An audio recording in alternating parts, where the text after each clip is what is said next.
It's working over here. Okay. Perfect. And I'll just share this YouTube link into our chat on the Zoom. So if anyone does want to share it to friends or out on your feed, if you're here as an affiliate or speaker, then there you are. And then I will check those comments periodically as well. So maybe I'll just pin this so I can go and check it again. There's really only so much I can handle watching a live stream of my own face, as one can imagine. So welcome everyone to Oracle Mountain. I'm just going to wait a moment here for my computer to catch up. He's taking a minute, getting overwhelmed by this live stream. I want to make sure I'm able to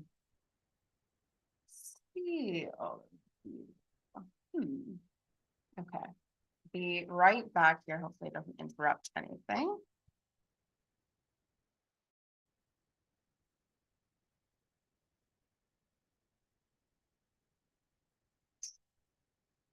Perfect. Okay, still here. Live stream still working. Okay, great. Great. So, welcome to the Abundance Podium.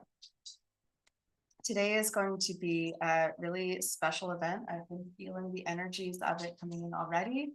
I have been feeling as well like the wisdom of people sitting in the room is going to be equally as rich as the wisdom we're receiving from each of the speakers. I feel like a really connected energy here. And it's something that I've been wanting for OracleFest for a while. So if you don't know me, oh, yay, yay, yay in the comments. That's great.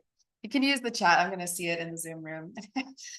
So if you don't know OracleFest, if you don't know me, if this is your first time coming across this event series, then welcome. And boy, are you, I hope, in the right place.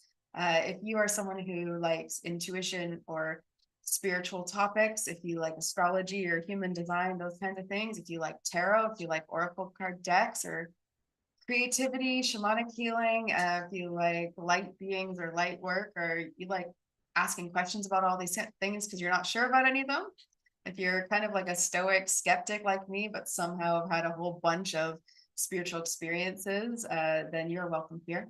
If you're an oracle, you're welcome here. If you're a dog, a 14-year-old beagle named Ruby, you're welcome here. She just decided to lie down, everybody. So we're in a good way now. I'm going to use Ruby as our energetic thermometer throughout the day. You know, animals and children are always good at that, letting us know, tuning into the energies. So welcome, welcome, welcome, welcome. The first few minutes, I'm sort of welcoming people into the room and doing a bit of preamble. So even though I look like I'm kind of calm, I am, you know, doing little things on the back end as well here. So in a moment or two, we'll actually get properly started and I'll tell you a bit more about what's going on Oracle Mountain, what's happening with OracleFest in the future, because this is the first event we've done in many months, and for good reason, I believe. So just checking last minute, folks. And if you are watching on the Zoom, then you are already in the right place for live readings. And if you are watching on YouTube and you end up getting to our live readings portion later on and wish that you could be in the room to ask a question yourself, then you can find the information on oraclefest.com/the-abundance-podium. You can also just find it under oraclefest.com events. It's the first event that pops up there. The link should be shared throughout. So just leave a comment if you're struggling and you need it, and we will get to you. Okay. Hey. So I'll introduce myself. I'm Kate Graham, and I'm the founder, receiver of this Oracle Mountain vision. But I love to share it with all of you because I first received the name OracleFest and thought it was going to be some very small event. Because I think I was playing small as to what I believed was possible. And that is thematically something that's going to carry through our lifting up throughout the rest of this evening, I believe. Afternoon, evening, wherever you are. Please let me know where you're joining from as well. I like to see that and I like to read that in the comments after the fact. If you're watching this in the replay. Utah, I love that. That's great. I'm joining from Scotland at the moment. I'm in the Highlands, and so I am in a lovely art studio space, which personally for me feels very interesting because even though oracle work and intuitive work and spiritual work and healing work has been my mainstay for so many years, I've been receiving insights for the last few years that it's time for me to start bringing my artistry to the forefront. And funny enough, there's so many people who are scared to bring their spiritual side forward. I personally have felt really held back with my artistic side. So I actually hope to use OracleFest personally for myself to believe in the inner oracle wisdom of my inner artist. And I welcome any artists here as well, because I believe that there's a lot linked to that. And anyone who carries a vision in general, to be honest, anyone who carries a vision in general, I believe is welcome here, even if you've never really been in spiritual spaces. That's what I hope for Oracle Fest, is that we bring in more, this last big Oracle Fest that we do every end of January, because this is going to be our third one now. So you can say that now, coming up to 2027. It'll be January 29th to February 1st. It's that last weekend of January. The messages that I was receiving this past year felt like this was going to be a very interesting year, but one that really creates a new foundation for a great many years. And I think a lot of people have been feeling like they're coming up to that. And I've been seeing the same thing with Oracle Fest. And I don't know about you, but I went into a deep cave in the most affectionate way I can say. I think us deep feelers and deep visionaries require periods of like Batman whining in darkness about his sorrowful life, right? And we need this, like, it's not always just the cartoon caves, it's like the depths. Some people might call it dark night of the soul. I don't know if I go that dramatic. I just think it's time to go within. And in many ways, we can also feel quite down in that time. And Oracle Fest, in my mind, exists as a celebration. And it just felt like for a while, collectively, we weren't ready to celebrate. Which I think, if you have been feeling like you're under it, or it felt like pressure was coming in, or that there was a lot of chaotic forces outside of you, it's tough to celebrate at a time like that, right? And so it feels very important to me now that in this kind of second half of the year, we're in this midsummer zone, August, we've just entered this amazing astrological portal. I don't know how many of you are astrology experts, but I'm certainly not. Certainly everything that I'm seeing coming out about this time is confirming what I've been feeling, which is that right now, today, there is this real strong cusp. We are on the precipice of a great change and shift in how we embody abundance, and how we embody qualities that we are looking to have more full in our life. So that could be health and love and joy, and it could be fulfillment. It could be peace. I've been really valuing the quality of peace and noticing how abundant in peace I am. I've really been, I don't want to brag, but I do. I think it's such a rare thing. I also feel like I've been experiencing a lot more love or compassion than normal. And so the abundance of feeling emotion and fulfillment and peace has been increased so much that the feeling of lack that could be possible around resources has no space to exist. And I think that's a lot of like what's been happening this year is people are shifting away from the commercial and there's a lot of mistrust, right? The information overload that people have been receiving from welcoming AI into our lives in whichever way it or not welcoming, however you feel on that. It's not really about that. It's about our relationship. And so I feel this abundance podium to be so linked to our relationship. It can be our relationship with money. We will also talk directly about resources and finances at many, points, I'm sure, throughout this day. And it's also important for us to widen and expand our perception of what we're working with when we say abundance, because holy, has it been overused? I don't like to go off on people because I think we've all got a path. But wasn't there a whole heck of a lot of everyone telling you needed to make a certain amount of money in order to feel proud of yourself for like a good long while there? It felt a little desperate. And I think people are so tired of that. I'm honored to welcome this space that really is an authentic and genuine expression of each of the beautiful ladies, the women that I am blessed to work with today. Sometimes we do have men speakers as well, nothing against them. I just was like, wow, that's so interesting. We have all women for this one. Usually I sort of try to make sure that we at least have a male or two, but there's something empowering about this energy going into August. And tomorrow, Sunday, I just want to give a heads up. I do feel this like cementing energy. It's like stuff can finally land. Whatever you've been bringing up and stirring up and airing out, and maybe genie wishing, it's like it can actually find a footing tomorrow, is what I keep feeling. I've also been very surrounded by owl energy. So I'm bringing owl into the space early on today. I do have my owl flute. If anyone has been so blessed to see my ridiculous owl flute, I might bring that out later because she's so sweet. But there's also this wooden owl statue in this richly abundant, like wildflower garden that is just outside the house that I'm currently pet sitting in. And I was reflecting to Carrie Ann before we began. Thank you, Carrie Ann, for being here. Carrie Ann does support OracleFest in creating lovely replays. So when the replay is ready for this event, that will be her work. Thank you for being here. Thank you for helping me. I do OracleFest all by myself. I don't know how many people know that. And so if you don't see stuff happening for a while, it is because there's a deep overhaul of how do we make this really be sustainable and really feel supportive for all of us. I feel I've found that. I'm really excited for what's to come. I'm going to share a bit more of what's to come as well. But yeah, anyways, that's a whole bunch of random little thoughts trailing in. As per usual, as oracles gather, I'm sure that you received what you're meant to from that opening. I'd love to pull some collective cards. I also know that some of you love to pull cards or share insights. So I welcome sort of the chat to be a bit of a dumping ground of insights and what you're sensing and tuning into.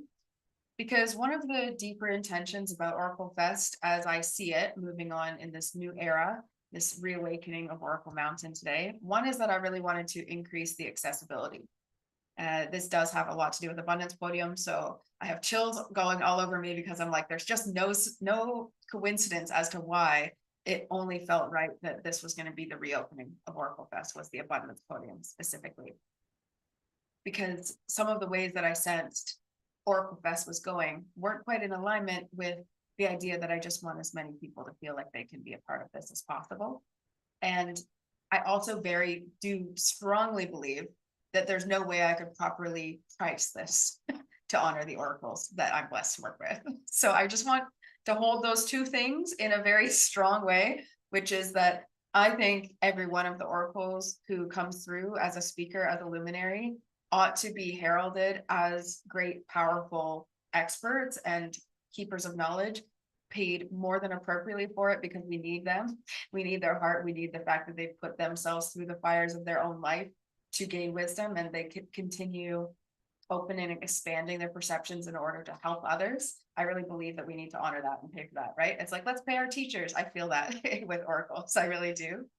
And so there's no way I could appropriately price it, because we have many that all take part. And so then it's like, okay, what can I do to make sure that people can see them, make sure that hopefully as many people as possible are able to witness all of these lovely people. And for that, I decided that this Star All Access Pass that was $77 a month, $777 a year, was feeling too much for this current time. Not for everyone. There's a lot of people who can pay that. And there's a lot of people who can pay that who also don't value it yet. And I have to be realistic about that. And that's totally okay. As we go through, wouldn't it be great if more and more people joined, rather than if OracleFest earned more immediately? And so I've made a new change. Anyone who was a Star All Access Pass member is a member for life. And so gifted lifetime access, all replays. And it felt like such a giving thing to do that, again, I'm like, I'm not even surprised. This is abundance season. I feel like the spirit of giving is rising quite a lot within the collective, and for good reason, because when people are scared and they are holding on, it actually stops the flow, and the flow is where we're looking to be. And so increasing our openness to receive and also to give is all part of that. And they're an equal part of it. It's an equal exchange, as best as we can make it. So that's a very exciting thing, is increasing the accessibility by reducing the pricing. So it will be less than half of that.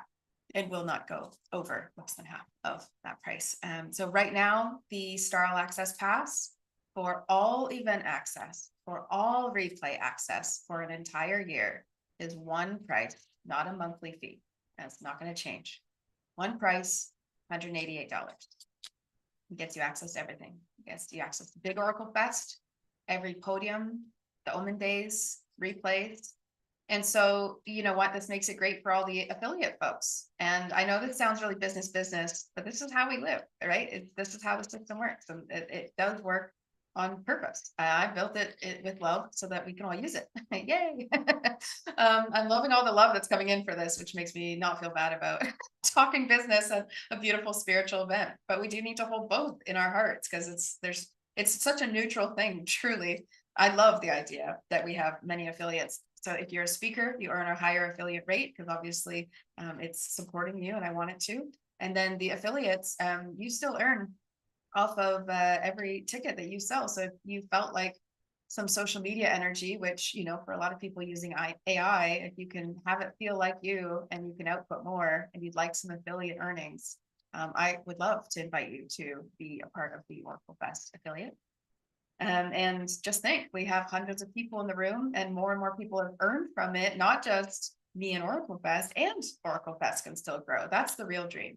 The real dream is not hustling, and the real dream is not limiting and being exclusive for no reason. So I've just been making deliberate choices that can help us in the future of how we're growing.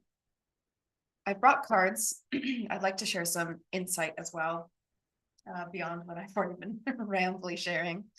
It was something that was in my mind that I would love for us each to call in some areas in which we are looking to expand our receiving.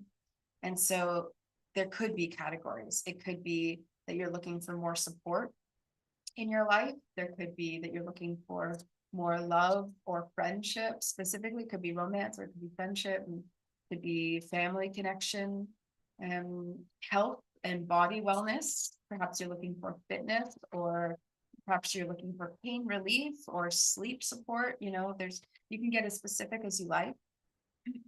Just allow yourself right now to take in a moment of what it is that you are wishing to open up to in a deeper way. What is it you're feeling the need to receive in a greater way?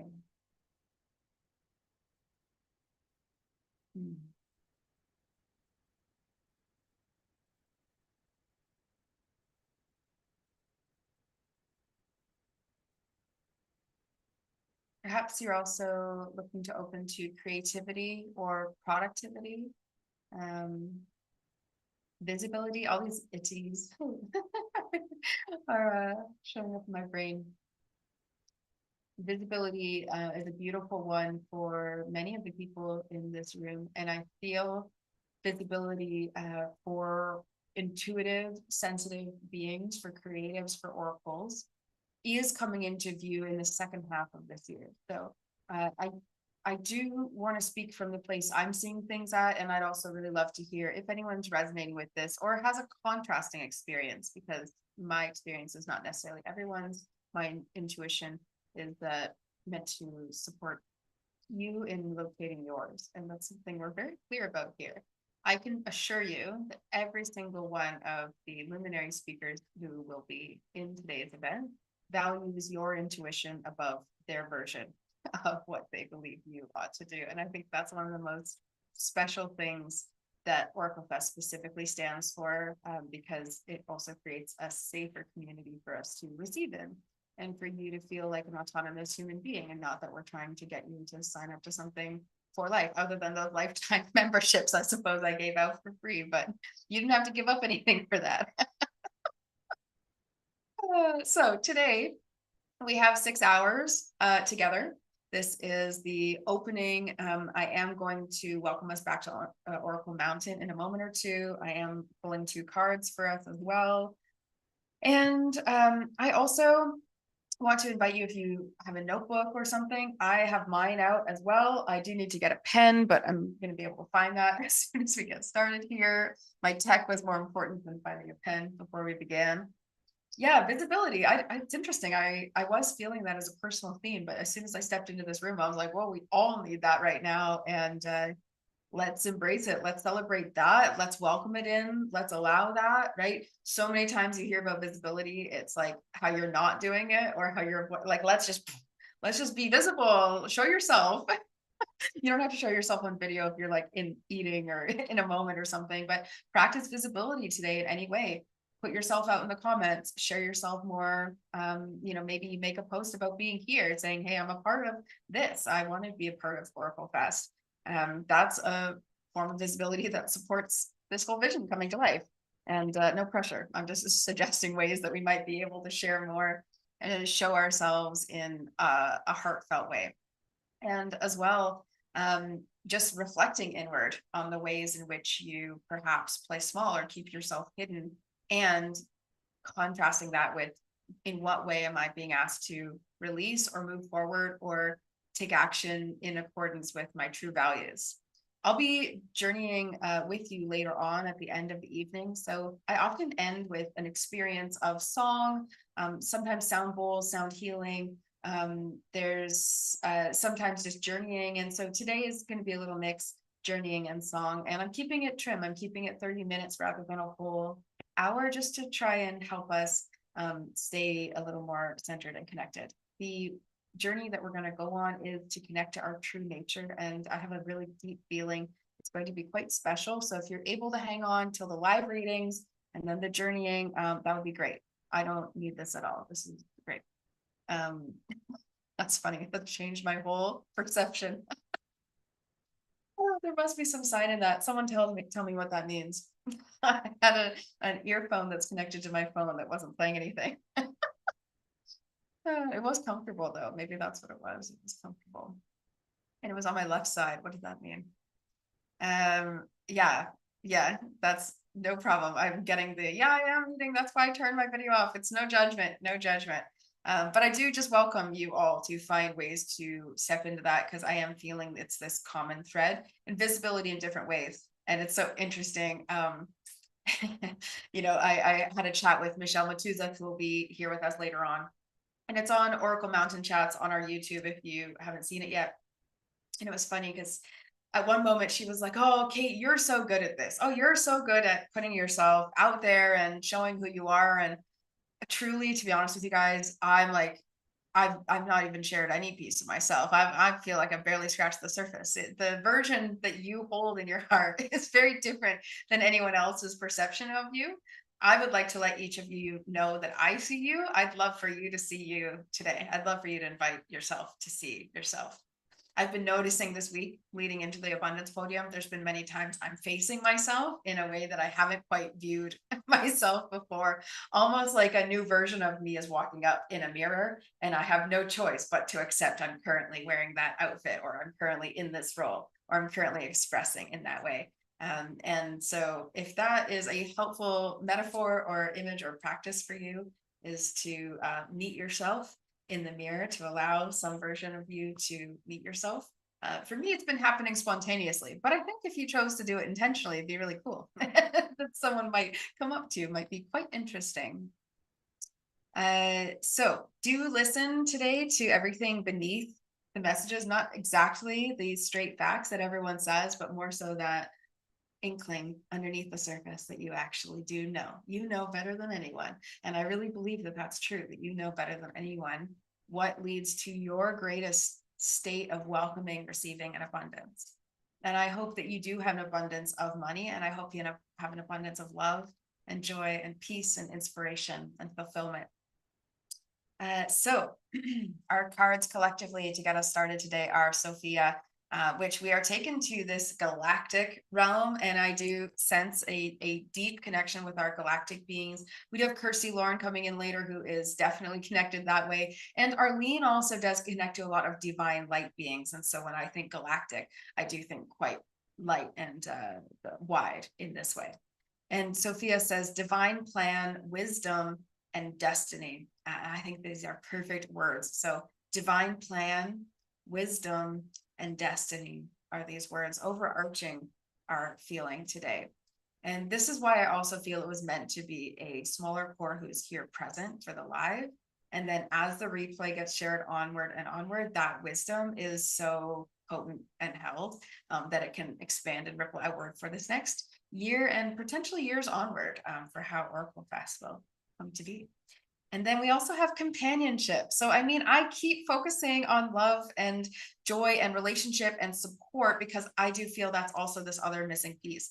How is it that we can feel truly in alignment with abundance if we are lacking in community, companionship, relationship, support, etc.? And it is about our relationship with everything that we even can relate to, a feeling abundant, to feeling like you have more. The quotation on this card is giving someone your complete presence is an astonishing gift. So I vow to be present with you all today, other than if this doggo wakes up and starts distracting me, or if I need to get up for, nature or water purposes. Truly, I'll still keep you in my heart. And I hope that each of you will also do that for yourself, and however much you want to stretch out into the circle today. There's no pressure, but I would like to invite you to be held in what I'm seeing as it is like much more a golden force field type of shell around us today. Not quite like a conch shell specific shell, but it's like this sort of shell over top of us and sealing us into the ground. It feels very key that we stay grounded today, and that even as we journey, we are coming back and really doing something with every piece that we can. And so I will invite you to play around, step around into other realms and spaces.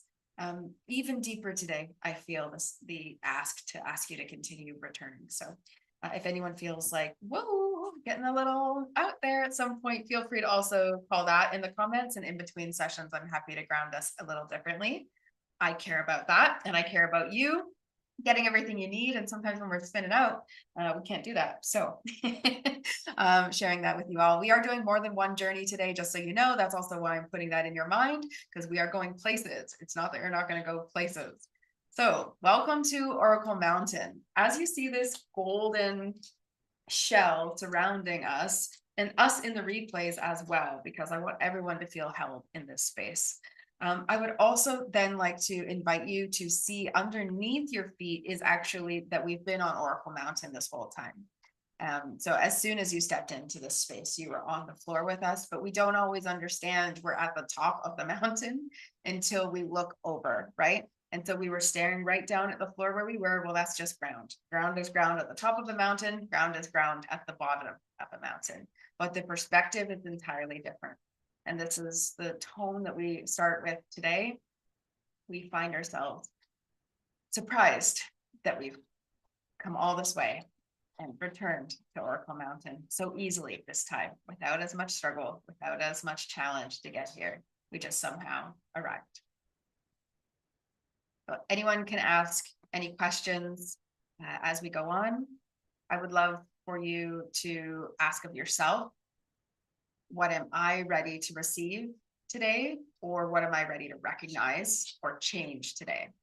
I do feel a bunch of change is afoot, so feel free to claim changes, feel free to stand by them as we go. And we have one moment as well together, which will be the live readings before then coming to the close. But as with every podium event, I will share with you who is speaking today and the general themes.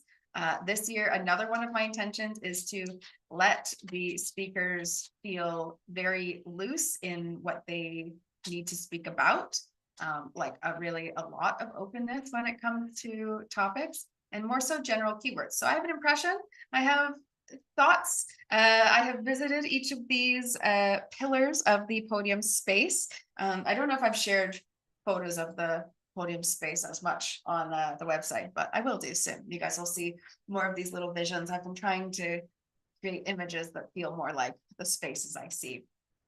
So we are beginning with Arlene Porter, who I have a blessing of working with more than once on golden events. So I'm not surprised at all. The golden energies are coming in. It's probably half led by her opening up to her own energies in this space, because we are always in sync with wanting to do these golden channeling events. Very interesting. We're actually coming together for a Golden Path event, a retreat in person in Scotland in September. So that's really beautiful. And Arlene Porter, I was watching for years. She reads about twin flame energies, but really it's evolved and become so much greater and simpler than that. And it's more so helping people connect to their divine loving self, their inner union, and connecting to energies of a variety of different beings. And so Arlene is bringing forward divine energies. And I felt like at this abundance podium, the pillar of simply connecting to divine energies is part of living in abundance. I always feel like there's such an abundance of resource out there that, you know, when looking at the 3D world, it seems sparse and you're like, okay, anyone out there? Like, hello? You look up and you realize, oh my gosh, there's like crowds and crowds of people. That's sort of the energy of this pillar. It was like nothing on the pillar, and then all these beings. And I thought of Arlene. And then we have Kirsty Lauren, who I feel is very heart-centered, and I was feeling is going to be bringing us the expansion or freedom into abundance. And so it's like freeing your heart. She often does heart activation and light language. She is going to be taking us on a journey today. Something I love about Kirsty, she's also quite intuitive and insightful about our path forward. And I had a conversation with her earlier in the year where she was almost stuck, where it's like we can't really sense a whole bunch of August onward. So I'm very excited to see her today and to see exactly what's going to come out, because I have a feeling there's going to be a very deep insight. You know, when there's that resistance for a reason, perhaps today the channel is opened in that way. And then we have Adrian Amari. This is at 5:30 p.m. Eastern, so they're an hour each. Save this, 5 minutes before and after of Kate jumping in to guide it from one to the next. And Adrian Amari, I'm also blessed to work with. I'm really blessed to get connection with a lot of these women on a regular basis, which I'm very touched by as well. And Adrian Amari is the Tarot Lab creator. And so she's going to be talking. I saw Pentacles and I was like, I need to call Adrian for this, because I just saw Pentacles. And then she said, I'm going to do you one better, because yes, the Pentacles is a journey, but also Cups and fulfillment is also a journey. And so we're going to be talking about Pentacles, but also the journey of opening to abundance and exploring these archetypes of just what already exists. And this is where I think we're getting into a big truth kind of centering, because then we have Michelle Matuzas. Michelle Matuzas to me is like an authentic truth teller if I've ever seen one. She's got 5 or 6 Oracle decks now, and they, to me, always cut straight to the chase, and that's what people tell her too. And so this is very much your authentic voice. And so I was seeing authentic truth. It was like someone's story getting written all the way around this pillar, but it was them and their heart at the bottom, and it was this feeling of like them speaking their truth. So these are the 4 pillars. I also would say I have a pillar because this true nature pillar is a return from last year. And I felt like after the live readings, we need to explore what it is our true nature is, because that is abundance. So it'll be a nature-based guided journey, a shamanic journey where you do explore, and then some sort of song that helps us resonate and connect with that true nature within. And then it's a close. Do you like this journey that we're going to go on? I'm so excited. Can you feel it? Woo-hoo. Okay. Okay, so without further ado, I was talking up Arlene Porter. Arlene, are you in the room online? Happy to jump in. Let me know when you are ready. I think I'm in the room. Can you hear me? You're here. I mean, I can see you're in the room. You're just playing with me because I'm terrible with technology. How cruel. Maybe I'm not in the room. Yeah, I'll ask you to start your video and then I'll pull you on screen here. Even just hearing Arlene's voice brings me so much joy. Okay, I'm gonna pin you up here. Hello, Arlene. You look so lovely and glowy, might I add. Arlene's on vacation. Sweaty. Sweaty. We have 2 speakers who are currently on vacation, you guys. Can you just like believe that? That is amazing. That's some kind of abundant frequency. And I'm currently watching a 14-year-old beagle when last year at the Abundance Podium, I was watching a beagle puppy in Germany. And right now I'm in a house that's double the size with a big garden and I'm sitting in an art studio. So life. Amazing. You're living the dream as well. All Yeah. these puppies to cuddle in all different locations. Perfect. So, oh yeah, and yes, and I'm so looking forward to next month because we get to spend time together at the Golden Path Retreat, which will be a lot of fun. And we've already got people traveling all the way from America to Scotland, so they must really trust you and I, Kate. That's all I can say. They must really trust us. I love that. It's nice they love us that much, isn't Yeah. it? So, oh my goodness, but it's lovely to be here. I'm sorry, I might have a bit of gas, everyone. I just ran from the dinner table downstairs up to my room, so I haven't. So, it's apology for any little burps that slip out there. I do apologise in advance. Not had quite had time to digest the buffet yet. But I'm so happy to be here, and I appreciate appreciate Kate for inviting me. Sorry, if anyone, that's the way I am. I do apologise. But yes, anyone who has never connected with me before, as Kate says, I do twin flame stuff, but it's kind of more evolved, and now it's more going a bit deeper into your spiritual journey, and it's become more of a divine love channel what I do rather than just twin flame stuff, but definitely a lot of love, a lot of love I do. So, which is perfect because for me, abundance equals love. So, if Kate's happy for me to well, just go ahead with my little session here, Kate. We're all good. I Okay. see you've already started. I So, have no reason to interrupt you. You just carry on. thank you.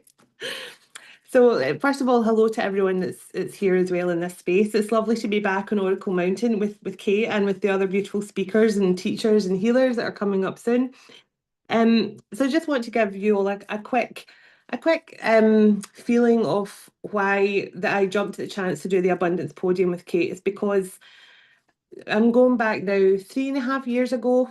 I was literally, I've been a single parent now for 15 years. I was working 3 different jobs. I was working as a ghostwriter. I was working in a care home. I had 2 different jobs to try and make ends meet for my kids and I. And I started to go through some sort of spiritual journey when I met long story, but I met a soulmate, a divine counterpart a few years ago. And I kind of started to awaken more and more to there's a lot more out there than just work, work, work, work, and never actually getting anything out of it. Because I was working 3 jobs and still struggling to pay my bills, and I just never seemed to go off this constant, hamster wheel. So the very first thing I want to guide you to, so going back 3.5 years ago, I was sitting on this bus and I met this really lovely little lady on the bus. I was actually coming back from the same person who I was talking about, my soulmate that I met. And I was sitting next to her in the bus and she was just talking about how she had retired when she was 35 to spend more time with her grandchildren. So she'd had to sell her big house. She was in a very much a manager position, a big corporate business in Scotland, and she had taken early retirement. She had to sell her big house. She had to move into a tiny little flat in a really rough area of Glasgow. And I said, "Well, that must have been some change for you." And she said, "Yeah," she said, "it was, but I felt the most happiest I'd ever felt in my entire life." And she started looking after her grandchildren and stuff like that for her daughter to work. And I remember listening to her going, and she was, really, really tan because she'd spent her job had been traveling all over the world and things. And it really made me think at that point how lovely that is her version of what makes her feel abundant, just having that time with her kids and her grandkids.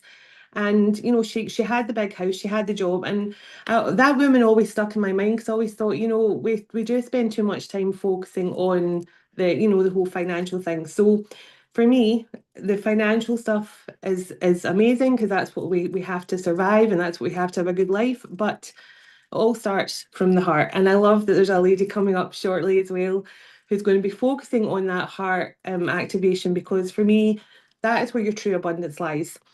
Um, and it really did change my life when I started to understand that the more love I brought into everything, when you start to love what you do, when you find a job that you love, when you start to find a reason to live your life just through heart-centered living, through loving what you do, find a hobby you love, find the people to surround yourself that you actually love and enjoy being with. That is abundant energy. And the more you're sitting in that heart-centered way of living and loving everything around you and starting to, and even just the fact you can find peace in your heart from situations from the past as well, which is such an important thing. Um, so I'm going to focus on a story. Now it's a biblical story, but it's also a very important one because this is how I focus on abundance for myself, and I'm giving everyone this little secret to what I do in all my private sessions with everyone as well. And at the end, it's nice that Kate mentioned that I connect to the galactic beings as well, because at the end we're going to be doing a blessing with the Syrians, and we're on Oracle Mountain, but we are going to take a little detour to the Valley of the Kings, and all I'm going to ask you to do is accept the blessing coming through at the end. So. The reason why I'm telling the story of, now many of you will have heard the story of Jesus at the Sea of Galilee, and he was there doing his teaching and helping people to heal themselves and basically teaching them about the Christ consciousness, teaching them what Kate is basically doing right now, helping people to understand more about their spiritual journey and in all different ways. And he was there teaching 5,000 people who'd all traveled to the Sea of Galilee to listen to Jesus teaching and healing people. And at one point, he, his I can't remember who it was that said that they should all leave and go and eat something because they'd been there a long time. And if you remember the story where Jesus then found someone in the crowd who had 5 barley loaves and 2 fish. And I remember reading at the time in the Bible, all the disciples all said, "You'll never be able to feed 5,000 people with that." And Jesus said, "Yes, I will. I will be able to feed 5,000 people, and I will make sure they all eat well." And that's what happened. But that all happened. And there's 12 baskets left over, if I remember rightly, of the food as well, from 5 loaves and 2 fish. And I always love that story because it is so true. The more you believe in the magic, the more you believe and have trust, it's so important. I've written down some words here in my notebook. I've got love, gratitude, faith, trust, and believe.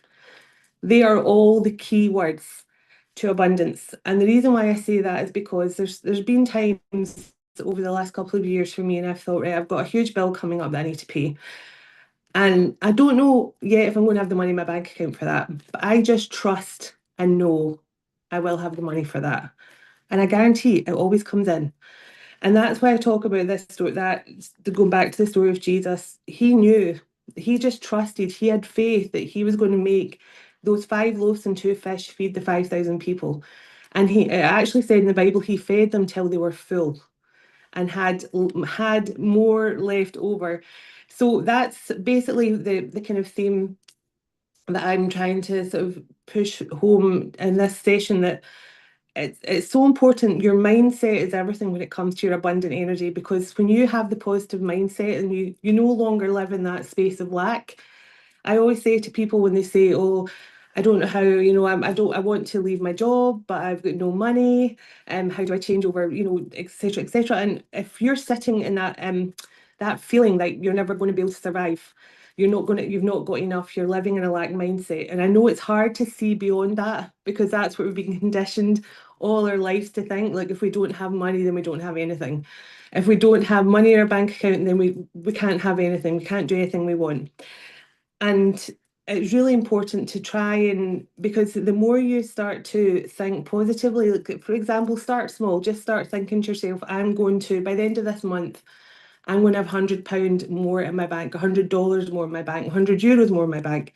Whatever this means, you start small, because the Egyptians, and when we go to the Valley of the Kings, I'm connecting with the Egyptian age here as well. The Egyptians were master manifestors. They could heal you within a minute just by using their manifestation power. So the manifestation power is so important when it comes to abundance as well, because I never really fully understood. I'd heard people over the years talking about manifesting things, and I used to always think, yeah, it's a bit of a gimmick. It's a bit of a hippie gimmick. They all talk about this, I'm manifesting my dream life and things like that. And I used to always kind of scoff at it a little myself. Now I understand it. As soon as you start to visualize, and I'll give you a prime example, and it's nice that we're going to work with the Syrians at the end as well, because I was out on a boat a couple of nights ago, and 2 years ago I wrote down in my journal, I'm going to be on a boat, I'm going to have dolphins swimming alongside the boat, jumping out the water, and I'm going to be crying. So I'm going to be so happy to be up close to dolphins. And I wrote that down in my journal 2 years ago. 2 days ago, I was on a boat with the dolphins doing that. And I came back and I was actually sitting in silence from it because I thought, I actually cannot believe I manifested that. It took 2 years, but I did it. And it's because I believed I would manage to get there. So that's just an example. But I cannot emphasize enough that love, your heart space, and the lovely lady that's coming up next, Kirsty, I think Kate said, is going to, the fact she's going to do the heart activation, heart chakra activation is beautiful because it is the most important, it's a gateway, it is the gateway to your abundant energy. And whatever abundance means to you, you know, like the lady on the bus, her abundance was getting to spend more time with her grandchildren. She didn't want to spend her life working every day and missing out on hugging them and playing with them. So whatever is abundant energy to you, is so important. Um, but as I say that, I always love that story about what Jesus said because it just shows how having trust and having faith can multiply anything, whether it's your food, your financial situation, whatever you want, more friends in your life, more love in your life. And so I can't emphasize enough. Love is for me the portal to everything. Everything you could possibly want starts from love and the heart space, of course. So I'm actually going to pull a card for you all at the end as well from my Egyptian Oracle deck, but I'm going to now take you all on a little journey. And I'm just taking off my glasses. Sorry, I'm sweating. It's 36 degrees at the moment, and I've got beads of sweat running down my head. So it's actually going to feel hot enough that I'm going to feel like I am in Egypt, which is going to be really perfect. So let's do it. Okay. Now, if you can all just close your eyes for a moment and join me, we're going to be taking a little detour from Oracle Mountain. I will bring you back here, I promise, because there's so much more to come up. So we're going to now travel to the Valley of the Kings. So I want you to envision in your mind's eye. We're on the underneath a beautiful starry sky. Now the brightest star in the sky, Sirius, that dog star. There's lots of stars in the sky, but one is standing out even more spectacularly than any other star. And we're just going to take a moment here. It's a warm breeze that moves over our face. And just behind us, we see the pyramids. And the sky is a beautiful midnight blue shade. And we're just going to stand here for a moment and take in the wonders of this beautiful sight and all the magic and wisdom that comes through from it. Pardon me, there's that gas. So let's see.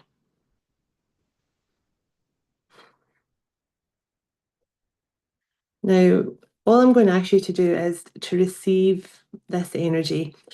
Now, in a moment, I'm going to connect with the Syrians as we connect with that beautiful dog star up in this night sky of the Valley of the Kings. We're going to just connect with that star. Now, the Syrians have this beautiful blue and gold frequency, this beautiful blue and gold energy. And it's, as Kate said, we're always on the same page when it comes to the golden frequencies. So the Syrians have so much beautiful energy, but they come in this beautiful, I said emerald blue, I think, I meant sapphire blue and gold frequency. So in a moment, I'm going to ask you to just accept. Now you can accept, you can either say, yes, I accept by speaking, or you can just say in your mind, yes, I accept this blessing. And then I'm going to ask you to envision yourself surrounded by that beautiful sapphire electric blue light.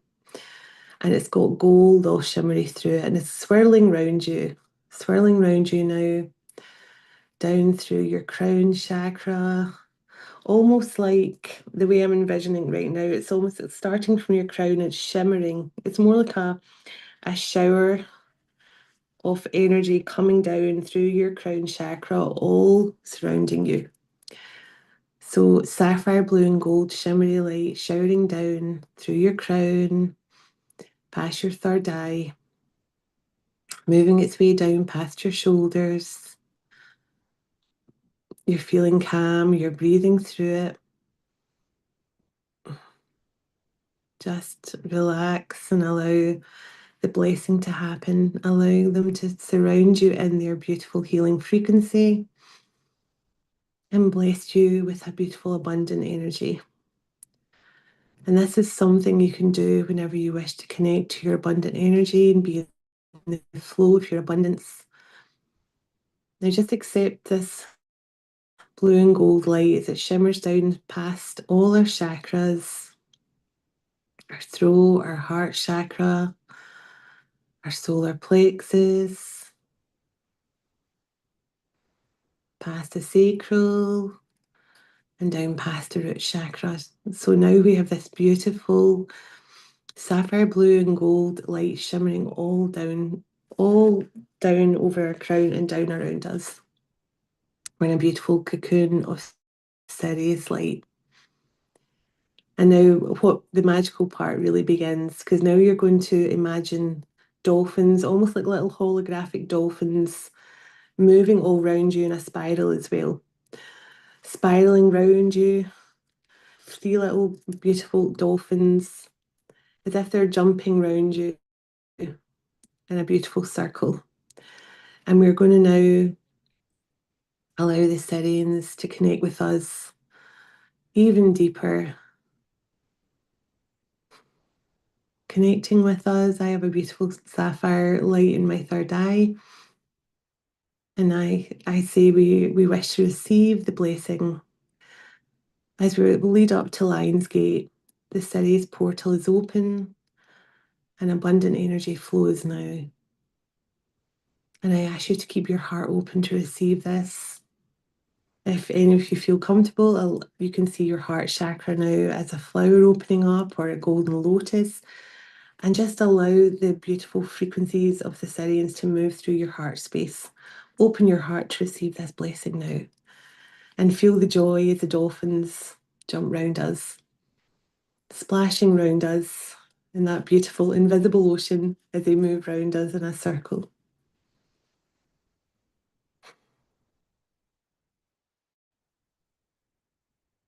Now, it's a beautiful thing as well because the Jesus I was speaking about a moment ago, also known as Yeshua, has a lot of connections to Sirius as well.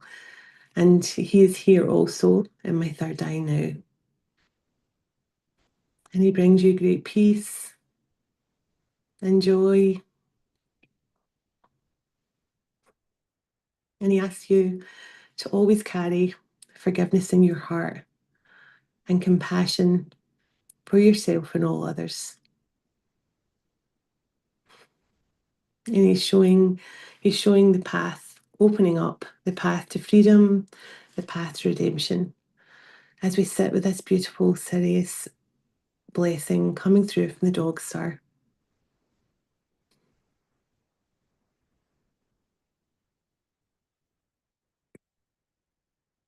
Now, as we start to come back from this moment,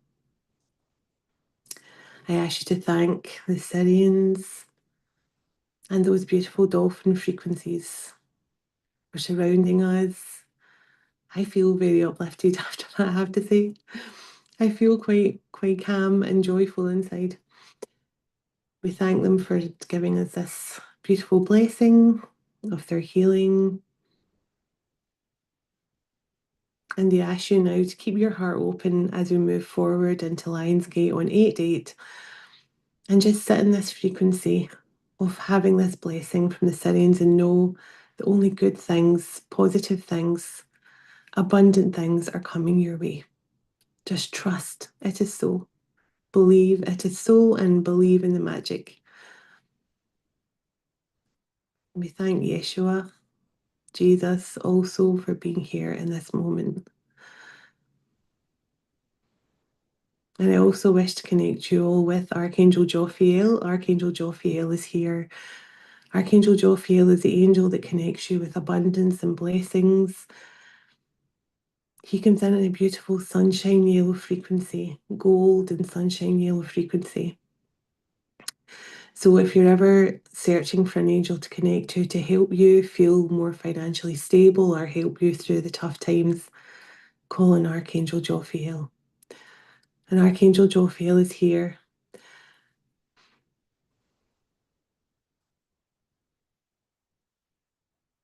He's also giving you an added blessing. He's showing me a sunflower.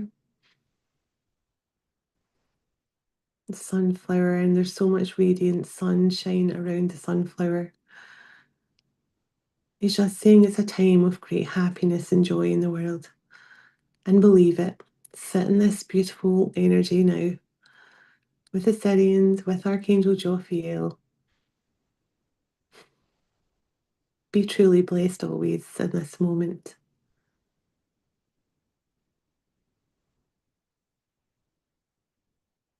I don't know about you guys, but my left ear is certainly whistling louder than it was when it started. So I think there's a message coming through also.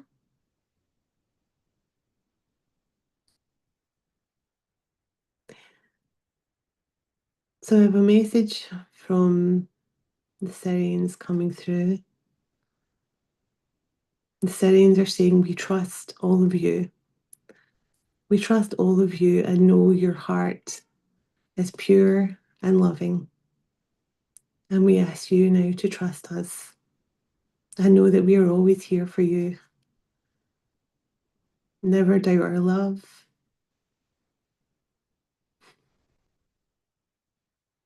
Never doubt our support.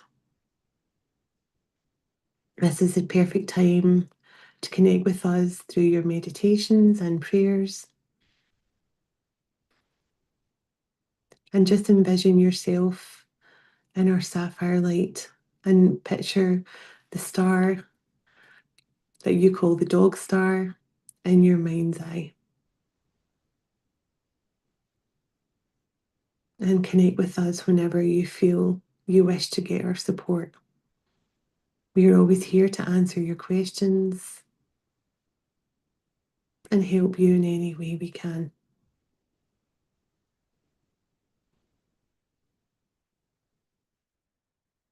We're never far from your side. Now they're showing me the pyramids again, and I believe that many of you have a lot of connections to ancient Egypt yourself.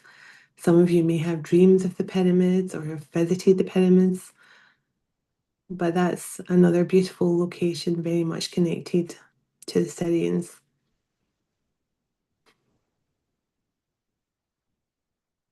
We bless you all with love and peace and ask you to be the healing bridge for others, to allow others to then step onto their path of fulfillment and true belonging. We see you, and we need you also to see yourself as we do.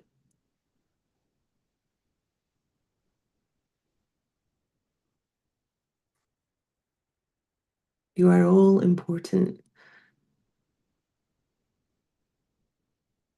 You're all children of the sun. You are our family, and we love you always.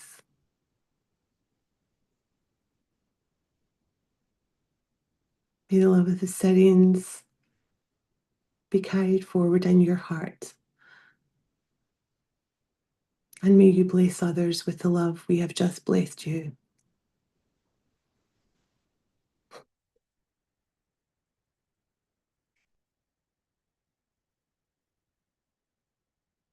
Thank you. Okay. Let's have a drink of water a moment.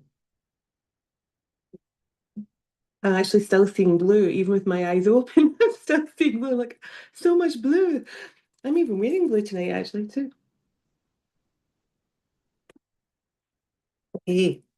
Okay.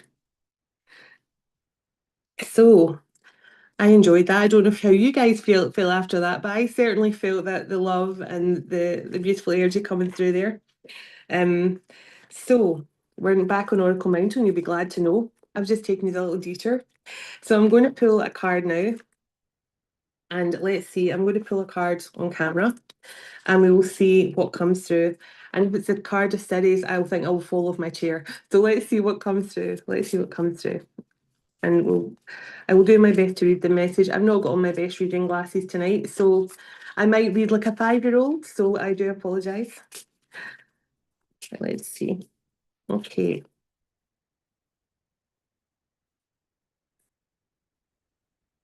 Let's see what cards. Can I get a message, please, for this beautiful session? For everyone connecting to this session now, please, and thank you. Can I get an Egyptian oracle card? Start from the beginning again. Tell me when to stop. This one. So I'll let you see first. Where's the camera? Oh. Oh my goodness. I don't know if you guys can see what that card says. Where's it? The gold frequency. I can't believe it. Oh my goodness. I do believe it, but oh my goodness. That is crazy. So I will read this card to you, which is a beautiful way to close out to give you back to Kate. But let me see. I don't even know how long I've been talking for, Kate. So sorry if I've ran over time. But Time at all. You have lots of time, and whenever you're finished, I can take it back. We've got another half hour to use as you wish. I'd be pleased.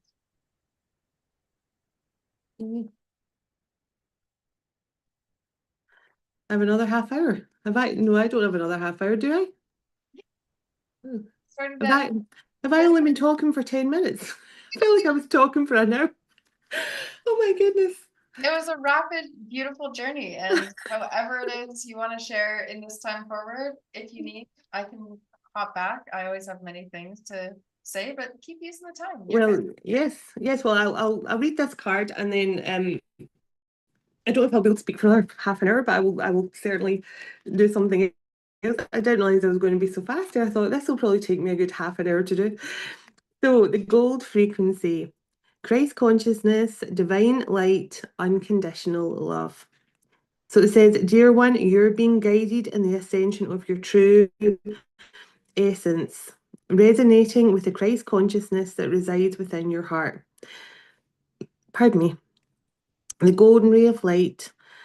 The golden ray of light invites you to activate your Christ self, the one essence illuminating the true love embodied and unifying all beings, all realms, and all that is.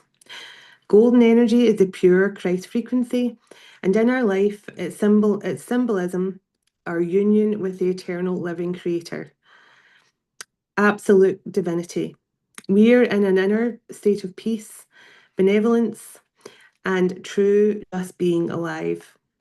This is the energy we are meant to hold within our bodies, the remembrance of our infinite beings and our loving nature.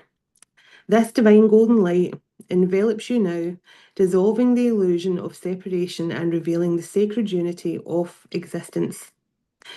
Where have you been following? Where have you been following the stories and suffering of the ego? Where are you still holding on to judgment, resentment, and grievances? How are you allowing separation to still be in your life?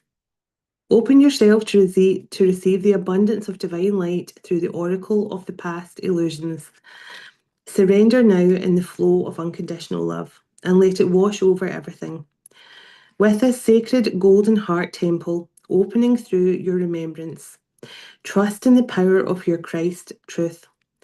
As you embody the golden light, you will witness your reality shift into harmony, unity, compassion, and miracles will flow. You are a vessel of true divine love, and through embodying this gold frequency within your every step and breath, you become a catalyst for transformation in the world around you and in others. Your heart serves as a radiant beacon, infusing all life around with energy of divinity and inviting others to remember their own divine nature and the love that binds us all together. Feel the warmth of unconditional love radiating through you and igniting the spirit of your Christ golden heart. This powerful energy empowers you to embrace the inherent divinity within, elevating you into a state of interconnectedness. As you connect with your golden heart, allow it to awaken your inner knowing and reveal the unified consciousness present to every soul. Walk as the golden being you have always been and always will be. So I cannot believe after all the talk of the gold frequency from Kate and then obviously the serene energy with the gold frequency and the blue frequency, that's just blown. I shouldn't be surprised at this point. I shouldn't be surprised, but I always am. So since I've got a bit of time, I can actually I was going to say, I forgot to get my, can I just pop off and get my other cards? I might pull some angel cards. So bear with me one moment. I'm going to go off this seat, but it's all sweaty. I'm practically sliding off. I feel like Here, just while listening to Arlene, I was saying, just like listening to her voice brings me into such a beautifully open place. And I wanted to say something also so special, which is that I believe that Arlene has really a strong link to synchronicities. And so there's this, like, yeah, we ought not to be surprised how often they happen, but it is so strong. And even though we've both been walking this path for a number of years now, like a number of years, both of us, we are always shocked by like golden this, golden that. And the Golden Path Retreat, we said this in our recent events. I shared actually the Golden Web and the Golden Butterfly event links just in the chat here as well for anyone who wants the replays to that. But it was so funny. I had just updated all my Heart's Frontier healing pages with this image where there was literally a golden path, you guys, and we had not decided on the name of this. And Arlene texted me the day after. She hadn't seen any of my social media updates, and she said, "Hey, what if we call this retreat the Golden Path?" I went, "You have to be kidding me," you know? So it's no surprise. It's almost laughing in our face that the gold frequency card would come up. So welcome back, Arlene. I just wanted to mention that. I thought it was so funny. I know. I actually I couldn't believe that either. It just, as you say, it just doesn't surprise us anymore because I have a dream about something that I'll say to you, I had a dream about this, and you'll say, oh my goodness, I've just had a vision about that come through. And then likewise, you'll say I've had a vision. I'll say, oh my goodness, I dreamt of that 2 nights ago. That's it's I swear our guides are just constantly, batting things backwards and forwards, like, well, we'll send them this, this will get them together. They'll understand what we're trying to say. So it's so funny. So let's see what the angels want to bring through. We had a beautiful connection there with Archangel Jophiel. And for any of you that don't watch my channel or anything like that, I work a lot with the angels and ascended masters and higher beings, as Kate rightly said, star beings and things. So, but most of my work is done through the angels and the unicorns. My favorite, my unicorn guide is always with me as well, and she's here now. So let's see. Let's see what's come through. Let's see what message the angels have for you for this abundant energy coming up to Lionsgate. Can I get some guidance here for everyone here in the chat, please? Oh my goodness, the world card is the first card that came out. And that's card 21. And it says taking a step towards your happy ending, a full circle moment of spiritual growth and insight.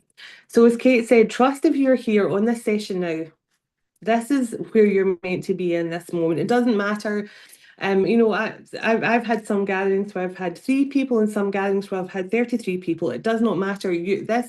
When you feel the call to join an event like this, it's your moment because there's something here for you, something you need to understand, something like that. So I love this card come out first of all, because this is just saying you're right where you're meant to be in this moment.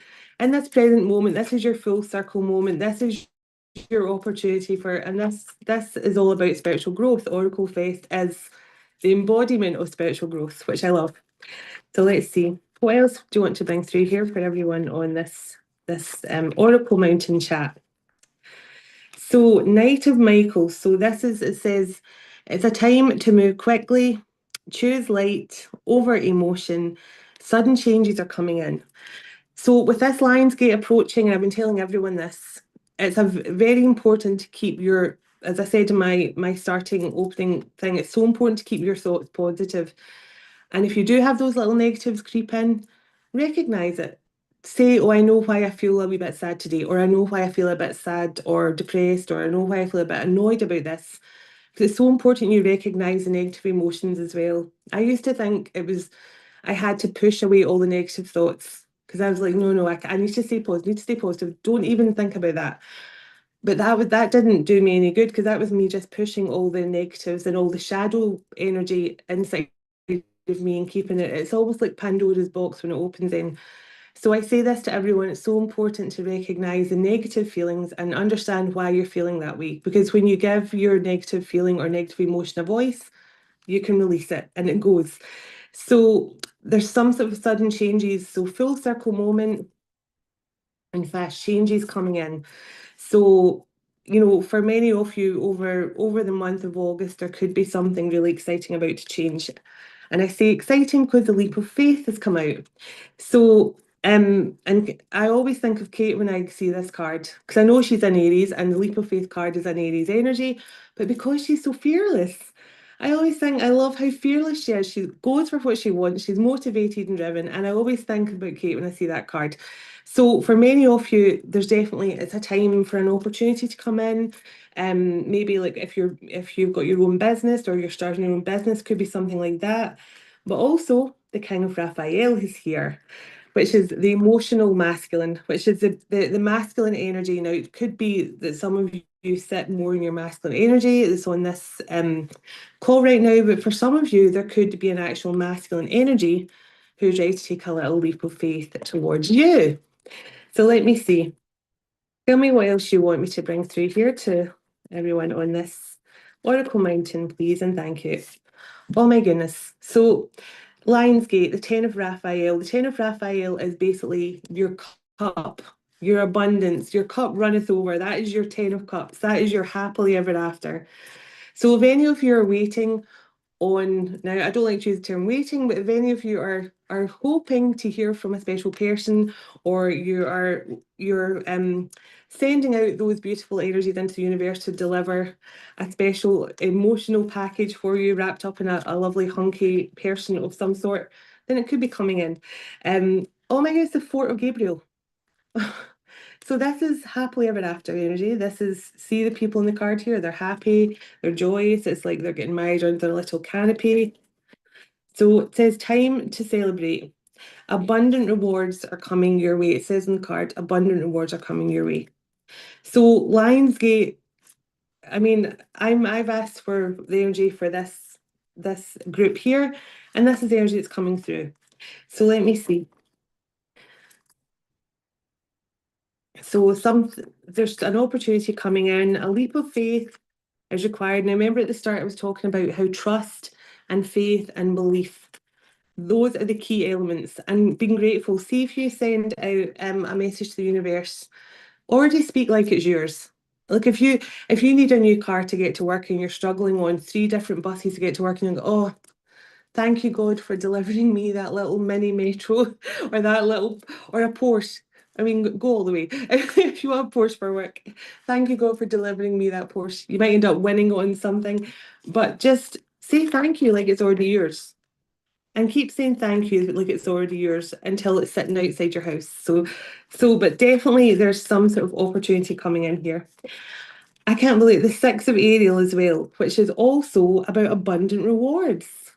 So, I mean, all I can say is everyone on this session right now, you have some major luck coming in, you have some major love coming in, you have some sort of beautiful, and for some of you, you might already be feeling that you're sitting, you're happily ever after. You've maybe found that perfect divine purpose you're sitting in.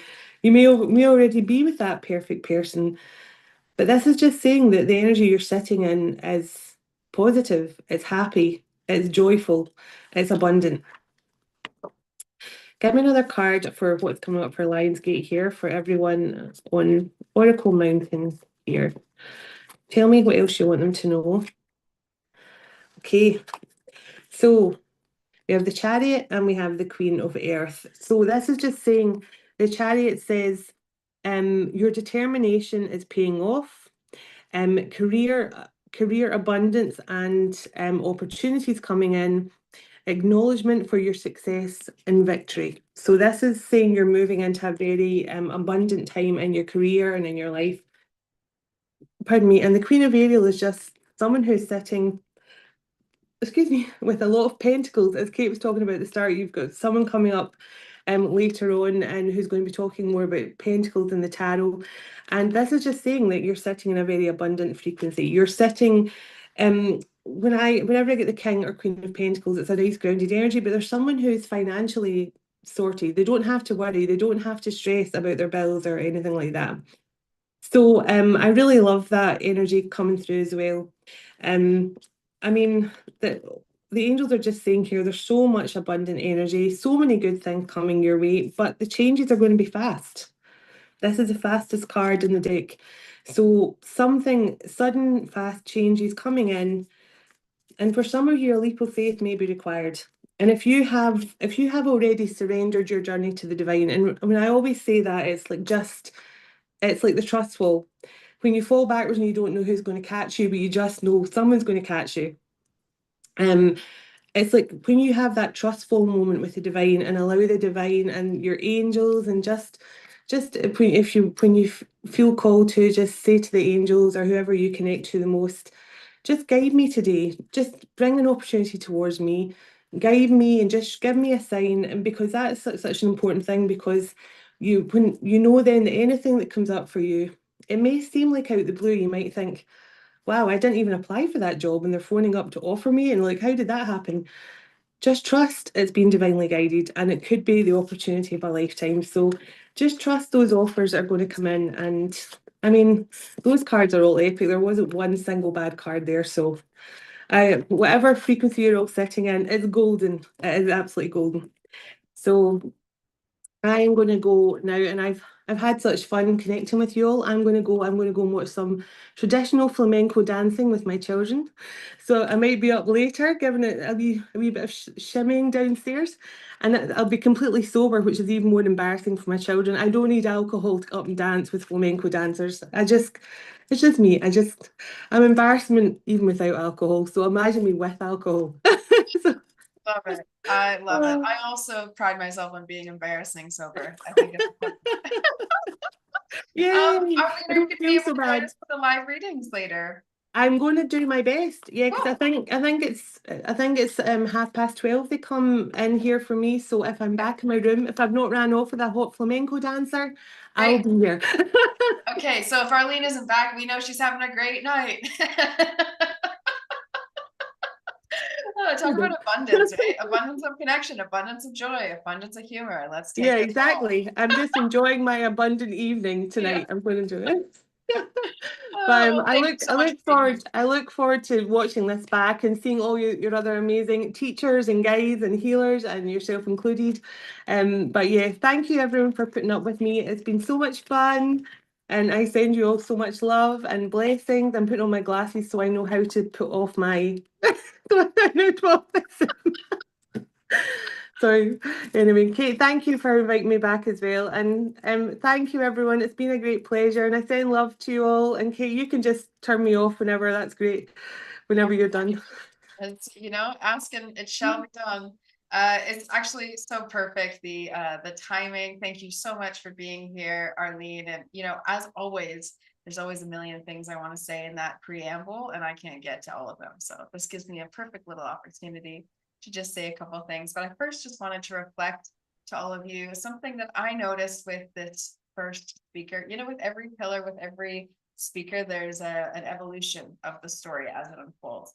And the pieces that I took here, one was that Arlene said, trust all of you. And what popped into my mind just then was, trust all the parts of you, not the parts that are making your life more inconvenient, not the parts of you that held you back, even though you knew exactly what you wanted and then you didn't get it because you didn't do the thing. And then that part of you isn't welcome, but the other parts of you are welcome. Well, that doesn't make any sense, right? Like, trust all of you, trust the parts of you that have stalled because they stalled on purpose for their divine right timing, right? I have chills all over saying that, because how many times do we tell ourselves we got it wrong? How many times, right? How many times this week, today? And truly, there's nothing that's wrong. I love also that she was mentioning that it really feels like we're on the cusp of this major luck and love shift. If you have felt like there has been sort of the opposite of that, or even just a neutral or stagnancy where it ought not to be, because you sense all this generative energy, don't forget, dear oracles, you're all intuitively feeling into the future, which does definitely exist. That future definitely exists. And just because you come bring it back here and are then confused that it doesn't match, doesn't mean a thing. It really doesn't. It doesn't mean a thing. It means you're uncomfortable for a little bit as you tried to reconcile the future with the present. And that's a very common experience for a lot of us. So I just want to say, how easy was that to receive everything Arlene was saying is true? Did you even combat any of that? That felt so easy to receive what she was saying. I really feel that. I hope that you're all feeling that. That is what this is about. It's kind of your only job right now. So yeah, write your notes, but try not to take too much action right away, because this deeper, deeper, deeper receiving, how much more, right? How deep is your love? How deep can you allow in all the abundant energies today? Stabilizing your nervous system and relaxing and enjoying and receiving today is the best gift you could do, versus trying to intellectualize or make a to-do list right away, or cement it, or tell yourself, yeah, tomorrow you got to do this, you don't have to rally anything. That was so easy. We were just sitting back hanging with our friend Arlene while she's about to go to flamenco dance. It's just so brilliant. It seems like such the energy of this abundance podium, true embodying of living in abundance. Another piece that she mentioned I thought was funny, was that she's like, oh, Kate, you're so fearless, and I was saying the same that Michelle Matuzas in our Oracle Mountain chat earlier this week was saying, oh, you're so good at, putting yourself out there and just saying, hey, this is what I do, and this is what I am, or this is OracleFest, hear it, hear ye, hear it loud and clear. And, I still see all the fears and resistances that I notice. And so even though those ones have already been cleared, we're always looking here forward.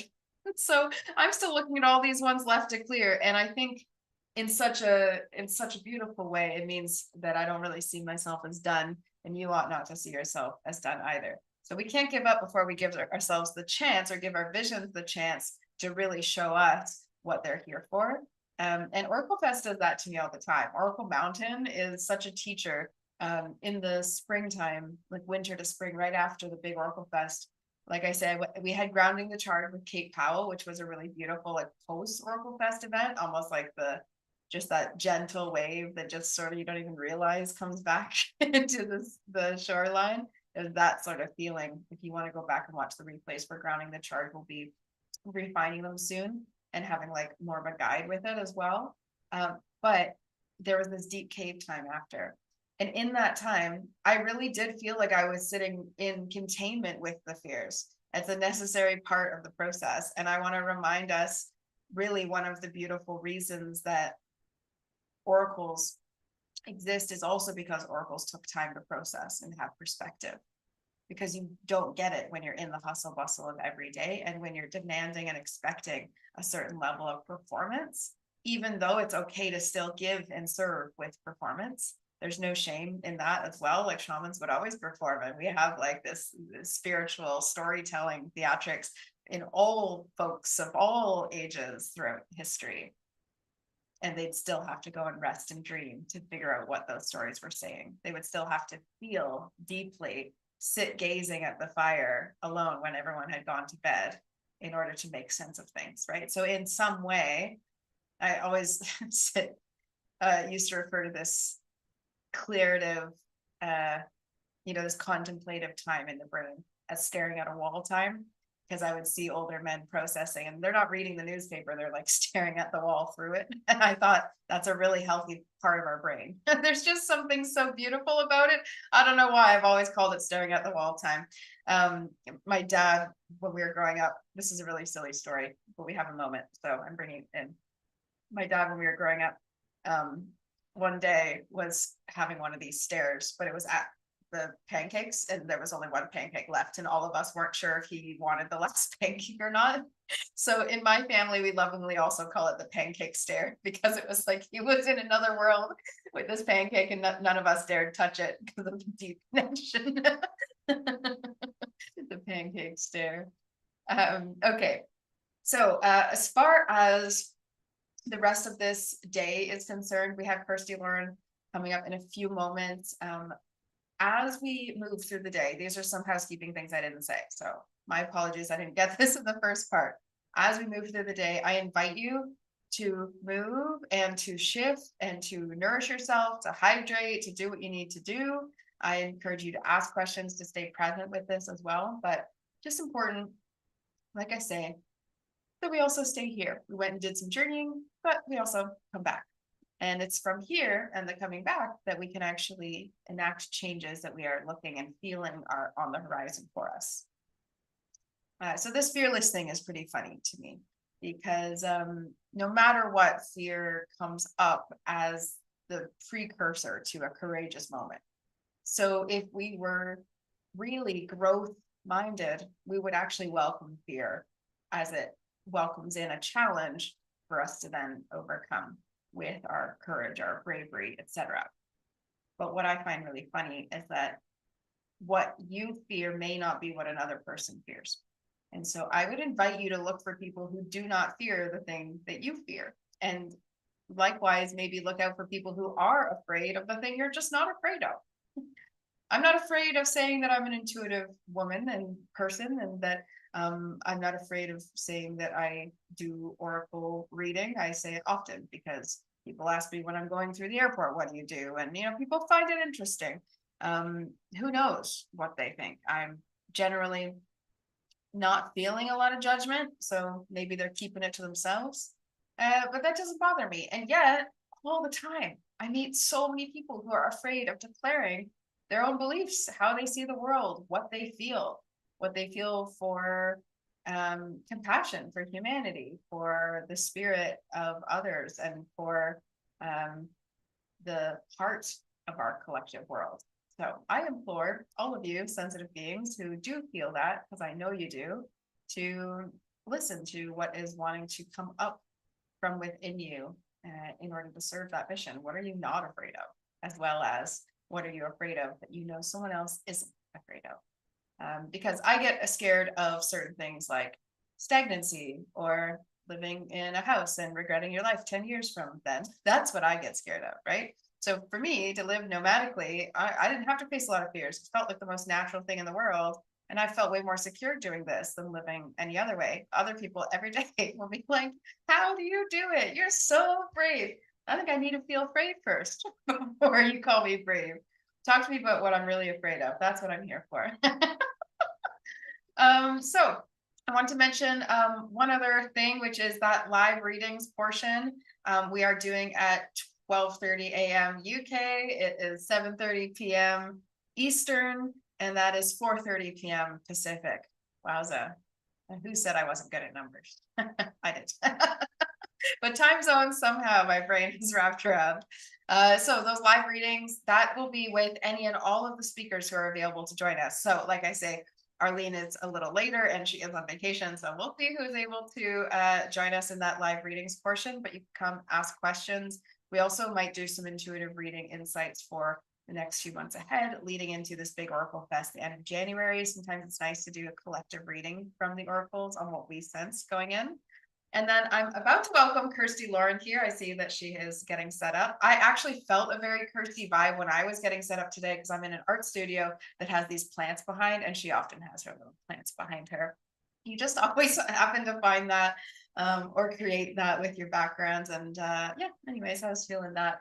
And we already had Arlene in, and she was discussing a whole bunch of things hinting at heart activation. So I know that naturally comes whenever Kirsty shares, and I find Kirsty to be quite a synchronistic abundance liver. Did you know that you were going to be called a liver today? Probably not, Kirsty. Did you see that coming? Not at all. Well, welcome to the stage. I will invite you up onto Oracle Mountain. Welcome back. I will say all of the speakers, it is welcome back today. I felt really like we needed all returners for this reawakening of Oracle Mountain. So welcome to Kirsty. I'm excited to see what comes forward. Welcome. Thank you. Thank Yes, of you for course. calling me a liver. Yes, they're good for you, right? Organ meats, they're good for you. Processing. Yeah, I Funny, I know. was looking everywhere where I am in Spain for my dog. I could not find them. Anyways, that's like a side note.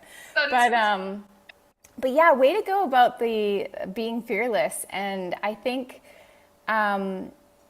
it's really good that you brought that up of like, what do you do? And the more people, I know for me at times, like I tend to shy away. Like I'm like, I don't necessarily say all whatever I am, but hello. I'm a light language channel, energy healer, multidimensional speaker.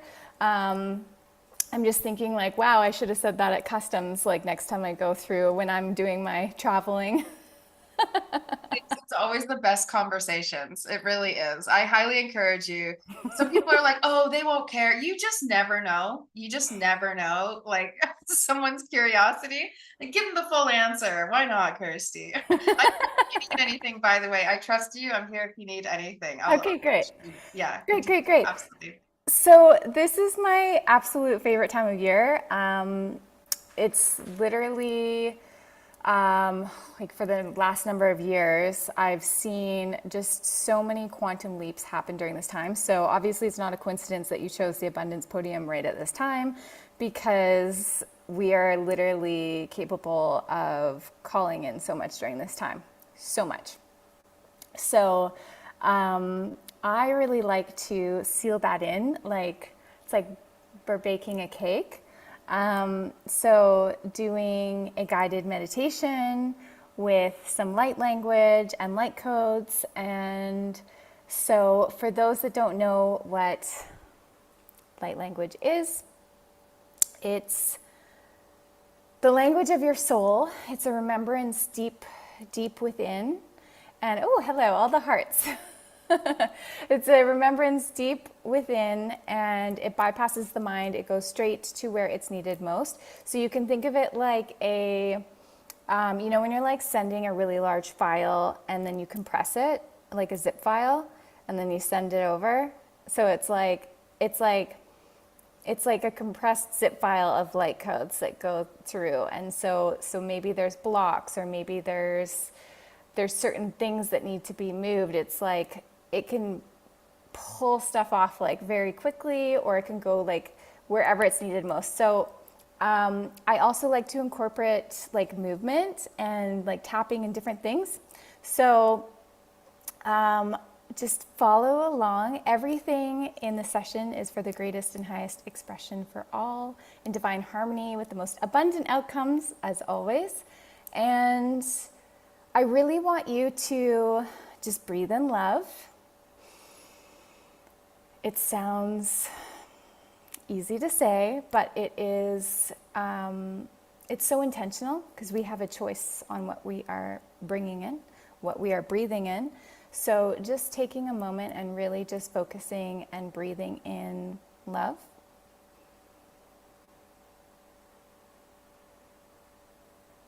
And then releasing on the exhale what does not serve you. So doing this a few times.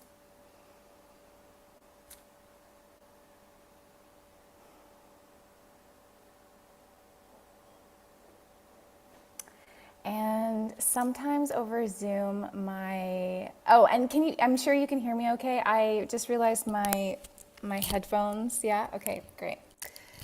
Because my headphones I can hear you from the computer. I'm not really sure what's going on. So sometimes over Zoom, there's certain codes that come through that are through song. And so those are even more of like a compressed zip file.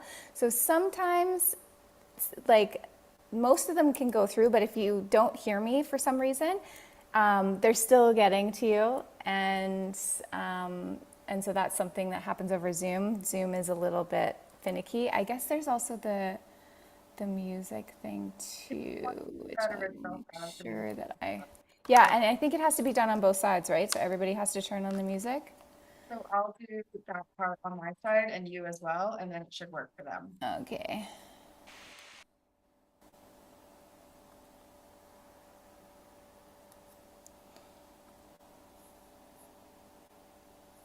Okay, cool. Cool. Okay, so everybody is ready to go on an abundance journey. So rubbing your palms together, placing both hands on your heart center, sending love to the left side, breathing in and exhaling down through the left side, down through the left hip, down through the left leg, left ankle, left foot, and out, down into the earth. And then doing that on the right side.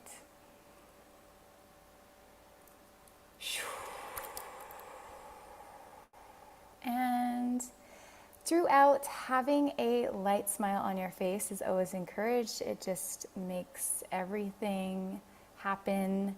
All the beautiful chi, breathing in love, having a smile on your face, thinking of something or someone that you love as well. We are bringing these frequencies of love, and we are going to be having a good time.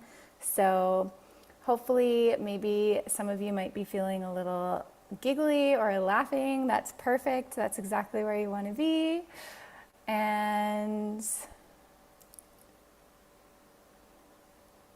now imagine a blue sphere coming down all around you.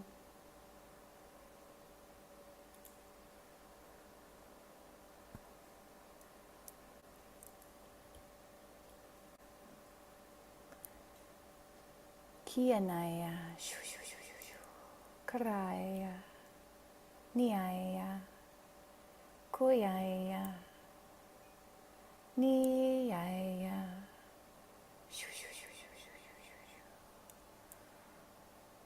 So visualizing rainbow roots coming down from the root chakra, down, down, down, down, down, down, down into the earth, into the crystalline, into the crystal beds.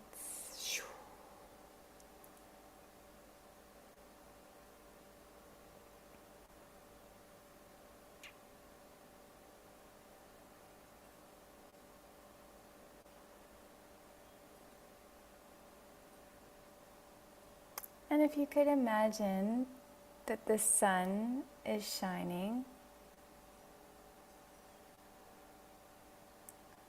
over top of you, coming down, shining, feeling the rays.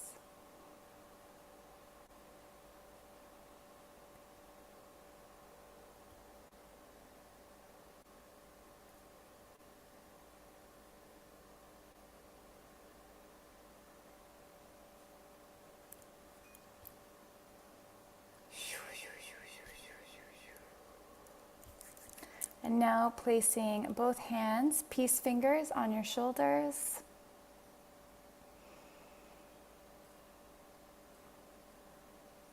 And moving them backwards all around.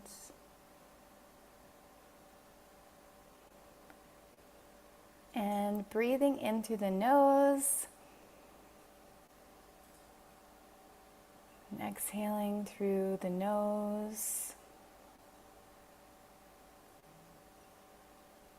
Letting go, releasing, releasing, releasing. Now moving your shoulders forward. Kiaya. Letting go.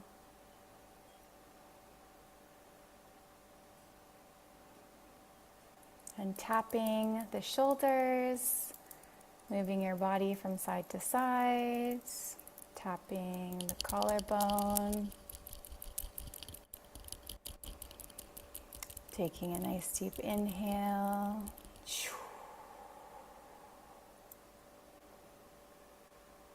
Niyaya.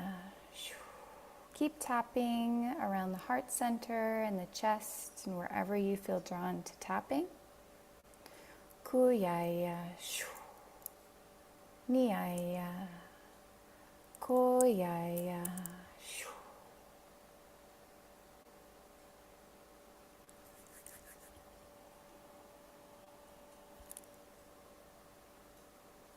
So thinking of something or someone you love now and breathing this in.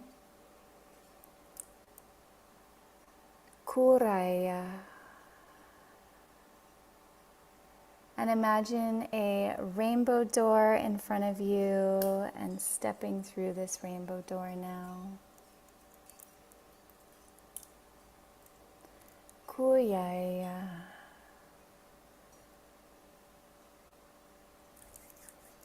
And on the other side of this door is a beautiful crystal room. Kuraya.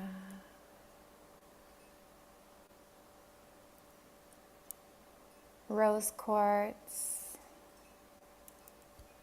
kyanite,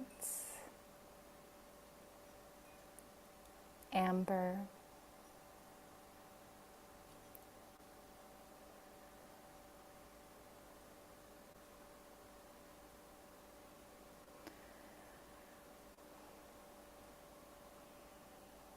and as you are walking in this room, you see a beautiful obsidian crystal, and walking towards this crystal now.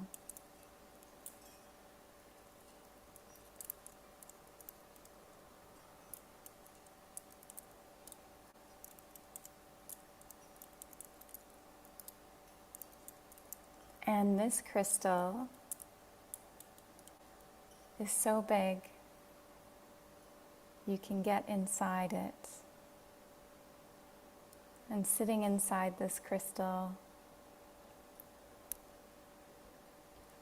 Kuyaya.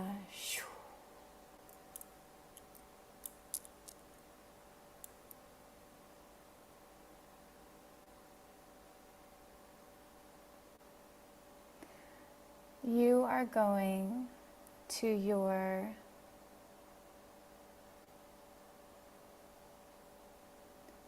dream life in this crystal.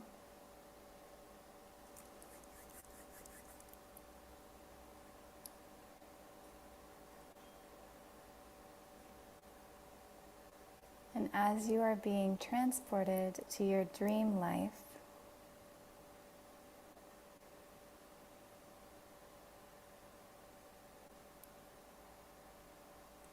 your smile gets bigger. The feeling of love and excitement gets bigger.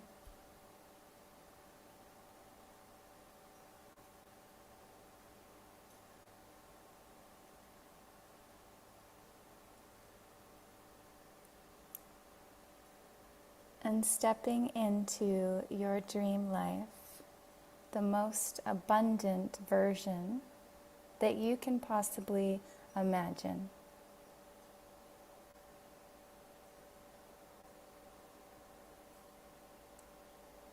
Now, what does that feel like in this now moment?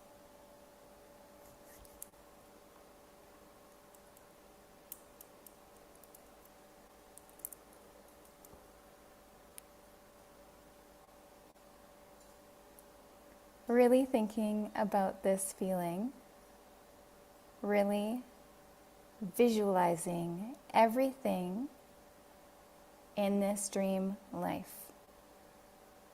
Think of the experience that you are having where everything is exactly as you are seeing it, are feeling it, are knowing it.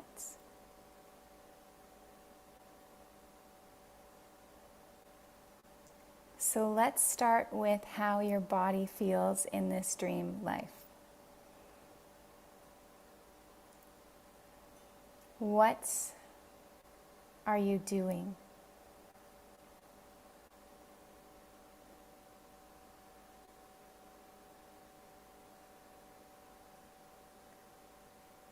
Releasing, releasing, releasing.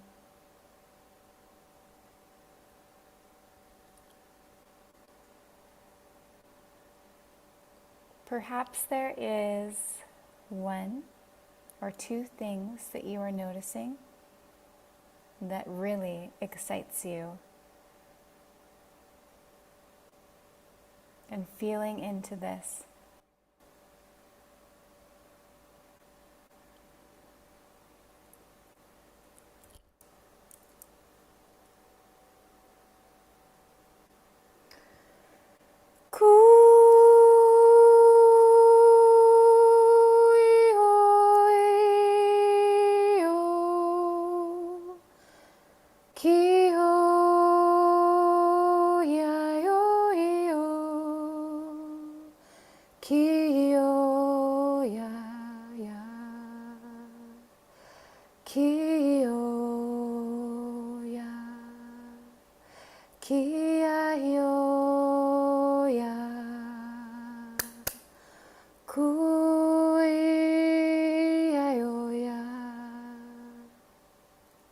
Breathing deeply on every inhale.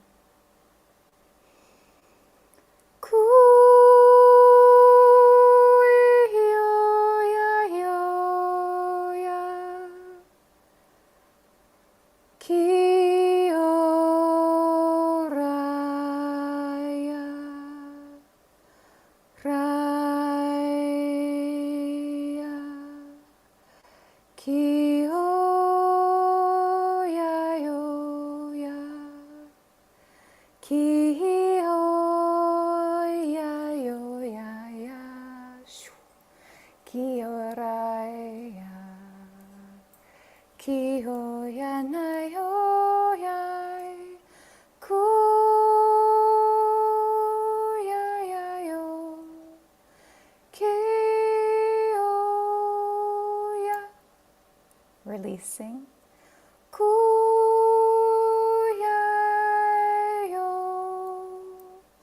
Releasing.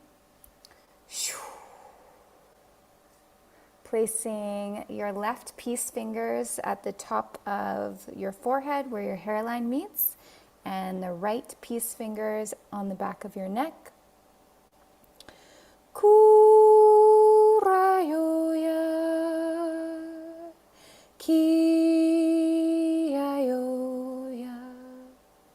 Focusing on your heart center here, really breathing into the heart. Kuyanaya, kuyanaya, kuyanaya, kuuntakaya, tukuotakaya, tikatakaya, takaya, tukoraya, nyataya, tukoraya, kihayataya, toro tokaya, nyataya, tokorota sintakaya. Kianaya, tokoraya, takaya, shuntakaya, takaya, tokorota sintakaya. Nianaya, toron takaya, tisinkaya, toroto shintakaya. Kuyanaya, releasing. Kianaya, torotia, taya, takaya, toshintakaya, toroto. And now visualizing something very specific that you are calling in from this dream life. Visualizing this now.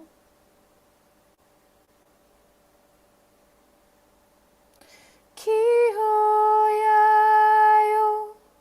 kiyayo raya.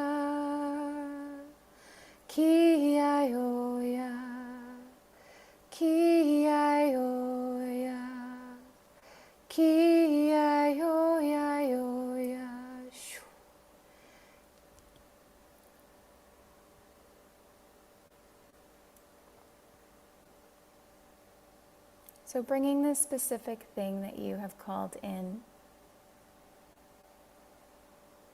and placing whatever this is, could be something big, could be something small, and placing it in your pocket.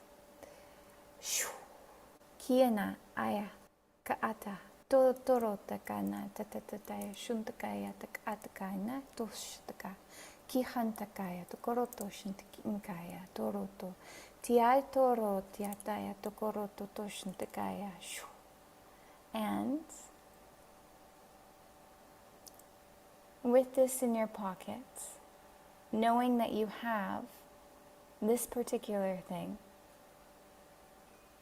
how does this feel in this now moment, knowing that you have this?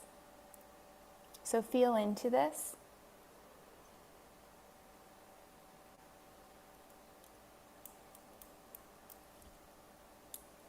Tia torotak nya, kihantai ko otak ata, tihantai ko ontak ata, toroto shntakaya, torototaya, ninkata tosntaka, koya nikantakaya, tokosntakaya. And now,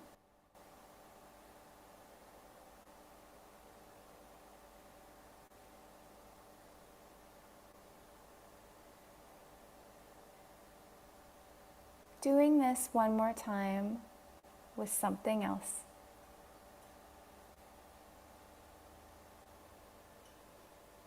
So calling in something else in this dream life and holding it, knowing that you have it. It's there in your hand.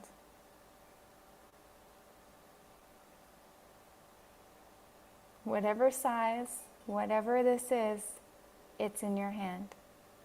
And placing this in your pocket. Kihanaya toroto shintakaya takaata. Noticing how you feel with these two things in your pocket.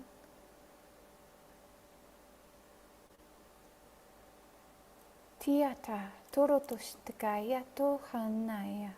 Ni inkaya tokorate tia toroto shintakaya takarato torate yataya shuntak. Tiata. Standing, sitting a little bit taller. How does it feel?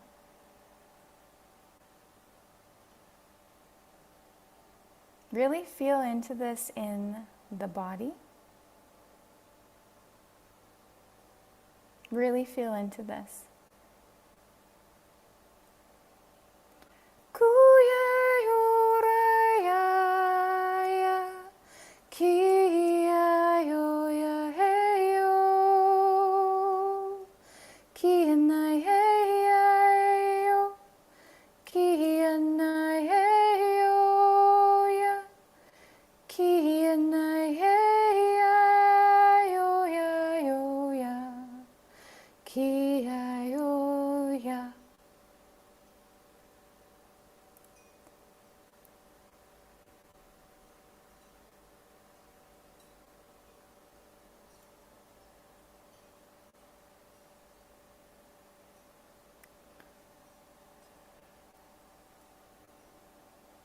So the frequency that you have everything already in this dream life, you have it now.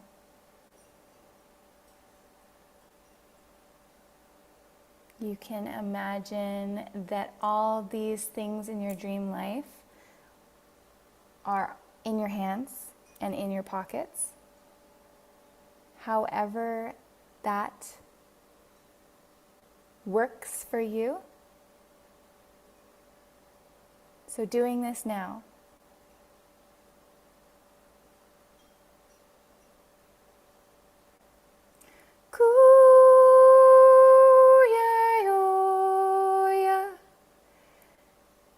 Ki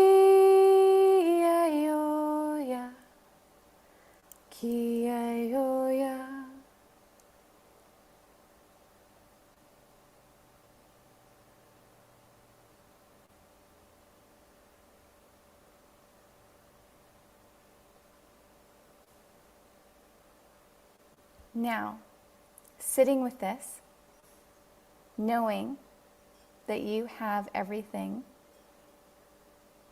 in this dream life. You're literally sitting with everything in your pockets right now. So really feeling into this. What are you feeling knowing that you have everything in your dream life? How does that make you feel in this now moment? Breathe this in.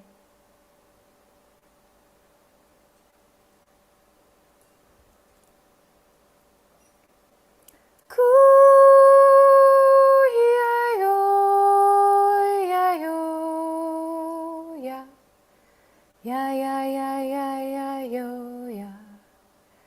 Yeah, yeah, yeah, yeah, yeah, yo, yeah. Yeah, yeah, yeah, yeah, yeah, yo, yeah. Yeah, yeah, yeah, yo, yeah.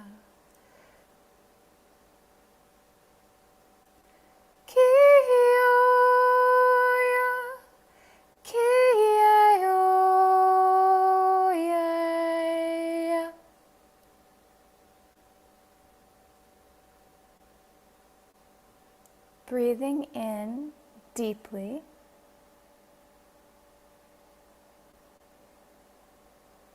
And on the next inhale, holding at the top for as long as you can. And then breathing in a little bit more and releasing.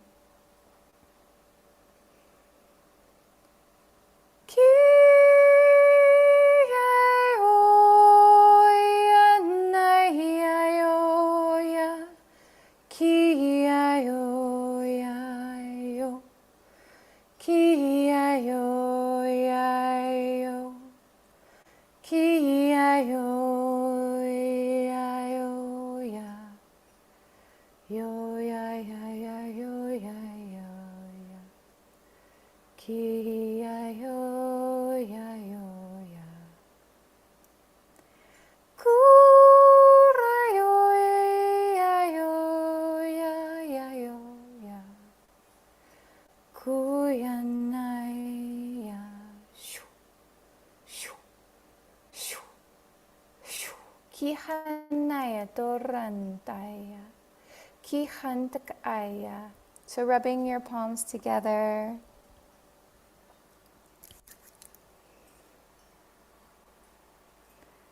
Placing your hands out in front of you. Kihaya toroya tihana toroya.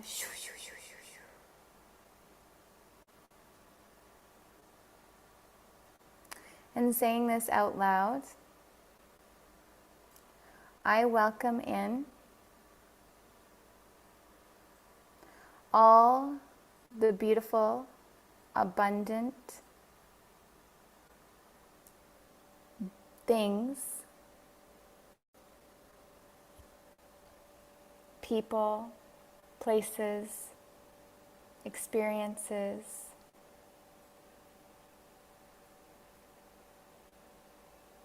into my life.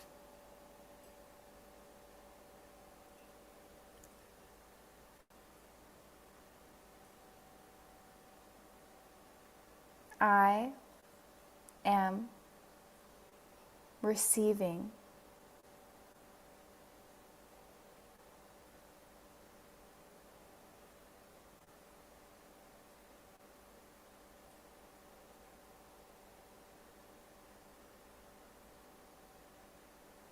I am worthy.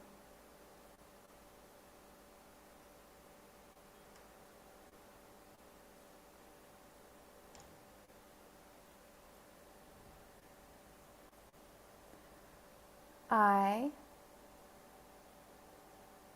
am capable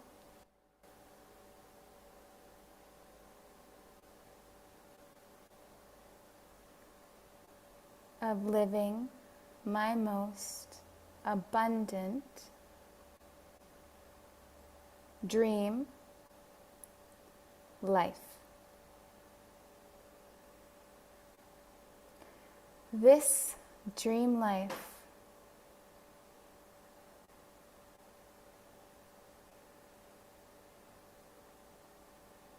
is now.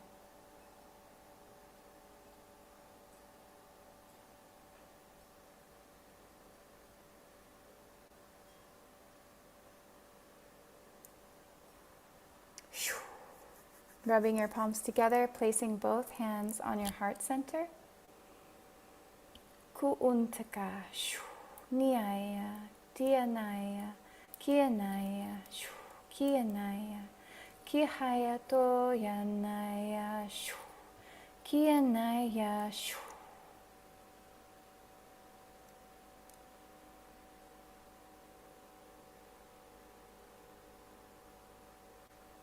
Abundance is your birthright.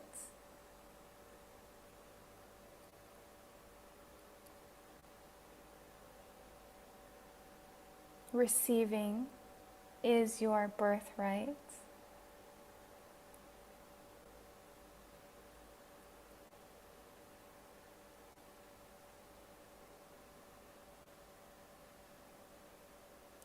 You are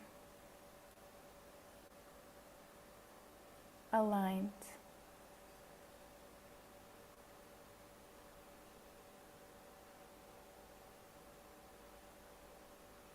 You are exactly where you're supposed to be.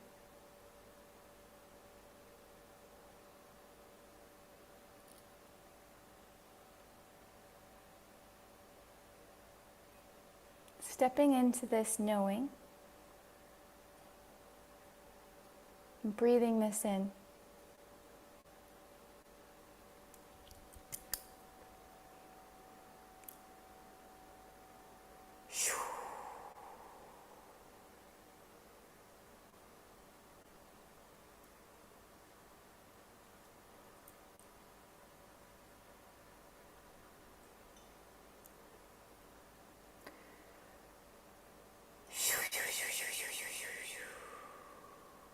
Now, breathing in love, breathing in all the goodness of everything that you have been feeling during this journey.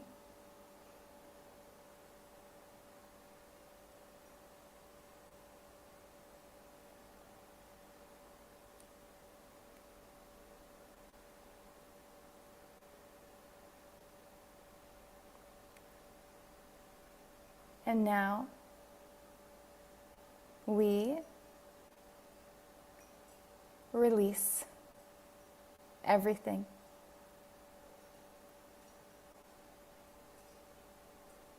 With a deep cellular knowing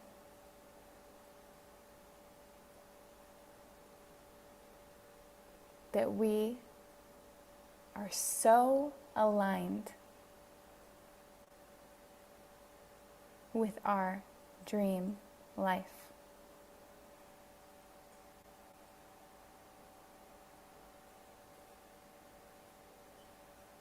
There will be signs.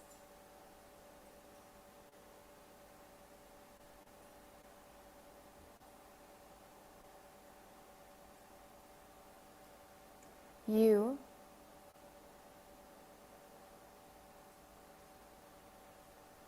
can confidently walk forward with this knowing.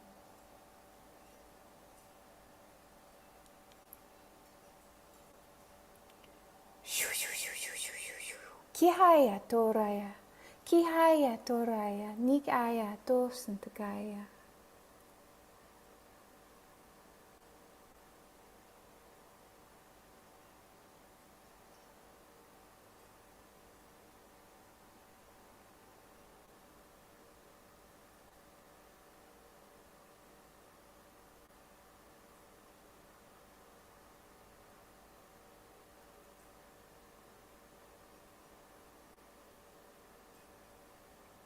Releasing releasing, releasing, releasing, letting go,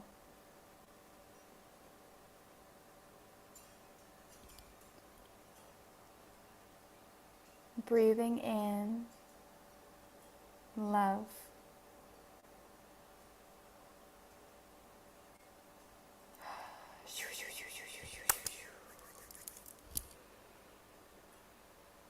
and bringing your awareness to your heart.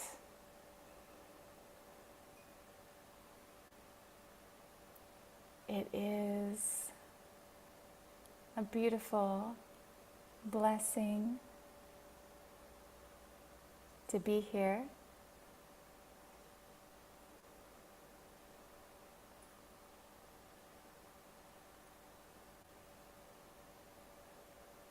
Really thanking your body and spending a few breaths here in gratitude for how far you have come.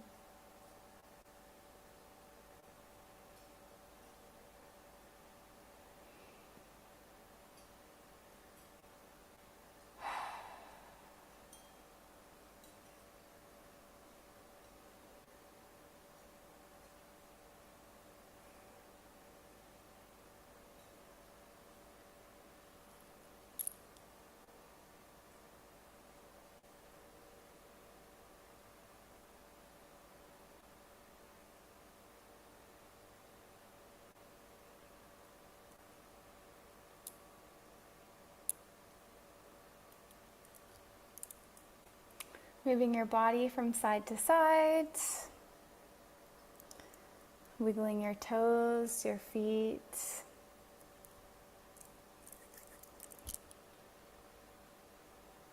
And when you're ready, you can open your eyes.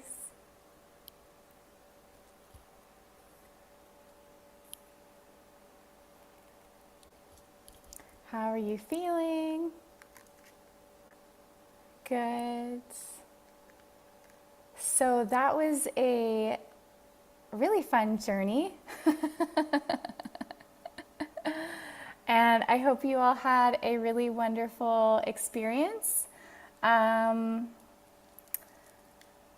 can I share? I mean, this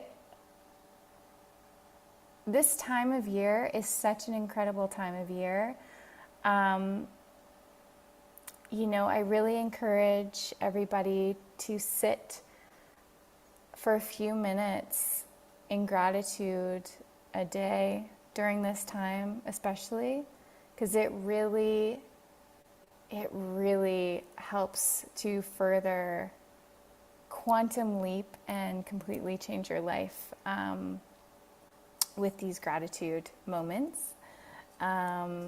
And you are exactly where you're supposed to be, Circling back to what Kate said, you know, sometimes when you feel like maybe you didn't do something you were supposed to do, you are not missing what's meant for you. So what's meant for you, it's going to be in the most divine timing.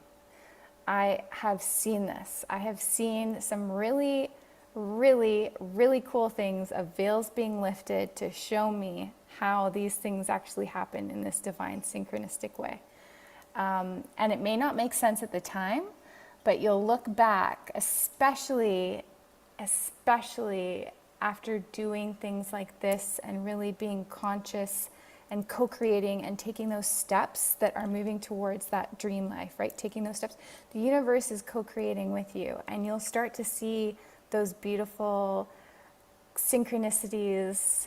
Like Kate and I have talked at length about the cool stories that we have both experienced, and it's not just limited to her or I, it's everybody. And it's like once you start realizing, you're like, oh my gosh, and then it just keeps happening, and it's so cool. It's like just playing. So really just starting with gratitude. and then the world just unfolds in a really, really cool way. So that's the magic there.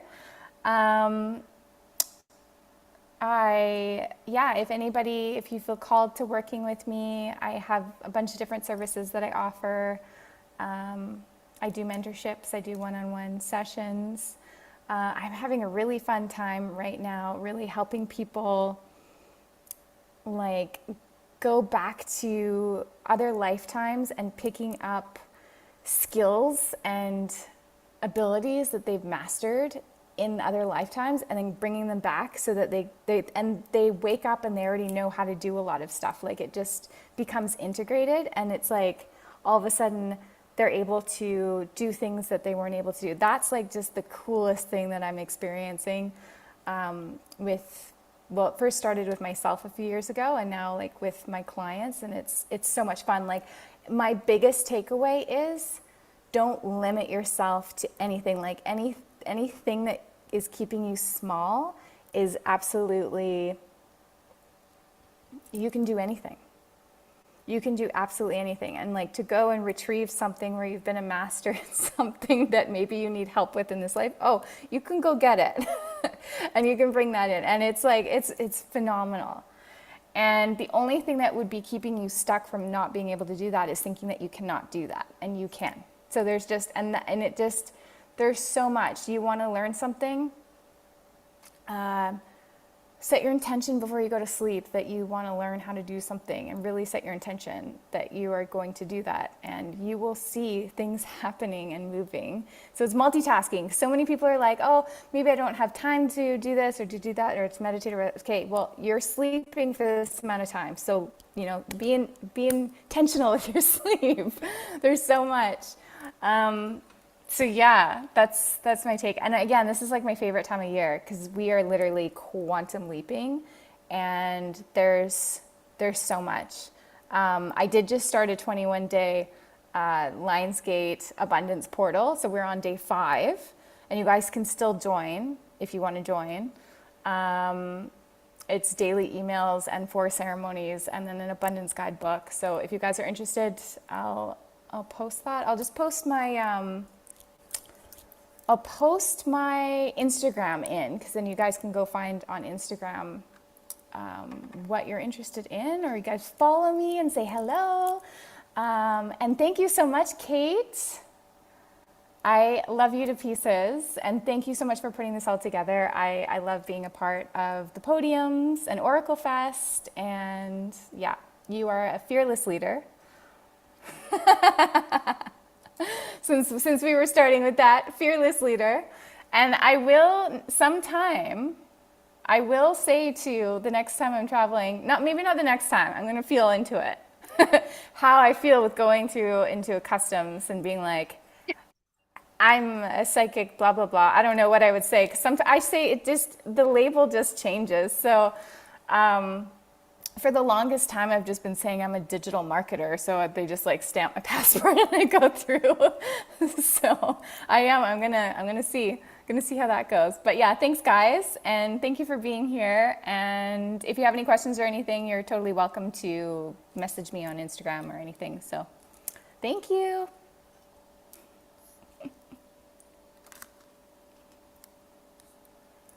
I can't hear you. Is it me? It's you. Okay. It's me. You know what? Because this 14-year-old dog, this beagle, Ruby, was so excited by what you were saying. She jumped on me and knocked so many things down. So we're going to take like a 10-minute break because it was a good idea anyway, you guys. We need to actually be in our bodies. Kirsty did such a good job of and I planned this. I knew that we were going to go into an activation, and I'm actually really glad there is this little bit of a break time naturally in between this session. And then when we meet with Adrian Amari, when we're going to go into Pentacles, so we'll be able to be in the mind, still expansive, but we don't have to necessarily leap anywhere, travel anywhere. So let's just go gather, collect ourselves. You go hydrate, go use the washroom. I'm going to let this dog out. I'll make sure this dog is settled. She'll get treats in another room, and I'll make sure everything everything's plugged in on my side. So go follow Kirsty Lauren on Instagram. She is just a really, as you can tell, amazing, awakened, activated being. And so even just following her, you're going to feed on some of that. And that's exactly the purpose. It's a feed for a reason. Instagram feeds. Now, like, my name's like Sidekick Liver. I don't know where that came from, but now I can't unhear it. I mean, hey, we're meant to be silly, right? Like an abundance of joy is inclusive of absolute silly business because we cannot take this so seriously. Otherwise, we are in that state that we do not wish to be in, right? Like when life comes down and it adds that pressure. So yeah, I'll call you Liver any day, no problem. It's good for you. It's good for you.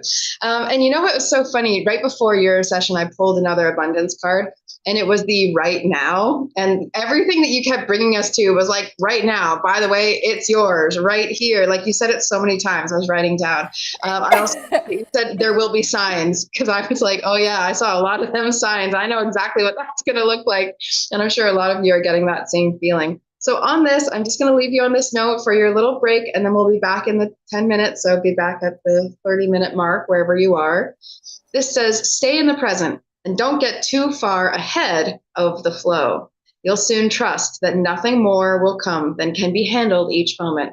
So each of you have got this. You can have anything you wish in your pockets, just like Kirsty showed you, in your pockets, left and right. I love that. My pockets still feel full. I should go and check that out in this break time too. So we'll see you all in about 10 minutes. Thank you, Kirsty. Will you be joining us for live readings later as well? I don't think so because it's 11, timing. 18 p.m. here. I understand. Yeah. I know. I understand. But thank you.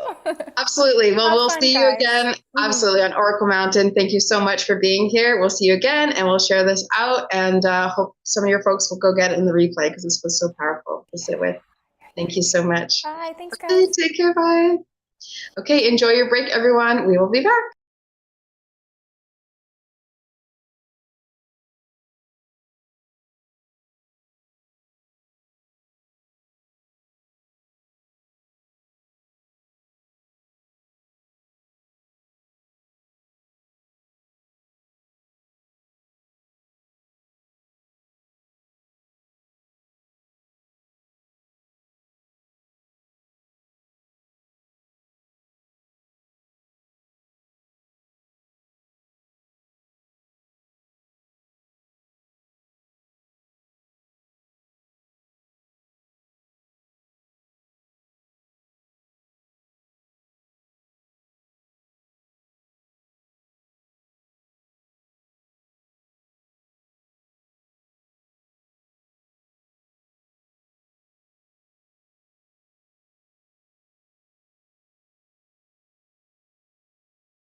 Okay, can I double check that you can all hear me? Is anyone responding? Oh, great. Thank you so much for that. There's no rush to come back right away. I just thought I would pull some insights and keep us in this zone. Also, I just have to really chuckle that I already called it that Ruby, the dog, was going to be a bit of a thermometer or like a, a gauge in this way. And it was so funny because I was debating, oh, should we take a break? I don't know. It's sometimes I like making sure we can keep the flow going, but that's exactly what it requires. And if I were to do another pillar in this year's theme, I would add rest into abundance, that actually there's a luxurious quality to being able to relax and unwind and to receive, to rest, to be in your bodies. So I'm very glad that everyone has been bringing so far this expanded moment, and then also the practical. Why can we just be here and look at, even as we're on this journey with Kirsty, of course, we're in an etheric space when we're receiving light language, but we're moving our body, we're tapping, we're getting that into physicality. We're also bringing it back in pockets.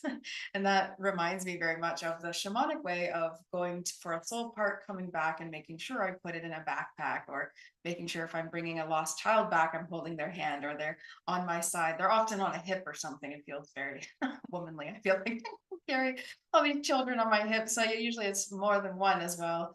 And often the toddlers are like on your back. It's always very funny. But actually noticing in your body where you feel something means it's that much closer to existing in reality as well. So I just wanted to offer up a little tool, and also then I'm going to ring some bells because I felt like bringing some vibrational blessings into the space as well before we get moving. Again, with Adrian, I'm so excited. The flow of this is just feeling so much how I pictured it. And Owl wanted to be here as well. So it just feels like an appropriate moment for them. And then that way we can stay focused on the journey and true nature later on.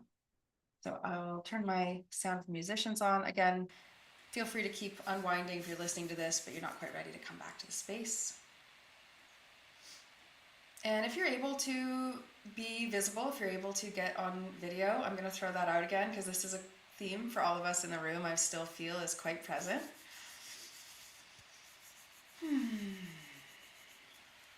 Okay, owl.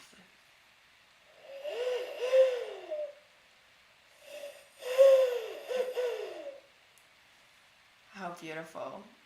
Look at this precious thing. This is an interesting one. I have an abundance of tiny instruments. This has been a thing that has happened. You might notice collections or things that come really easily to you. Also, spare seats next to me on airplanes. I don't know why. It's a blessing. It's such a blessing. 80% of the time, I'm not even kidding. I have photos on my phone to prove it. I stockpile all these photos of empty seats next to me on airplanes. Owl wisdom is wanting to come through encouraging the dreams to continue arriving. That in fact, a lot of times when we grab a dream, we are so excited because it's beyond our current understanding of ourselves that we end up limiting the dream by naming it and claiming it so quickly that we actually can squash it in the process, because we might then line up exactly how we think that was supposed to happen and exactly how we thought it was supposed to go. And something that I really enjoy about sitting here in these podium spaces is how activating it is for me, how beautiful it is to see everyone opening up at the same time, because how often do we get to be in spaces where people are present fully and opening up and in a soft way and in a kind way, receiving for themselves. I can't think of many situations, and I find it incredibly valuable. So thank you everyone for being here and being yourself. Oh, I'm filled with a lot of emotion today as well, because I keep seeing how how time and time again, these reminders, it's really just us remembering who we truly are. That actually every time I see an OracleFest speaker return, it's like they're a more authentic version of themselves, and it is like warming my heart to see it in that way. So that's sitting with me as well right now. I have this card here, Dreamweaver, which also feels very OracleFest appropriate. This purple and gold and moon energy. And also I work with a white tiger. That's one of my greatest power animal teachers.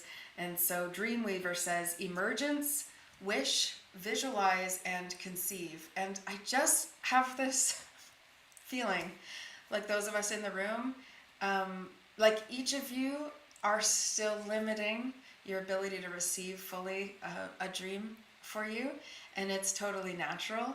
And so I just am so excited because I feel like thrilled that you're going to get to discover even more than what you can currently even hope for in some distant future. I see that times, magnified for each of you. Okay, I'd love to bring in some bells.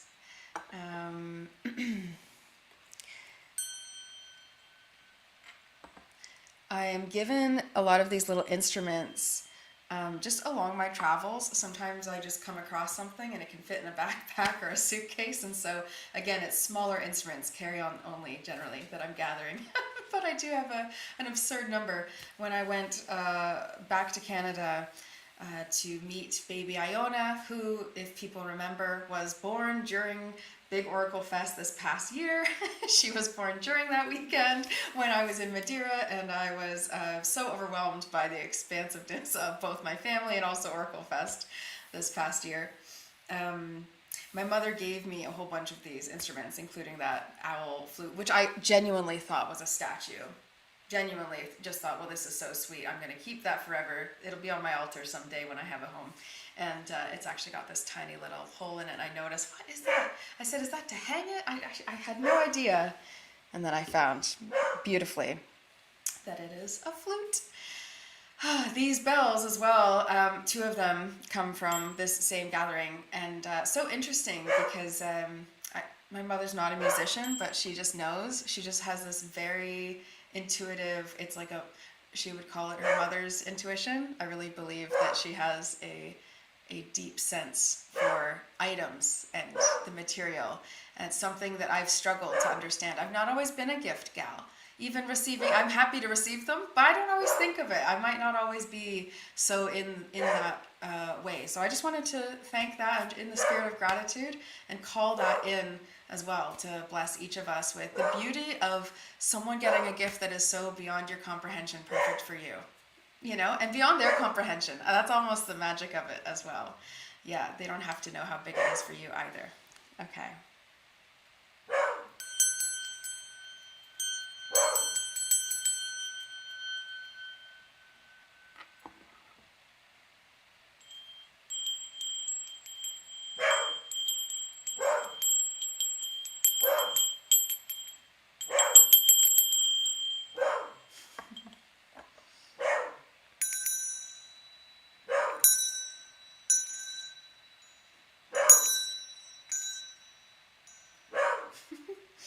I'm going to welcome Ruby back into the room. It's so funny. She was resting and now she clearly wants to enjoy the time in here again. I'll secure the premises, but I'll invite Adrian Amari on here, and I'm not surprised at all that Ruby's going off because Adrian always has furry friends nearby her. So I will bring Adrian onto the Oracle Mountain, and you know what it's like here, and you know me, and I trust you. I'm actually really excited to hear you speak. Not actually, of course, I'm really excited to hear you speak. And what I also know about Adrian is that she brings the fun. So everyone feel free to let yourself feel lifted. Yeah, Adrian is going to talk to us about pentacles, a pillar that I knew needed to be here. So take it away, Adrian. All right, thank you, Kate. Thank you so much. Thanks for having me here. Thanks everyone for being here. I do have all the animals. So my bird is over here. I think he's just off screen, but you might hear him chatting along because when I talk, he thinks he should talk too. And then of course, I have my tiny little dog with me pretty much at all times. So you can't always see her in the video because she's so small, but she's always here. because I think this is my reading room where I do all my tarot readings, and I think she thinks we built this room for her. So, you know, she always has to accompany me here, even as clients come in. She curls up right beside them. If it's an online reading, she's right beside me. So she just brings all the great vibes for me. She's my little soul, heart and soul over here. So yes. Tarot. Tarot is my main jam. I will talk tarot forever. If you have questions as I'm talking, if you want to share anything that comes up, please feel free to put it in the chat. I would love to hear your thoughts. Tarot is, as I always say, a deck of cards that illustrates the human experience. So you have been through all of these cards probably numerous times in your life, and abundance shows up so much in the tarot in so many different ways. The suit we're going to be focusing on today is the suit of Pentacles. And I think a lot of people look at this suit and they think, money, right? I think a lot of the time when we're talking abundance, that's one of the first things that comes to mind is like the physical abundance of the material world. And yes, the Pentacles can be so much about that, but I would like us as we go through this to think of Pentacles in different ways, because abundance can show up in our lives so many different ways. So yes, it can be of money and finances. It's often called the suit of coins. There's a big giant coin in a hand on the first card. I mean, like, you know, I can't really get away from that. But let's think of Pentacles more as our resources. So the suit of Pentacles is the suit of earth. And how much abundance does this earth give us? Like just at its very core, right? Look outside. If you're near a window, look outside. You can see hopefully flowers, trees, greenery, ocean, clouds, birds. Mine flies around the room. But there's just so much natural abundance in the world around us that I think sometimes when we focus solely on the money or the financial aspect of the Pentacles, it loses a lot of its powerful messaging. So we're going to go through this suit, a little journey of the Pentacles, so to speak. And I want to talk about how it shows up in different ways, what the cards mean. And I'll be asking a lot of questions just for you to reflect on as we go. If you would like to answer the questions or share your answers, please feel free. If you like to journal and you want to write your answers down, that's great too. If you're watching the replay and you want to share it with me, go ahead and send me a message. Like, I'm open for any of it. I love the interaction. I love to hear what people think. So let's start with our journey of the Pentacles. Now, you don't need to know anything about tarot to get anything out of this. So if you do, great. And if you don't, that is also great. You can 100% relate to these cards not knowing a single meaning of the tarot, I promise. So let's start with the Ace of Pentacles. Now I'm going to show you a couple different versions because I have a problem. That's really what it comes down to. I collect decks and I just can't stop myself. But the Ace of Pentacles, you'll see right here, we have a divine hand offering up a pentacle or a coin, right? And that's the reminder that divinity, that the universe, that Mother Earth, whatever source you want to attribute things to, are always offering these gifts of abundance for us. Now, the aces in tarot are always potential. They're never the guarantee of anything. So the potential for all that abundance is right there, right for your taking. But what are you going to do? Are you just going to be like, cool, there's a hand offering me some stuff and look at it and go on your merry way? Or are you going to take it? And what I love about the Pentacles, see how there's an open gate here with a mountain in the back, right? If we want to take up the journey of the Pentacles, it is a journey. Sometimes it takes work. Sometimes it takes effort. It takes time. But we have to choose to go through that gate to really get to the manifestation of the abundance that the Pentacles has to offer. This is my favorite version of the Ace of Pentacles because it's an open door. Like, how beautiful is that? Don't you want to go through that door? Right? So can you think of a time in your life when an opportunity for abundance, in whatever way abundance speaks to you, maybe that's an abundance of time, of freedom, of energy, of health, of wealth, of opportunity. Can you think of a time when that was presented to you and that you actually went through the door and took it? And I hope there's many of these instances in your life, big or small. It doesn't have to be life altering. It could just be, you know what, I really wanted like an ice cream and the ice cream truck came around. So I ran out my door and I stopped the ice cream truck and I bought the ice cream. I think I'm feeling a little salty because I missed the ice cream truck a couple of days ago, but that's my example. That's why that's coming up. But can you think of a time in your life when you did take up the opportunity to accept and to receive the abundance? Now, what's really interesting is, again, the suit of Pentacles is the suit of earth. the suit of earth is a feminine energy, which means it is a receptive energy. So it's great to want abundance, but the biggest, let's say, stepping point is opening ourselves to receive it. So even though the door is open, we still have to be willing to receive it into our lives, right? It goes both ways. So that's our ace. It's a good time. All right. I'm glad I have the giant ones so you can see them. So the next thing that comes through is our Two of Pentacles. Now, this guy, every time I look at him, I'm like, oh, his hat is so dumb. He has such a silly hat. But the Two of Pentacles is all about the balance of our resources. So even though I think we all crave or work towards or would like abundance in our lives, we do have to realize that it is a balancing act. It's not saying that we can't have it all, but it is saying that we have to be able to balance it all. And with the Two of Pentacles, the question is, where are we pouring our resources? Where are we putting our time, our money, our energy, our effort, our emotion? How much are we juggling? And is it worth balancing all of it? Because sometimes to make space for more abundance in our life, we have to drop some of the things we're juggling that maybe aren't bringing anything to us. Now, I know we all have adult lives. We unfortunately sometimes have to lead. So this isn't saying forego all your responsibilities and throw caution to the wind and drop all the balls all over the place. But it is saying be very aware of the juggling act or the balancing act. It's the reminder too that as we find balance in life, we have to constantly readjust. You don't find balance one day and go, woohoo, I got it, balanced, set for life, right? Because something will come up, something will disrupt that balance, and you have to juggle all over again. So the Two of Pentacles is a reminder that it's okay to consistently be part of that juggling and that balancing act. It's okay to be flexible. I think, Adam, maybe this is me projecting, but sometimes we get so caught up in how we're going to achieve that abundance, how we're going to bring it in, how it's going to come to us. And the Two is like, you got to chill. You got to be flexible. Because if you are so hard set on the way it's going to go, you're going to get in your own way. And I don't want that for you. I don't want it for me. I don't want it for anybody. And I'm sure you don't either. Right? So we have to learn to juggle a little bit. And what you'll notice too in the background of the two, there's some ocean. There's like the ups and downs. We have these little boats riding those waves.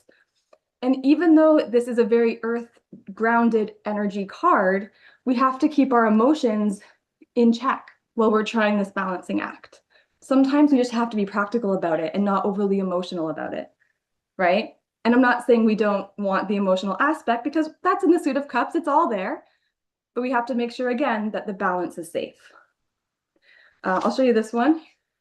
This is very similar. He reminds me of Humpty Dumpty because he's sitting on a wall. I don't know if that means anything to anybody, but he has his nice juggling act here. His hat's a little bit better, but it's still finding the stability through the balance. And it's funny because I think when we think of flexibility, we don't always think of stability, right?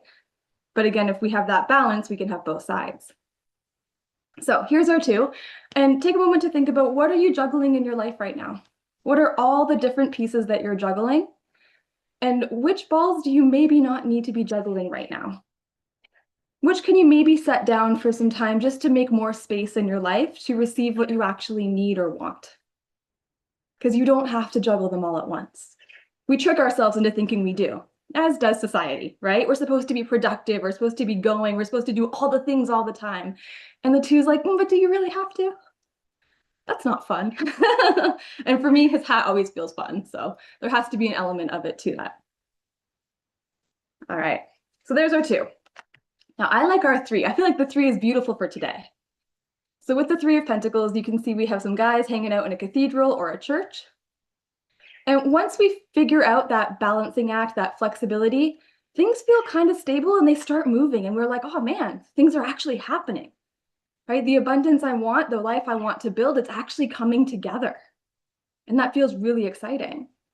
So the three is when we've reached a good milestone, a good foundation, and we want to keep on building on that foundation. But the three is a reminder that we can't build alone, and we're not meant to build alone, which is why I think it's so beautiful we're all here today, because that's all part of attracting that abundance into your life, is working with others, collaborating with others, allowing others to do their part so that you too can shine. And I think, especially in the world today, there is a lot of community that's needed.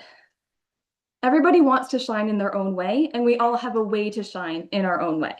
And when we're able to do that, we attract more of what we want into our lives while helping prop others up and allowing them to have the same result. So the 3 is about building that foundation in community. So who do you like to work with? Who brings abundance? Who brings joy? Who brings freedom into your life? And I hope you have a few people. I hope that you have like a list that you can name off. And how can you trust them to do their part so that you can shine when you're doing yours? Right? I feel like, Kate, this is very good for you. I feel like that's a good message coming through. I don't know, I had to say it. It's cheesy, but I did. And what I love about the 3 of Pentacles, like, it's funny because in this card, there are 3. In my favorite deck, there's only one gentleman here, but he's still building something for a community. Right? It's generally understood they're building a church or a cathedral, something like that. And that is a symbol. I don't try to go here too much, but that is a symbol of community, of togetherness, right? Of help, of aid. And that's going to come up again. And if you can think of somebody that you're like, oh man, I love working with this person. I love when this person supports me. I want to support them. We can really build something awesome together. And it doesn't have to be a business. It could just be propping each other up as you're building what you want and you're building different parts. That's okay. But if you can, maybe tomorrow, maybe after, depending on your time zone, how's that? Reach out to them. Just say hi. Just say thank you. Because a big part of abundance, we're going to talk about it later too, is making sure that you're grateful for what you are receiving. Because gratitude only expands things in your life. So whoever came up when you were thinking of this, I want you just to send a nice little thank you message. Share the love, right? All right, then we reach our 4. Now, our 4 of Pentacles is a very different energy. We've had like some really great opportunity. We found out how to juggle things. We feel good about our community. We feel good about our foundation. And I think we've all been here before where once we start to see things moving, it's sometimes easier to cling on to everything that we have. Because if we don't cling, what if we lose it? What if we lose our progress? What if we lose the money we've accumulated? What if we lose the freedom, the time, the emotion? What if we lose that? That's a scary thought. And that's where the 4 comes in, because you can see he's holding on tight, right? He doesn't look like a very happy guy either. He has pentacles on his, whoop, that's behind, okay. The camera plays with my mind. He has pentacles on his head. He's holding on here. He even has 2 on his feet. And look how far away the city behind him is. Because the more we cling, the more we hang on, the more we hole up, the tighter things get, and the more we isolate ourselves. You can't take it to the grave. And that's what I always say with the 4 of Pentacles. The abundance that you accumulate, it's for you to thrive, for you to enjoy whatever resource it is that we're talking about, but you can't take it with you to the grave, so you might as well enjoy it while you're here to enjoy it. Yes, we want stability. Yes, we want security. We live in a world where unfortunately, those are very important things for people to feel like they can continue to create and thrive in this world. Like, we can't ignore that, right? But we also can't hold on so tightly that we're blocking ourselves off from what's available to us. So what are you maybe holding on to a little too tightly? Maybe it's a belief, right? Maybe it's an idea of how much you can actually have. Maybe it's a limitation that you're placing on yourself that doesn't need to be there, but you're holding on to it because it feels comfortable and because it feels safe. And I'm not saying it's a comfortable place to be in, but we do it because it's natural. It's human. It's our ego's way of protecting us. So it's not a criticism or a fault. But then the question is, what are you holding on to? Why? And maybe how can we release it so that we can have a little bit more of joy in our life, a little bit less worry about holding on so tight. And I think this guy looks the same. Yeah. I find like a lot of 4 of Pentacles are very like a miserly looking man, just clinging on to everything he has. And sometimes we need that. And it's not saying, don't save money, don't make good investments, but it is saying be aware of how hard you're clinging and why. Because the problem is we always have these 5 of Pentacles moments. And I think it's safe to assume that no one wants to be here. Nobody wants to be out in the cold in their bare feet with rags to wear. That's no one's goal, right? And yes, it can be a card of poverty and a card of loss. That's how it's often read. But I like to see it more as a card of hope. I think when we are trying to attract so much into our life, we can often get into a state of focusing on what we're lacking. Because you think, well, it's not here yet. I haven't manifested it yet. It hasn't come. It's not going the way I was thinking it was going. And then you get stuck in that spiral, right? Where you're like, well, I don't have it. I'm not good enough. And you make all these ridiculous reasons that are complete BS, because we do it, of why you don't have the thing. And that's really what the Five of Pentacles is. We isolate ourselves. We get stuck in that loop. We feel like we're out in the cold, like we're looking on everyone else who's getting all the things, and here we are and nothing's working. And that sucks. And that really can affect our self-worth.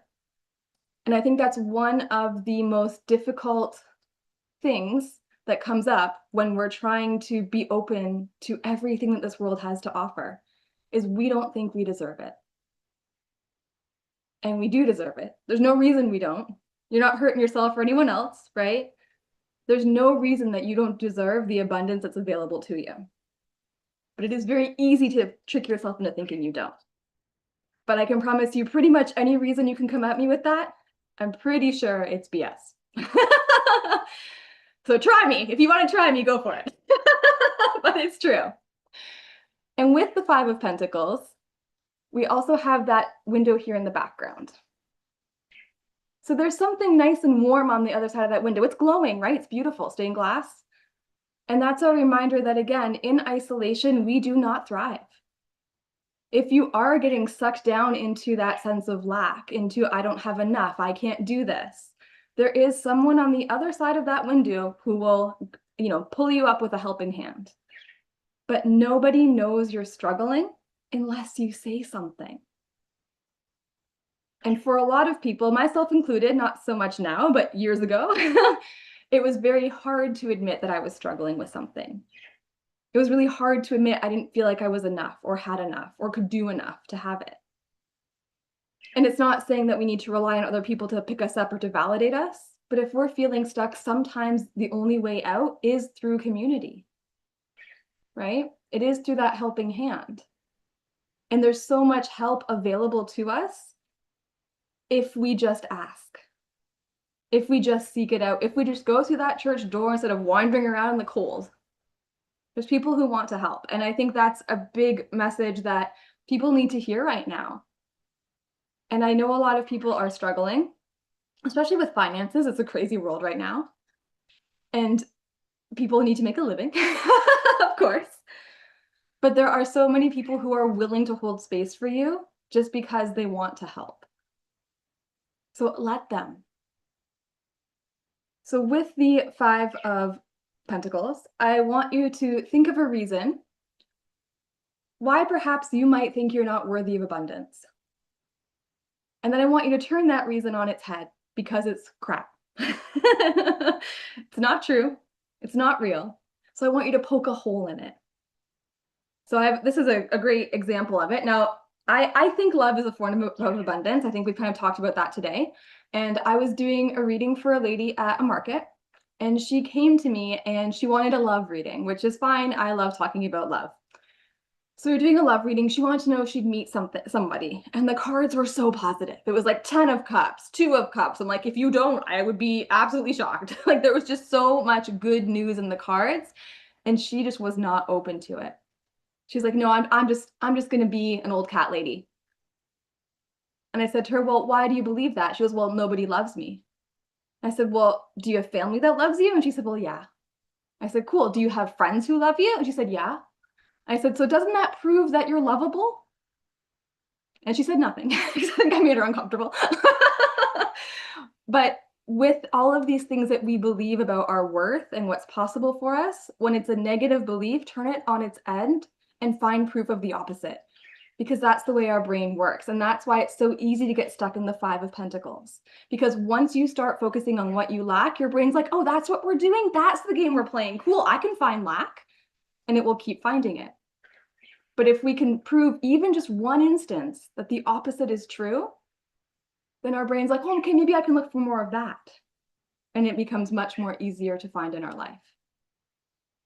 And we want a good way. We don't want this. Okay, so let's move on. And I think this is the same. I'll show this guy too. He's just lying down on the ground. Like, be like, yeah, he's pretty tired. And that's the thing. The Five of Pentacles is a tiring card. Like, it is that emotional exhaustion, that physical exhaustion. And I think when you get into the pits of it, you do want to give up. You just want to lay down, right, on the ground and feel crappy for a while. And sometimes we need that, but don't lay down too long when there's people who are willing to pick you up.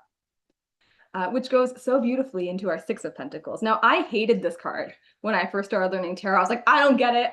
Makes no sense. Took me a long time to really understand the Six of Pentacles. And this is all about our relationship of giving and receiving, which is perfect for abundance. And so much of the time, people are willing to give. And this is what I'm finding with so many readings. They want to do for others. They want to be helpful. They want to give of their time, their energy, their effort, their experience. But receiving it is a completely different story, because that's uncomfortable. And when you're so used to giving, having someone do the same in return is uncomfortable. So the Six is like, we have to have a balance. You can see he has scales, right? And sometimes we're this rich guy and we're like, woohoo, I got all the things. And sometimes we're these guys who are like, can you help me out a little bit? We're never one or the other at all times. We can't be. That's not human. It's not why we're here. So we need to find balance between our relationship of giving and receiving. And my favorite way of explaining this is like, think of how good you feel when you give to somebody. Like, think of how it makes your heart feel. Now, by not receiving from others, you're robbing them of that feeling. And that's not nice, right? We want them to feel that same way. So how can you give and receive fairly? Give without expectation and receive without guilt or shame. So think for a second, what do you love to give? What resources of yours do you love to give? Is it help? Is it joy? Is it love? Connection, experience, or expertise? Do you maybe love telling people or teaching people things? Do you love donating money or your time? And what do you love to receive? Is it quality time with someone you love? Is it flowers? Is it more freedom in your day-to-day life? And how can we balance out those scales? I love this card. It's such a nice card of community. This is such a gentle version of it because it's children sharing that pentacle. I'm like, that just feels wholesome. Just such a nice wholesome card. Now we have the Seven of Pentacles. This is my most hated card because I am not a patient person. Every time it comes from me, I'm like, stop it, just stop. But the Seven of Pentacles is our card of patience. And I think that's a huge part of acquiring abundance, of manifestation, is having the patience for it to come to fruition without the way it's supposed to come. So much of the time we plant the seeds, like think about if you're doing your garden, right? You go outside. I just did mine this past June, so it's fresh in my mind, and I'm looking out at it now. It's beautiful. But you go and you plant your seeds, and you like line up, where all the flowers are going to go, and where you want, the sunflowers to grow, and the roses to grow, and all that good stuff. And the wind comes along, and it plants a seed somewhere else. And a month later, you're like, what the heck is this? I didn't plant that there. But does that make that plant any less beautiful? No. Any less worthy of living in your garden? Probably not. So with the Seven of Pentacles, we need the patience and the room for things to grow without feeling like we have to dictate how it goes. The universe doesn't usually deliver on our time frame or in the way that we want it to. So by letting go of the expectation, we're making so much more space for things to come to fruition, because they could be so much better than you even thought they could be. So what seeds are you planting or sowing in your life right now? What are you hoping to grow or to bring to fruition? With the Seven of Pentacles, you can see he's like kind of tired looking at these plants. And the other thing too, I always say is make sure that you don't hyper focus so much that you're getting in your own way. So don't be afraid to shift your focus.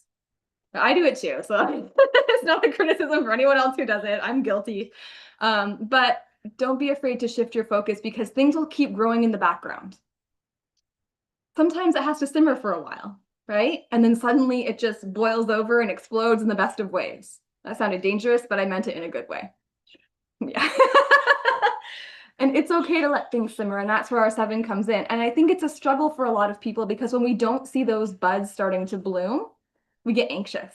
We think it's not going to happen. Have I wasted all my time? And the 7's like, just be patient.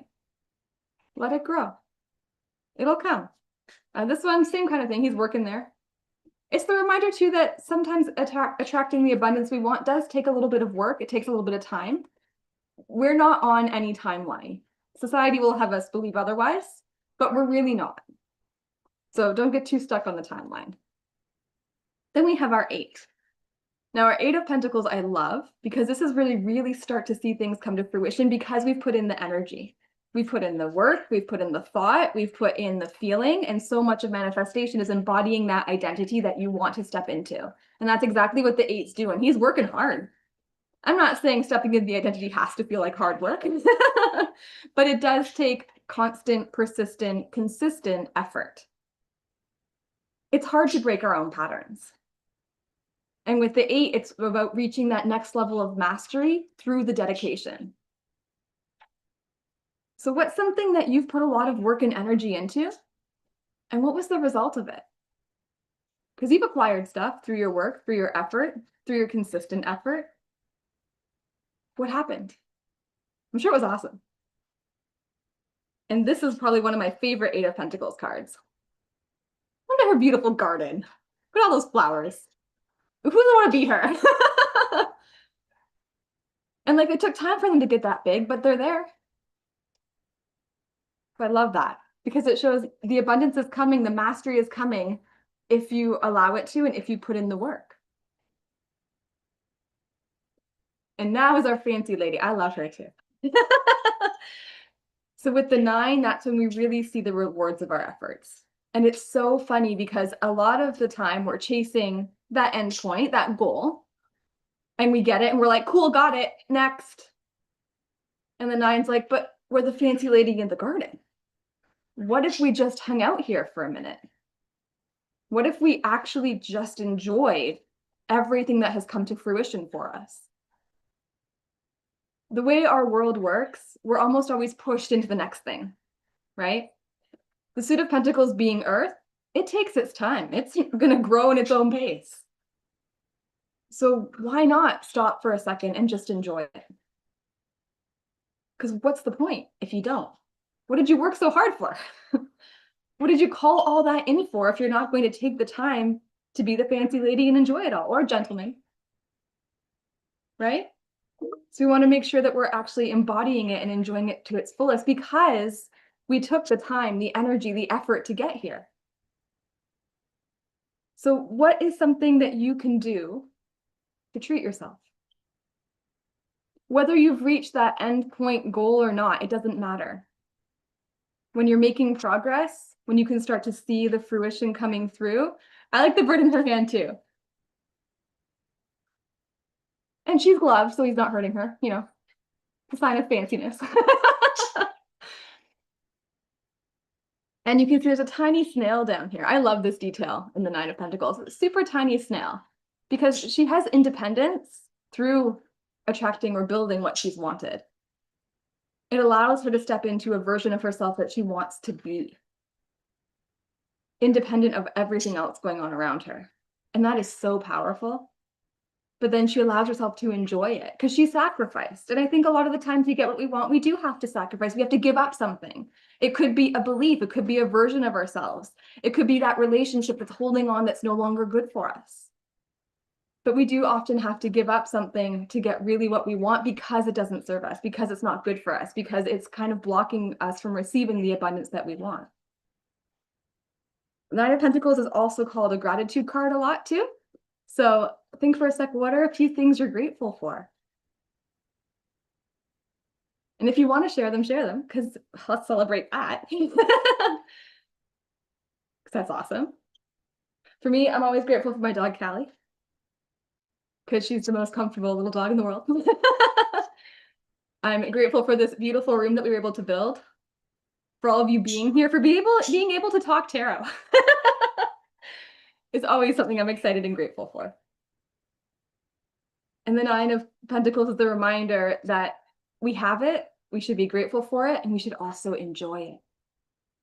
And there's no shame in enjoying it. There's no shame in hitting pause on the everyday craziness to enjoy what you do have and what you have built.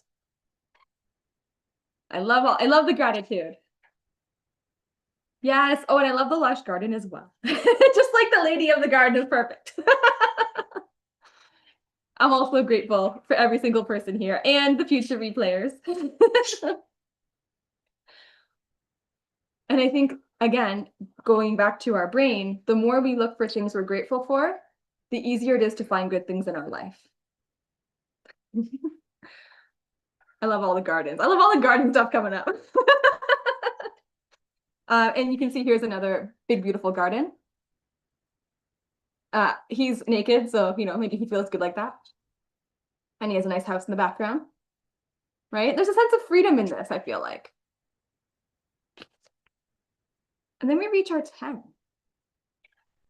A lot going on in this 10 of Pentacles, eh? So our 10 of Pentacles is reaching that stability, that longevity, that success. To me, it feels like a very abundant card. I mean, there's 10 coins on it. That feels great. You can see there's lots of grapes and things here. Grapes are often a symbol for abundance in the tarot and in life in general.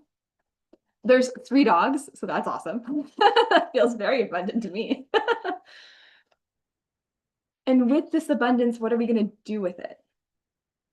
Because it's great to attract it. It's great to hold it. It's great to be grateful for it, to celebrate it, to enjoy it. And then what? So where does our legacy come in?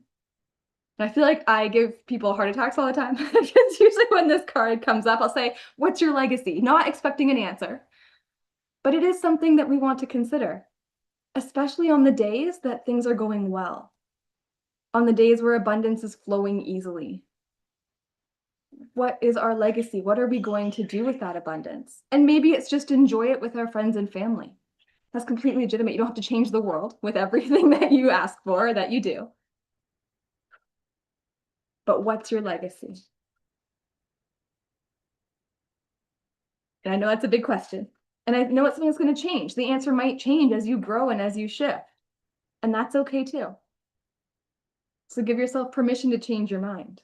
Pentacles doesn't feel very changeable because it is that earth-rooted energy, right? And with the 10, it is our roots, the roots we create. And through the abundance that we build in our lives, we create those roots. We have more to grow upon. And that's exciting. I feel like everything's exciting for me, but like it just feels so good. It feels so wholesome. Because it's like after we reach the 10, we get to start all over again with the ace. But we have that foundation. Now we go to the next level. Then we level up again and again and again. As many times as you want. There's no limit. You can level up as much as you want. And then also, how do we share this abundance with the people in our life that we love? Whether that's family, chosen family, friends. I always include the animals because you have to. Because they give us unconditional love. We got to give it back. But how do you share all of that and make memories that are meaningful with the people in your life? Because at the end of the day, what we're leaving behind isn't all the things we've accumulated. Sure, it's nice. It's nice if you can leave, people with a little bit of stability and security, but that's not what you remember about anyone who's gone, right? You remember how they made you feel, how they loved you, the memories you created together. So more so than trying to leave all the material behind, I always say, what memories are you leaving behind? What mark are you leaving behind? And what traditions do you love that are worth repeating? Because I'm sure we all have some of those traditions. Maybe you've done it since childhood, and it's just so much fun to do. Now, we're not going to repeat the ones that are a drag. It's not performative, but the ones that feel good. For me, my favorite, and this is, I feel like, very me, Two. I have two favorite ones. One is getting a real Christmas tree. I love a real Christmas tree in my house. I love the smell of a real Christmas tree. And the second one is decorating my house for Halloween with my dad, because we make a lot of our decorations. And they're a little cheesy sometimes. But I love that part of it, and I love bringing them out every year. Singing Christmas carols, I love that. If I could sing, I would love that. I play it on the piano. You can sing along, how's that? No one wants to hear me sing. But I love that. And that time is the reminder that is part of an abundance of life, right? That joy of those memories. So how can we create ones that mean something? And let me show you the Prisma Visions, because this is just so sweet. Like, that's a sweet card. It's a little bit less busy than this guy, but still very, very much that energy. So that's our journey so far, from the ace to the 10. And I would be shocked if anyone here said that you haven't experienced any of that in your life. I'm pretty sure you've experienced every card in some way, because that's what tarot is, right? And then we have our 4 court cards. And what I like to do with these, especially if you're trying to manifest, the Queen's my favorite for that, but we'll talk about each one. The energy of the court cards can be super useful, especially if you like to do visualizations, guided meditations, journaling around what this character looks like, feels like, is going through as a version of yourself. So the Page of Pentacles is great when we're starting out, when you want to attract something new and abundant in your life, when you don't have it all figured out yet, because the pages don't.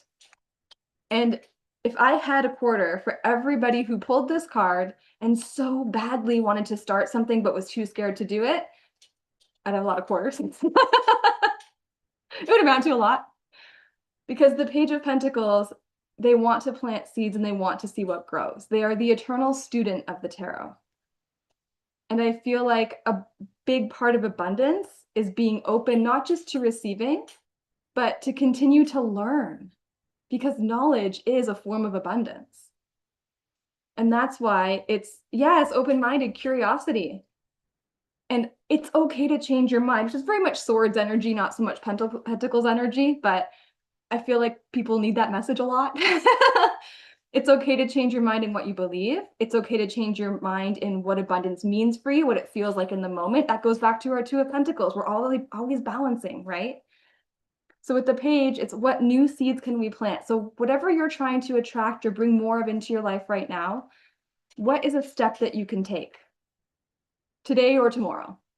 A physical, practical step, not an excuse, something you can actually do. And it doesn't have to change your whole day. It can be a 10-minute step, something small. But it's about taking the action and putting it out there, taking that first step, even if you don't have it all figured out, because the pages never do. But you will learn along the way, right? You're smart, you can do it. So allow yourself to learn along the way. And I can show you this guy too, because he's cute. I feel like it looks like a tail on him, but I think it's just a flower sneaking up behind him, you know. And then we have our Knight. Now this Knight is not the most exciting Knight. And I think we have to remember that manifestation is not always exciting. Attracting abundance into our life isn't always flashy. It doesn't always happen overnight. And all of that is okay. Because the Knight of Pentacles is one step, one day at a time. Just keep putting one foot forward in front of the other, because some days that is all you can do. And some days that's enough. Now he's a practical Knight. He's not whimsical like the Knight of Cups would be, or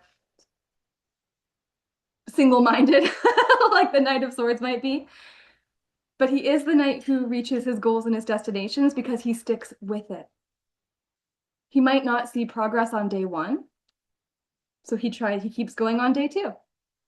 And maybe nothing shows up on day 2, so he keeps going on day 3. And eventually he gets there. So keep moving, right? Keep moving forward, even if it feels like things are slow. Now this Knight I love because he's on a unicorn. Right? Like how would you not want that? With giant strawberries, which I just feels like that just feels so sweet and abundant.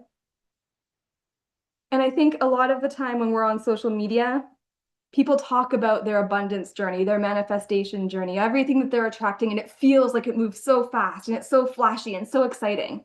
And this night is the reminder that it's always not, though. And that's still okay.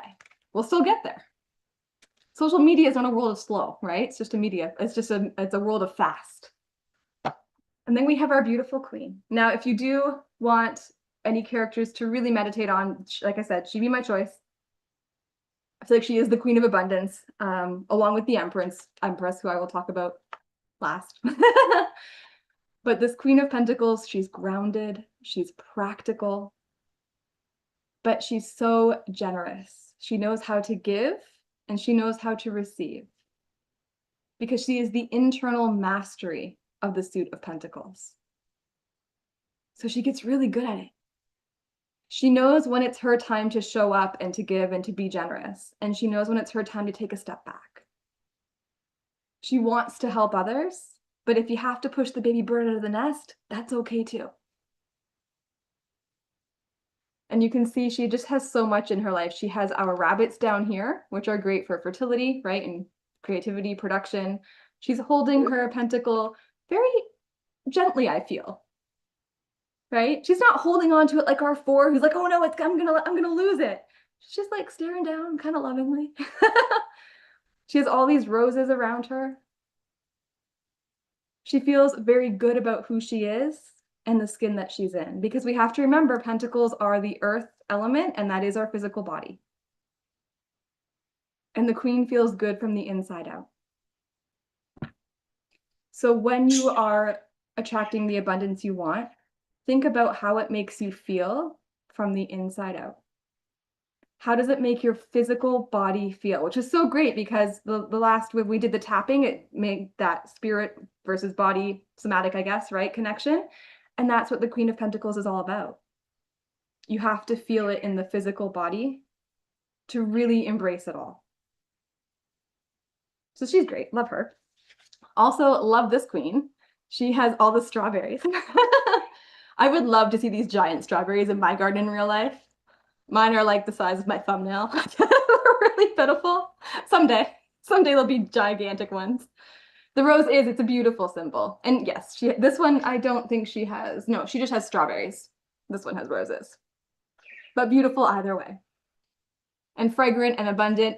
It's funny, I'm across from a window, and right below my window here are all my rose bushes, and they're climbing roses, so that I can start to see them now out the window. And it's my favorite. It's my favorite time of year, when they're all like just tall enough that I can see them. And last but not least, our King of Pentacles energy. Another great one for if you're wanting to manifest, to step into, to visualize. So who would you be if you were the king? Now, the king has gone through a lot to get here.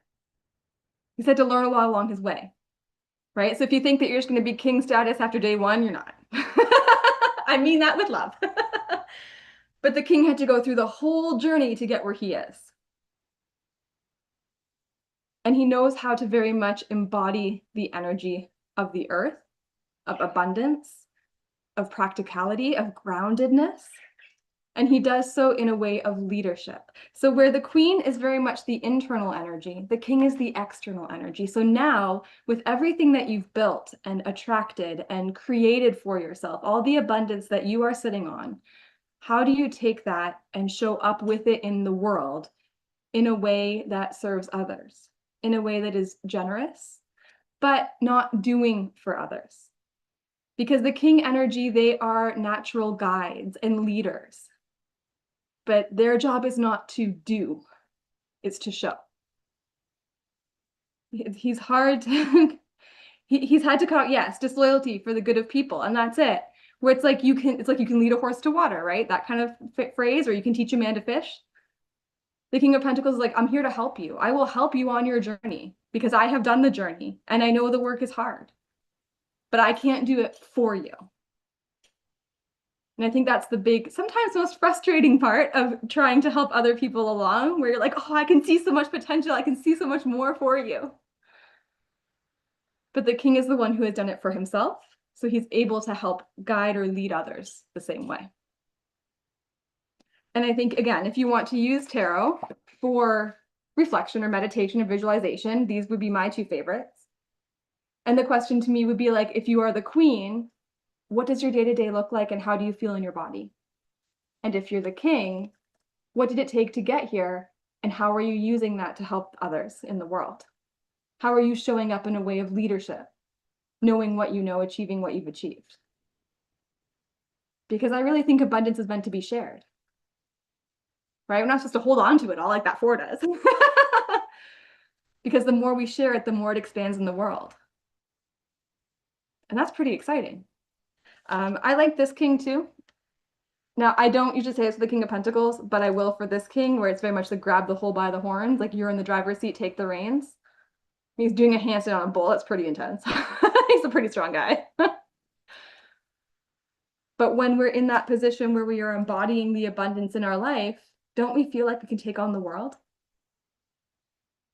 Right? Anything's possible. And I mean, if you're willing to do a handstand on a bull, you're not afraid to be seen. You're not afraid to show up. Probably not really afraid to fall off either. I would be. But that's why he's so strong in his own self. So there's our journey of the Pentacles. And we can see how much it does speak of abundance, right? Of the resources that we can build in this life. And I do want to make it clear, because I don't know if I did at the beginning, but Pentacles is a resource. And a lot of the abundance we attract in our lives, it feels like we have to do it more in a spiritual realm, but we experience it in the physical realm. Because I feel like that's a lot of the time what makes it feel real and tangible. Because it's right there in front of us for our taking. I'm not going to go through the whole suit. The suit of cups is another great suit for abundance because it is the joy of life. And if you want to really focus on attracting more connection, more love, more flow, the cups is a great suit to look into and to do more work in.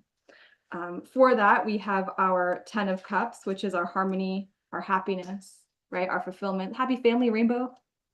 We love that. And of course, we have our beautiful Queen of Cups, that intuitive queen. And I think trusting our intuition can lead us to more abundance. And sometimes it feels crazy, right? When you're listening to your intuition, you're like, oh, I don't know if that's the right choice. And your gut's like, yes, it is, do it. And your mind is like, don't do it, you're weird, right? So it's like finding the balance between those two energies. But I bet you the more times you follow that gut instinct, when you follow your intuition, it's going to lead you where you're meant to be. And one last card, I didn't pull it out of the big deck. I did, I just don't know where I put it. It's somewhere in this house. But it's okay, because this is my favorite version. We have the Empress. And this is like one of my favorite Empress cards. I have a lot of tarot decks. So like I said, I have a problem. And I think out of all the decks I have, this is probably my favorite version of the Empress. Because look how beautiful she is. Don't you want to be her? And the Empress is another great card for abundance in the tarot. Because usually she's just laying in her wheat field. And wheat, again, is a great symbol for abundance. She is the act of creation. And it's the reminder to me that we can create abundance in our lives. We can create whatever the heck we want in our lives. But we have to do it. Empress is also that feminine energy. So again, that ability to receive. Because we can't do it one-sided. And I would bring out the Emperor, but he's kind of stoic and meh. So we're just going to focus on our Empress for this. Because she is so wonderful for bringing that into fruition. And it's funny because at the beginning of the year, I was like, I'm going to choose a tarot card for myself for the year that I just want to work on embodying more of. Because what a fun thing to do. I taught a masterclass in January where we did tarot for intention and goal setting. So everyone had to go through and we did a couple spreads. We chose our cards for the year, and the Empress was the Empress and the Page of Cups are the ones that I chose. And the Empress, because she has that groundedness to her, right? She's still very much that earth energy. She needs it in the physical world as much as the spiritual world. I think that's a really important part of it. She wants to feel beautiful and comfortable in the life that she's living. And it's really about connecting with that feminine part of ourselves, which is the part to receive. And the Empress is totally okay with that. Also a great card for self-care. And I think the more we care for ourselves, the more it's easier to track things into our lives, right? Because we're showing, hey, I'm showing up for me. And when we show up for ourselves, the universe shows up more for us too, as do the people around us. Because I don't know if it's probably not a conscious thing, but you get that vibe, right? So Empress is great for that. The other one I chose, I don't have him here or her, was the Page of Cups. And the Page of Cups is because my theme for the year is whimsy, because I love more whimsy in life. And with the Page of Cups, it very much is about allowing your imagination to run free and to feel all the things, good or bad. Sometimes it'll run away with you, and then I have my Empress to ground me in that. But definitely about attracting more whimsy for me this year. That's what I've been trying to do. And hopefully Kate can attest to that. Because it's fun, right? And I think so much of what we experience is reflected in the cards. And if you read tarot or if you get readings and one of these pentacles comes up, maybe you'll stop a little bit more now and think about, okay, what does this mean for abundance in my life? Right? What questions do I need to ask myself to make sure that we get through it? Because all of it's there for your taking. So let's take it in the best of ways or receive it. How is that? That sounds better, doesn't it? Receive it in the best of ways. Yeah, it does. Suit of Swords would be the abundance of the mind. So clear thoughts, right? And the Suit of Wands would be our passion, our drive, and our desire, which we can also, I think that funnels us towards the abundance that we want. Being fearless in the pursuit. But yeah, that was a long journey. I hope you found some of that interesting. I hope there's some cards in here you're like, ooh, I'm going to meditate, reflect on those guys. I have gone, I'm glad, thank you. If you ever want a question to ask along with tarot cards, send me a message. I will talk tarot forever, as you can have found out. And if you're wanting to learn more about the tarot, I do have a foundations course. It very much is about, yes, learning the keywords, but learning them in a way that relates to the experiences in your everyday life. Because again, you have experienced all the tarot cards, and humans love stories. Our brains love stories. We remember things through stories far more than we do a dictionary of meanings, right? So I always try to look at what's the story in the card and how does that relate to our life as a way to connect with them, because you've experienced it all. I also have the Tarot Lab, where we do all sorts of fun experiments, because that's the most fun thing about tarot. You never stop learning. There's always more layers, and there's so many ways you can use them. So we do monthly master classes, practice labs that help you up-level your skills. We have office hours, because I will talk tarot anytime, so you can come and chat with me and get feedback on spreads you're doing. There's monthly challenges, weekly challenges. There's lots of stuff in there. So if you're really wanting to get more into the tarot, come and join us. We have a good time. And I think that's all I got for now. I'll put my Instagram, my website in the chat there. If anybody wants to talk tarot anytime, my inbox is always open. And you can find me also too on my podcast, which is called Beyond the Shuffle, where I talk more tarot. It's all tarot. That's what it is. All tarot all the time. Kate came on and joined me for episode 2. And we talked about a couple of kings. Talking about the king today because yeah, the kings often show up whenever Adrian does a reading for me. I'm blessed to get tarot reading and insights from Adrian fairly regularly, as she is part of the business mentorship group I run for spirit-led entrepreneurs, and I'm just beaming with pride. I'm just so happy. Wasn't that just such a beautiful journey, everyone, to just go on I knew she was going to take us on story time. I knew it was going to be midway through the event, and we just needed a boat to ride, and we rode the Pentacles boat all through the sea. So yeah. Thank you very much. Oh, thank you. Yeah. Thanks for having me again, and everyone, thanks for chatting and being here. Absolutely. And really, like, the reason that I always like to invite Adrian too is that she is so fun. And you can't take yourself so seriously, even though there's like dark matter within the cards, right? There's always like, ooh, ouch, along the journey. Adrian kind of makes it seem, yeah, hey, that's all right. Hey, that's okay. We got this. And it's so simple. It's so simple, but such a beautiful skill in these days. So thank you. for being here. Thank you for sharing that. Anyone who feels drawn, just think about how cool it would be to have a space where you could continue to learn tarot from someone like this who really lives it. She thinks it in tarot. You talk to her in a text, she's probably responding with tarot and also her answer. So anyways, that's me vouching for Adrienne, living the life. Thank you. Absolutely, yeah. So drop your links. We will put them in the replay as well. Anyone who watches this in the replay, anyone who's here live, hey, just so you know, you should go watch this replay because this is a good one to go and journal about, right? Like slow down, take the notes, answer each of the questions. I'm certainly going to do that. I always have to go back and watch these again because to receive it all at once, it is immense how much wisdom and depth comes in, even in seemingly, Arlene, who we saw at first, I say a very unassuming, powerful channeler, right? He's like, oh yeah, well, la, la, la. And then there's like so much that actually comes through her. And let's get right in there. Adrienne has a very similar energy. So yeah, she's put the Tarot Lab down there for all of you to see.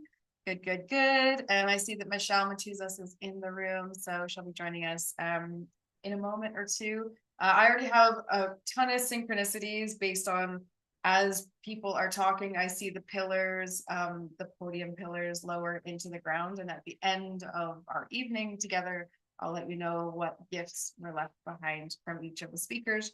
I just have to chuckle because there was a lot of synchronicities. Something that Adrienne said after I'd already received the image is exactly what ends up showing up later. Hint, hint, I'll tell you later. And then the live readings, of course, are in another hour from now. So feel free. I mean, now would be a great time to message any of your friends as well if they want to come out for live readings for that portion. And think of your questions now as well. Anyone who's in the room is welcome to ask any questions. That's all. Nope, Michelle. Michelle's doing a reboot on her camera. I'm not the only one. And how funny that we were talking about visibility earlier as we were just getting started. And then I had this whole, Ruby knocks over all my camera stuff and nothing got knocked out. I like stayed on this whole time and it was like a pretty calm situation considering, and now she's fully asleep again. And I love that. And I wanted to say to Adrienne, because you mentioned the Three of Pentacles and me and how the journey of setting up OracleFest and trusting larger community versus staying in a silo and speaking only to, I have enough, believe me, I've got enough ideas for just my own career, but I could not ever let go of OracleFest.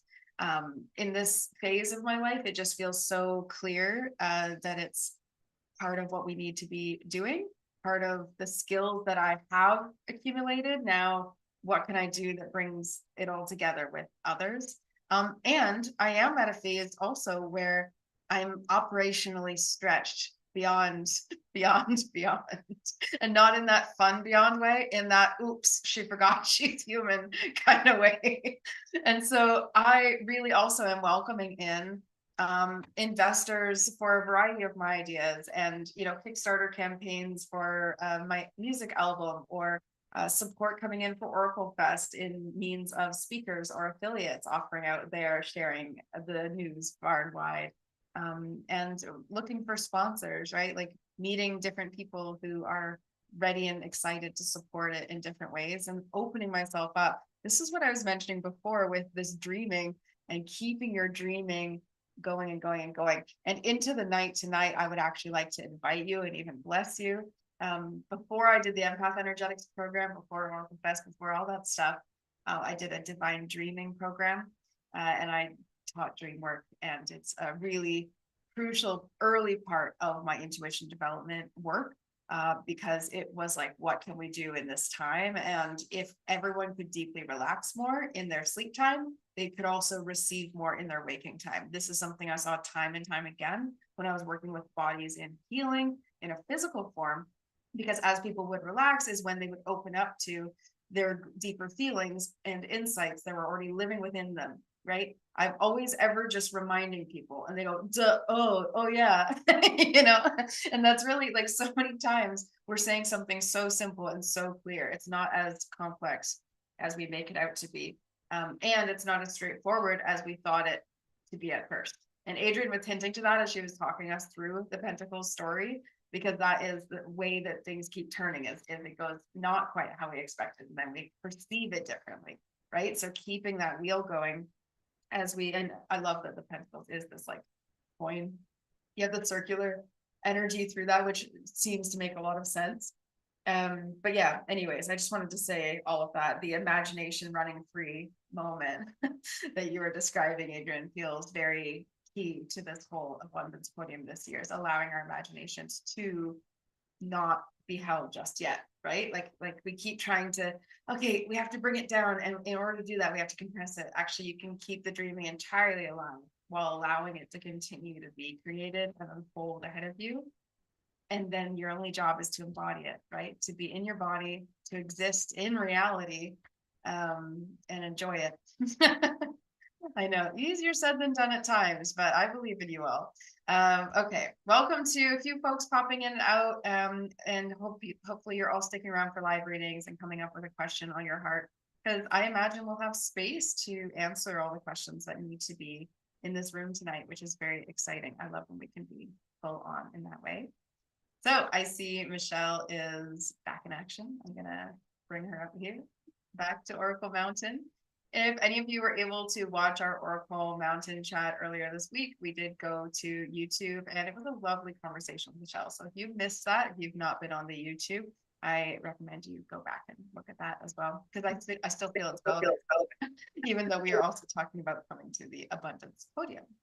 So Michelle, welcome. I see that your camera might still be doing a little bit of a thing because it looks a little frozen. Is it just for me? I don't know. Do I look okay? I'm gonna stop the video, and then I'm Okay. gonna ask to start, and maybe it'll reboot it for us. Because I rebooted Okay. and because we were having this issue last time. Oh, and now we have a new. I love this zoomed thing. The fact that it zooms in on you. Oh, It's great. This you know should- what? Go ahead. This should work. I think we can see you. And so I'm gonna pop off and trust you. And then if it's doing something weird, I'll pop back in to try and help. So here's also the thing. I'm going to do a journey, and I'm going to Okay. ask everyone to shut off their cameras Great. if that's okay. Yeah. Because I don't want people to be like discombobulated with thinking they have to watch. I want it to be very peaceful and quiet. Yeah, I love that. I love that. So what I could suggest Mhm. is that everyone can do that for this time, and then we'll invite you just to come back on when it's time to chat or for the live things. Yeah, and then that way, right now, just like be held in the container of Michelle's session. And I'll just very, very briefly introduce you, Michelle, and then if the sound or something, you can mute. Sorry, if the camera gets weird, you can just take the camera off, and then I'll put an image or something up. So I'll come in that myself. Yeah. So just to say welcome to Michelle Matuzas, I always need to give a little special welcome because I bought Michelle's Oracle deck as my first Oracle deck, and I just always have to say that. I know, because it's just been such an important part of my journey to be using Oracle decks, and I can't even imagine how unsettled I would be at this moment in my life without having had the guidance of Oracle decks over time, which includes Michelle's deck, which I bought at a time when I really wasn't even sure at all that I would ever get to do any cool healing work. It was like very much a dream idea that I kept limiting at the time. Now it's beyond. Of course, that's me. Of course. And there's other things we chew on that we're not quite ready to do. And I always find that whenever I talk to Michelle, it's like we're here on earth and laughing in the non-ordinary at the same time. And so it's like we're here having a real, she's very much a straight shooter, both Scorpio risings we discovered, which I think is very interesting. So any of you, we're both fire suns and Scorpio risings. So it means we really like to just be there, be present, and be real with it. And that's why I thought she would be great right before we get into live readings, bringing us back to our authentic self.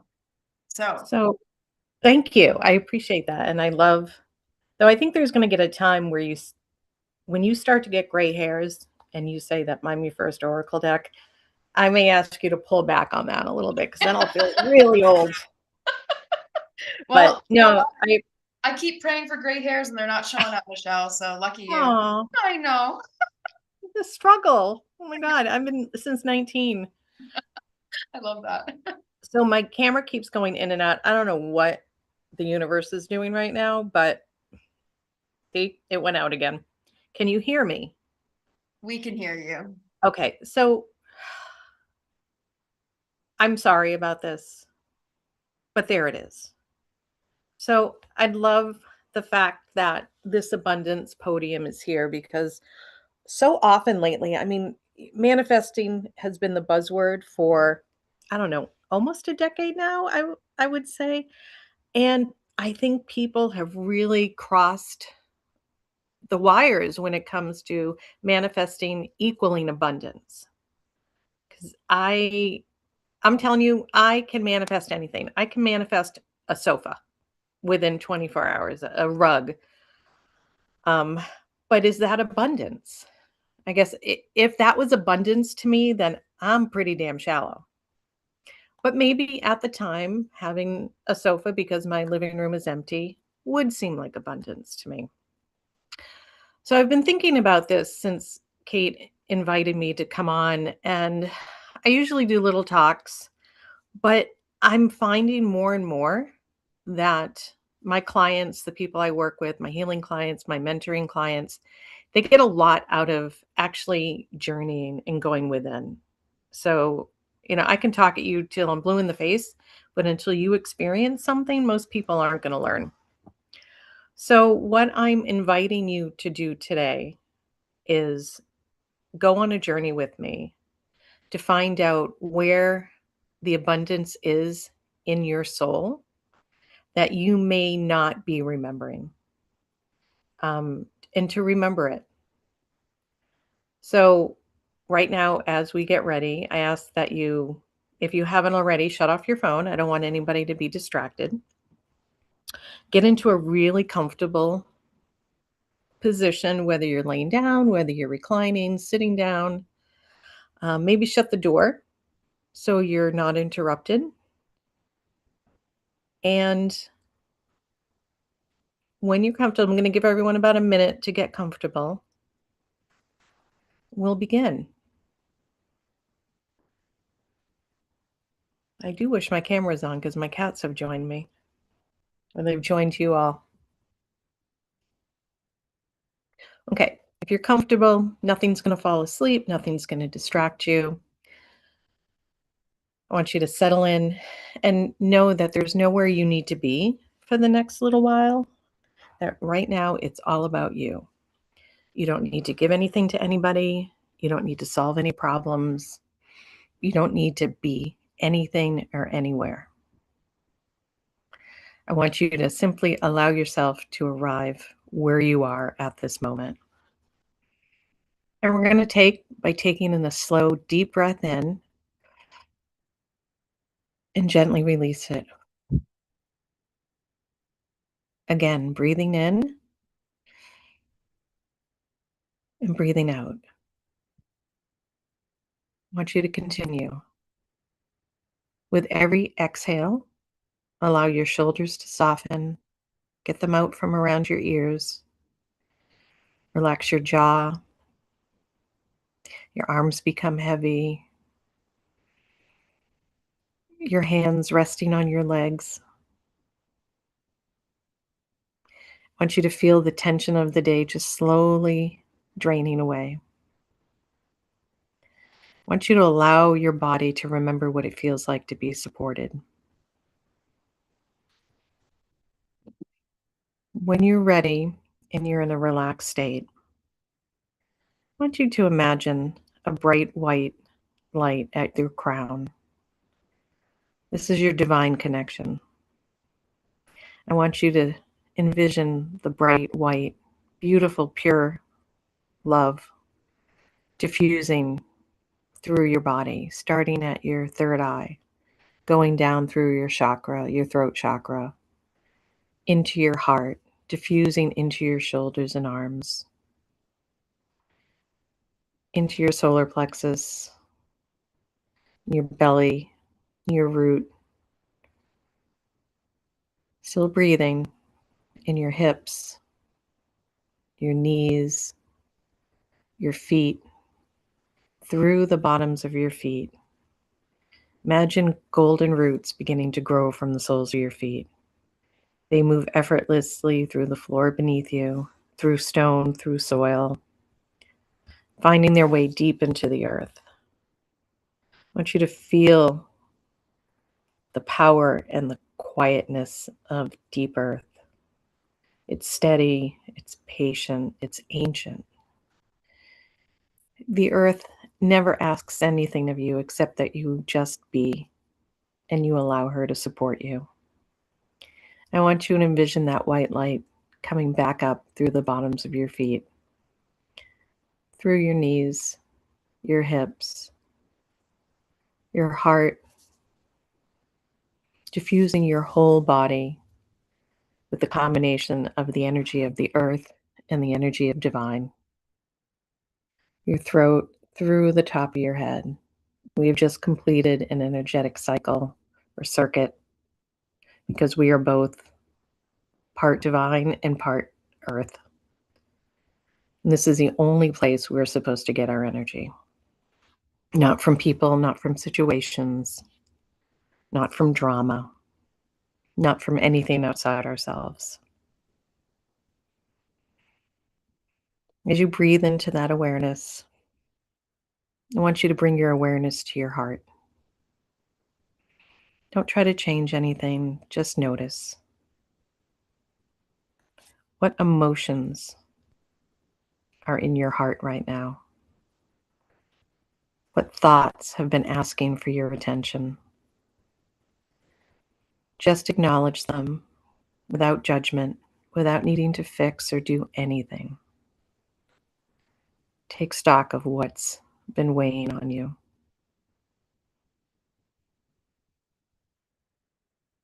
Quietly ask yourself, what if I don't need more abundance today? What if I simply need to recognize what has already been waiting for me? Allow that question to settle around you like a shawl, like a blanket. Now we're going to begin. In your mind's eye, you find yourself standing at the edge of a beautiful forest. It's densely wooded. The air is cool. There's a breeze. You can smell pine and dirt and earth and the greenness of everything that surrounds you. You notice the sunlight is filtering softly through the trees. You see the patterns of light shifting on the path before you. You hear the birds. You hear critters rustling in the underbrush. You know this place. Perhaps you've never been here before, yet somehow it feels like home.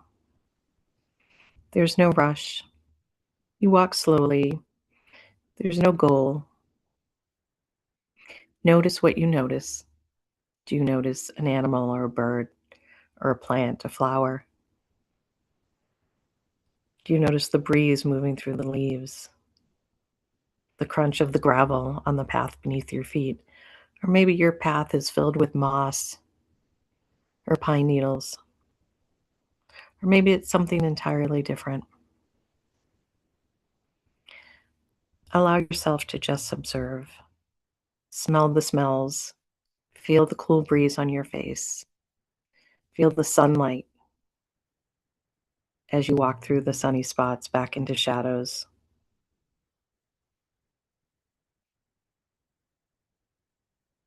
As you continue walking, the forest begins to open up ahead. You see a peaceful clearing. In the center of this clearing rests a perfectly still pool of water. The surface is as smooth as glass. You start feeling the presence around you, and you look and you see that there's a guide waiting for you. There's no need to decide who they are right now. Simply allow them to reveal themselves in whatever way feels natural. Perhaps it's an ancestor, a spirit guide, a spirit animal, an elder, a tree being, a rock being, a future version of yourself, past version of yourself. Don't go into your mind to decide who or what it is. Trust your first impression. There are no wrong answers here. Your guide smiles at you with recognition, as though they have been expecting you for a while. You walk over to them. You spend a few quiet moments simply being with them. Notice how they feel. What's their energy vibe? How do you feel with them? Are you excited? Does it feel like home? Are you a little anxious? Where do you feel it in your body? Know that you are safe and you are loved, and allow yourself to receive whatever unfolds.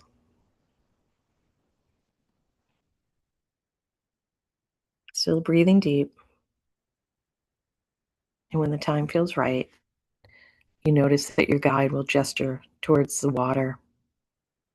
They invite you to look into its surface, not to see your reflection, but to see your life through eyes of spirit. Silently ask yourself, show me where the abundance that exists in my life that I have forgotten to see. Then simply watch. Don't try to make anything appear. You may see memories, you may see people, experiences, talents, times that you were resilient, unexpected blessings that came to you, even small acts of kindness or creative gifts. You may see wisdom that you earned through difficult times. Perhaps you see something completely different and unexpected. There's nothing that you need to force. Just allow the images to unfold. There may not be any images, and that's okay. There might be feelings. There might be knowings. There might be sounds. It'll arrive in the right time. I'm going to stop talking for about a minute or two while this unfolds in front of you.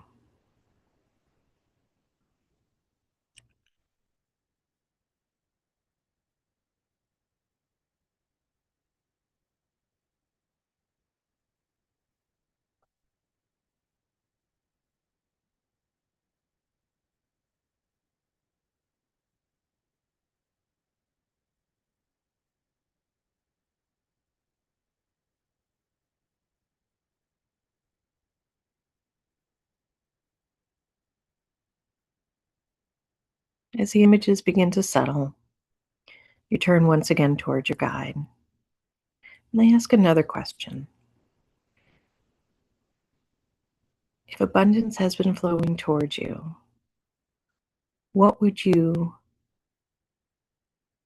believe that made it difficult to receive? Notice what appears. Your mind may talk to you in symbols here. Perhaps it's a wall, a locked gate, a heavy cloak or blanket, stones, a mask, a bunch of tangled vines, an empty bowl turned upside down, or perhaps something that's uniquely to you and your experience. There's no need to analyze it. Just simply become curious. No judgment. I'm going to let these show themselves.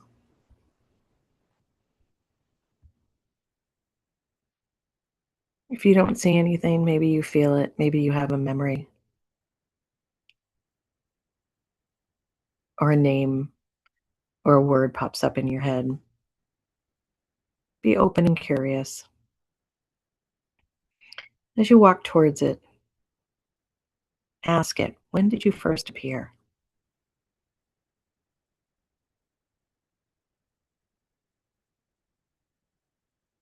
make it a flash of a memory, a situation, a feeling.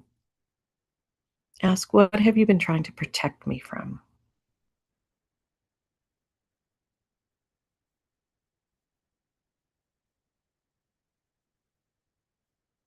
What gifts have you carried?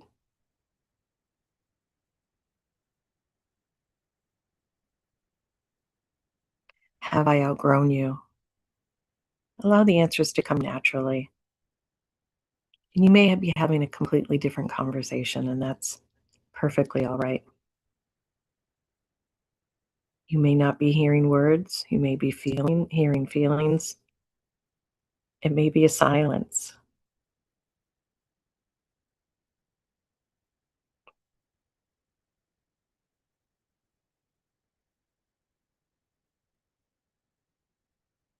When the conversation feels complete, you feel again your guide stepping beside you. They don't force the symbol to disappear. Instead, together, you transform it. You transmute the energy from rejection to receiving. Watch what naturally happens. Perhaps the wall becomes a doorway. Perhaps the stone becomes rich, fertile soil. Perhaps the chains become roots that steady you. Perhaps the bowl gently turns upright. Trust whatever unfolds. Spirit rarely speaks in somebody else's symbols. Allow yours to unfold naturally.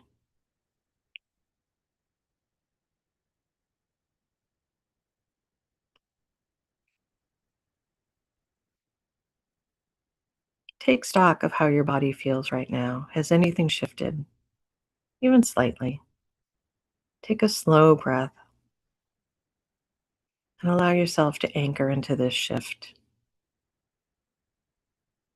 Breathe it in and exhale into it.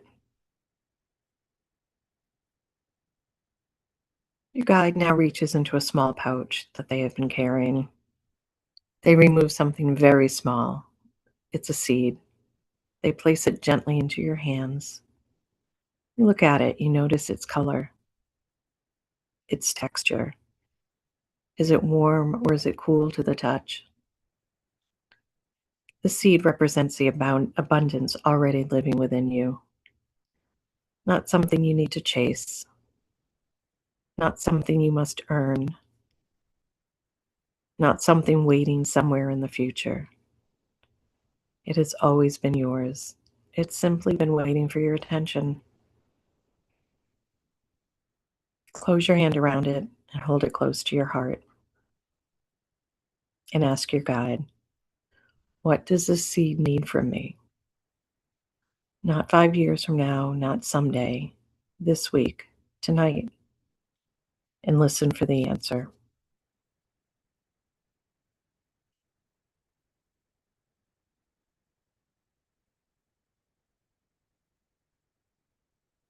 Now your guide offers you one final gift.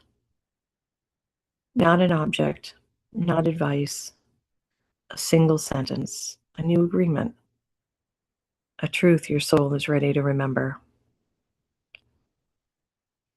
Allow the words to come naturally. Perhaps they come immediately. Perhaps they came before I even spoke. Maybe it's one word. Maybe it's a sentence. Maybe it's a feeling or an image in your head. Trust whatever came. Repeat it or replay it or anchor the feeling into your heart.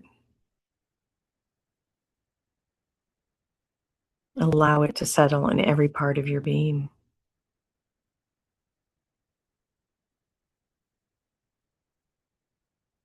Breathe it in and exhale it anchored into you. Before you leave, your guide asks one final question. Question only you can answer. If abundance truly enters my life, What old version of myself would I finally be ready to release? There is no need to answer it out loud. Simply notice what first arises. Offer gratitude to whatever part of you carried that identity for so long. It served a purpose. And perhaps now its work is complete.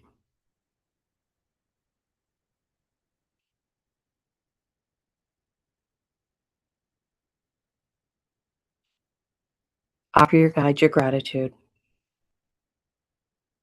Notice them smiling. They remind you that nothing you discover today leaves this place. This place is in you. It goes home with you. The seed, the wisdom, the new agreement, the remembrance, it all belongs to you. As you begin walking back through the forest, notice that the forest hasn't changed. The trees are the same, the breeze is the same, the light is the same, the birds are the same. Something within you, however, feels just a little different. Perhaps lighter, perhaps quieter, perhaps calmer, maybe more open. Again, no judgment, just allow yourself to simply notice. Become aware once again of your breath. You feel your body supported beneath you. Notice your feet, your hands, your shoulders. Take one more slow, nourishing breath, and then another.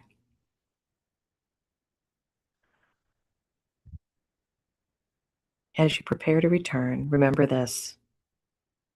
Abundance rarely arrives with fireworks or explosions. It's quiet. It's a whisper. A nudge to take one way home instead of another. An unexpected conversation. An idea that won't leave you alone. A helping hand. A door opening where there once seemed to be a wall. Over the coming days, rather than asking, where is abundance in my life? Try asking, where is abundance already meeting me in my life? May you have the eyes to see it, the heart to receive it, and the courage to trust it. When you're ready,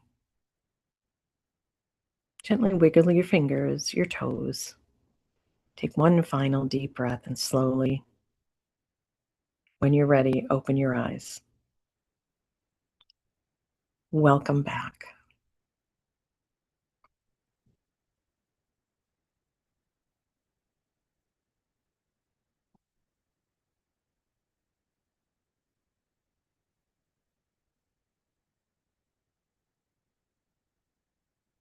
So when you're ready, you can turn on your camera.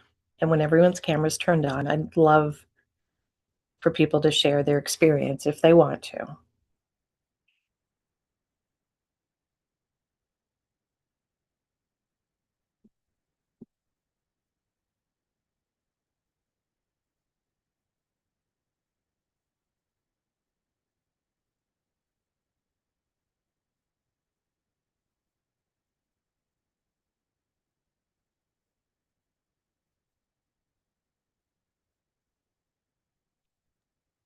Begin by sharing because it's easy for me.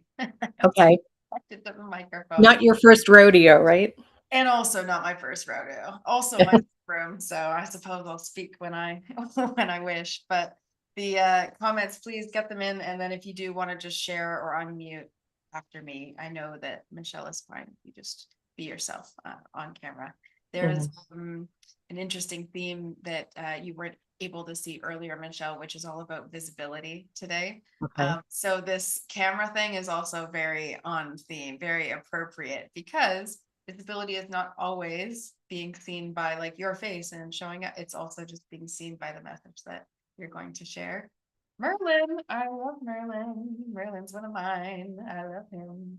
I just wanted to mention that I was feeling so connected to that seed idea. And earlier we had a speaker, Kirsty, where we each had a part of something we were trying to bring forward, and we put it in our pockets. And it almost feels like to me that that's like these seeds, like we're just folding seeds in our pockets. And Adrienne kept, as she was going through the pentacle, she kept bringing up this whole garden metaphor and all this themology from all these gardens. And so I just had to mention the seed thing because it was just connected to so many other pieces of what we've received today. And people Isn't that how it works though?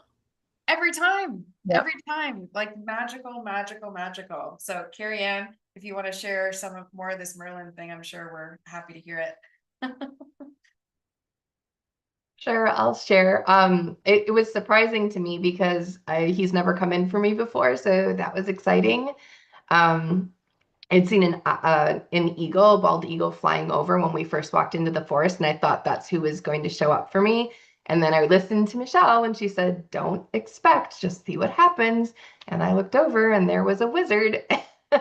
So that was pretty neat and magical. And I had a great metaphor for like what was standing between me and seeing the abundance. I saw this huge, like black, like wolf dog, and immediately knew it represented fear. And then you asked, like, when did this start? And it was like childhood. And it showed me my grandparents being farmers and how a lot of our values are based on being happy without having a lot. And it really like clicked for me that I'm telling myself that to be a good person, I can't have a lot because I don't know why, but apparently that's what was in my brain. So That's so, first of all, eagle represents truth. So I think that was your symbol of, so what you're seeing is definitely going to be your truth.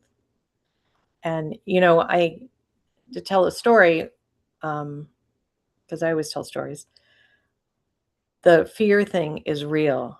I mean, and I don't necessarily think it's a worthiness thing. I think it's a childhood. So my first husband is a narcissist and he's bipolar. And I remember talking to my older son, who they're adults now, and I said, I just want you happy, like most moms. I just want my kids to be happy. And he goes, I'm afraid to be happy. And I said, oh, tell me more. And he said, I'm afraid that if I'm happy, I'm going to be pompous and arrogant like dad. So the childhood, it's how your brain like twists what you're seeing because you don't understand it as the adults around you are experiencing it. So maybe it's a fear, well, you love them and they were happy with less. So maybe to have more would separate you from them. Maybe they wouldn't love you if you had more or if you wanted more. I mean, there's so many rabbit holes to go down with that one. That's an amazing symbols that you got. How did you know it was fear by seeing the dog? Is it just a knowing? yeah. Yeah, I heard it too. Because I asked, what is that? And I immediately got fear and like what like you know. Oh, that's thank you for sharing. That's very that's wonderful.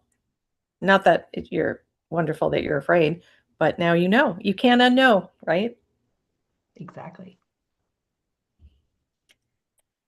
So Sydney's guide was a cartoon cat who threw strawberries at me. Does Sydney want to talk about it? You can read the comment out for anyone who doesn't. Okay. Well, just so that in the replays it's not confusing. Because Oh, we all sorry. chat. No. I just thought of them, the replay folk. So Sydney says, my guide was a cartoon cat who threw strawberries at me. Saw a memory of when I was 5 and my dad changed jobs, so we couldn't buy the same thing at the grocery store or have our weekly $2 allowance anymore. I fear that happening to me sometimes on my contract to contract style job. So yeah, Sydney, you're welcome to unmute if you wish to, or you can write in the chat anything else if you want to expand on that. I don't know really what to think about it.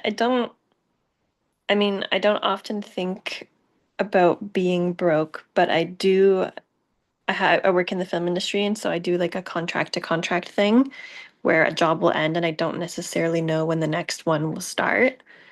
And I mean, I get all types of weird and wild, wacky job offers, and I talk to Kate a lot about staying in integrity with which job I choose and how it can be tough because you like I don't want to feel irresponsible by turning a job down. Um, and so there's always that feeling of like, am I being irresponsible by saying no? Like, shouldn't I be taking all the money that comes to me? Because if I don't, then it hurts. Like my partner, we have a mortgage, obviously, so that's, he's a part of it as well. I'm trying to unmute. So what came to me, so cats, I have two, Mhm. they're independent. They're, to me, they straddled the world between the seen and unseen. They're very intuitive, but you had a cartoon cat. So it's almost like a facsimile, not the real thing. Mhm. So do you maybe question or trust your guidance? Definitely. Like I have a strong intuition, but then I always wonder, is it like is following it irresponsible? Right? Is that me being selfish? Um, I also have been terrified of cats my entire life. Like Really? very, very scared of cats. Yeah. Do I have one around I can desensitize you with? No, they're chasing a spider right now. Um, Interesting. Yeah. What do they represent to you, or did you have a bad experience when you were young? I have no memory of a bad experience. My mom remembers something, but my Mhm. whole life, every time a cat comes near me, I get like an insane feeling of anxiety and panic, and I just like I needed to get away, but I don't know why. And my mom remembers me being like attacked by my grandma's cat, but I have no memory of anything. Well, just because you don't have a memory doesn't mean it didn't affect you and stay with you. Yeah. Yeah. Hmm. So what else did you get from your guide? Kind of just saw like a little highlight reel of my life, which was comforting, like of the abundance that I have. Um, I didn't like when the symbol of like blocking Mhm. abundance for me, I didn't have a symbol, but I got like a really intense pain in the back of my throat. But no Okay. vision, no visual. Do you Like at the ask for what you want? no. Oh, that's not a mystery then. That's pretty obvious. I'm Yeah. very accommodating. I'm very accommodating. Yeah. So maybe the throat chakra work is for you. Start voicing what you want, even if it's like in a Mhm. journaling. To Yeah. no one else to hear you, but you Hmm. acknowledge to yourself what Yeah. you want. That's a good point. Yeah. Okay, well, thank Yeah. you for sharing. No problem. Gwen, she said a lot came through and she'll talk. Are you around? Yeah, yeah, I'm right here. I'm not sure if you can hear me I or not. can. Okay, awesome. Well, this was like journeys within journeys, which is awesome. Um, but I think one thing that was I really connected with the seed as well. I have a whole lot that I do with seeds, but what was really beautiful was it was like I felt I brought the seed into me, and it was just so bright and clear, and it had this kind of bluish color to it, and it almost felt like it was like a cold winter's day, but it wasn't cold. It was like clear, like it was just this real clarity, and it was almost like this feeling of suddenly I felt my solidarity, like I could feel like I was in true alignment. And I had this vision of me being in this like high rise building, and I don't know why. It was just like I was high up, and suddenly I was like doing a job that was important. And it was like as if it was like oh, I get to claim where I truly belong. Like, it was almost like this thing of, this is a claiming of being able to be where I belong to be. And it was like this gift of clear knowingness. Like, no one could take that away from me. So it was like this interesting feeling. There was a song that came to me, and it's the song "My Heart Belongs to Me." Like, oh no, my love, I loved you, but this is how it was meant to be. Like, it was kind of this interesting experience of like, oh, my heart belongs to me. But you asked us to go to the place where this first occurred, and I went to a different lifetime. Like, I went to a lifetime where I was like in Japan or something like that, and it was a long time ago. And it was like a huge war was happening, and like almost everyone in the village was just totally killed and decimated. And somehow, like, I survived. I was a little boy, and it was this weird sensation of like, I didn't want to feel like I deserved, like could be the only survivor, like I could be the one that survived, and I deserved like that position. And all my friends and stuff were gone, and it's like I felt their heart, and it was like there was some kind of this feeling of like, I don't deserve the food that I get to eat now. I don't deserve any of this. Like, I should be with them instead of like Survivor's guilt. Yeah, honoring my surviving. So that was an interesting like vision part of it. Where do you feel that in your body right now? It's in my chest. It's in my Okay. chest. Yeah. It's in my chest. So when you talk about it being like a cold winter's day, but not cold, so I got the vision of like crisp and clear. Yeah. And then with you in a high rise, maybe it feels like it was a connection with your higher self. Yeah. So the crisp and clear was the clarity of what your soul is Yeah. ultimately, and giving you that, the image, the reflection on a past life. Survivor's guilt is real. I mean, and if it was deep enough, you can carry that through. The amazing thing right now is with the shift of the north and south nodes in astrology, with talk about what we bring in from past lives that don't serve us anymore. Yeah. Like, that just shifted a day or two ago. So maybe it's a coincidence. I don't know, but Yeah.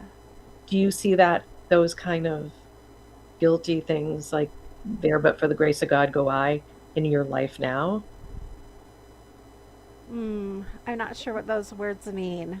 So it's usually like, I remember like I would feel it, my kids would be acting like complete idiots, and then I'd drive down the street and I'd be so upset with them, and I'd see a mom, pushing a child in an adult stroller because they had cerebral palsy, or they were incredibly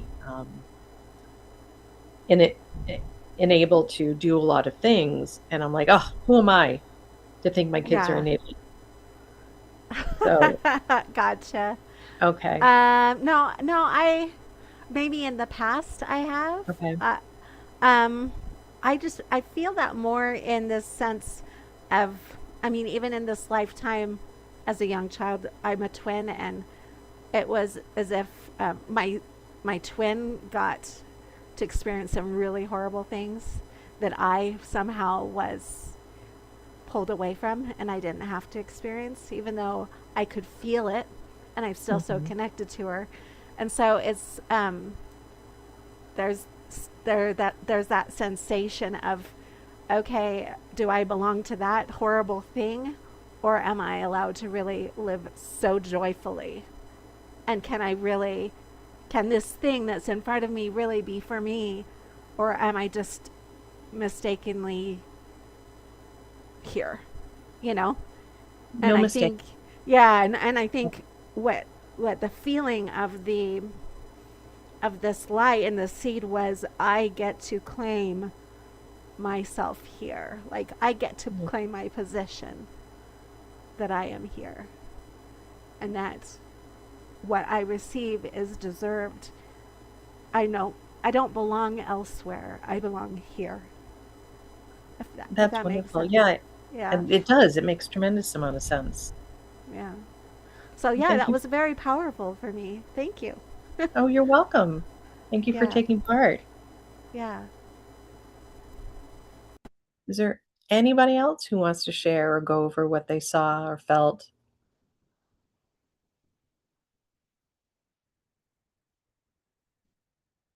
Oh,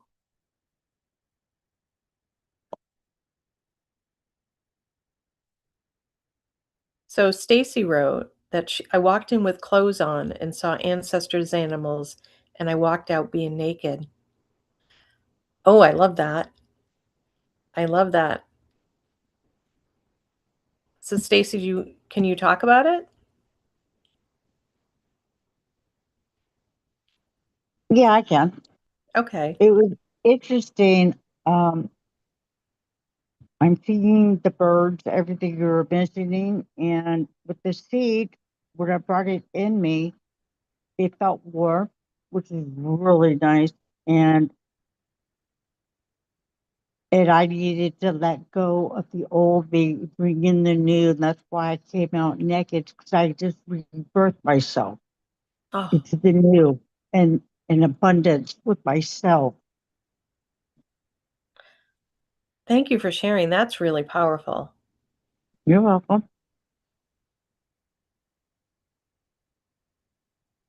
Um, so let's see. I don't see anyone else. Well, I don't hope I don't miss anybody. Carrie, do you want to talk more about Merlin? Sure. Um, it was really interesting because, like I said, this is the first time he's come to me. I've been in meditations led by other people where he's come through, but not just for me. And his presence was so quiet and gentle. And I don't know, I guess it kind of surprised me. His energy was strong and like you could feel the leadership and like that elder guidance, but very gentle and kind of like a little bit of a smirk on his lips by how surprised I was that he was there. I got this like, yeah, I've always been here. You just weren't paying attention. You didn't look for me. So I liked that. And at one point when we looked in the water, I had this idea in my mind that he was going to pull out a wand. And I kind of heard from him, you don't need a wand. You are the wand. You are the magic. Just move your hand. He's like, you're a seer. Move your hand and the water will show you what you need to see. Um, so that was very meaningful.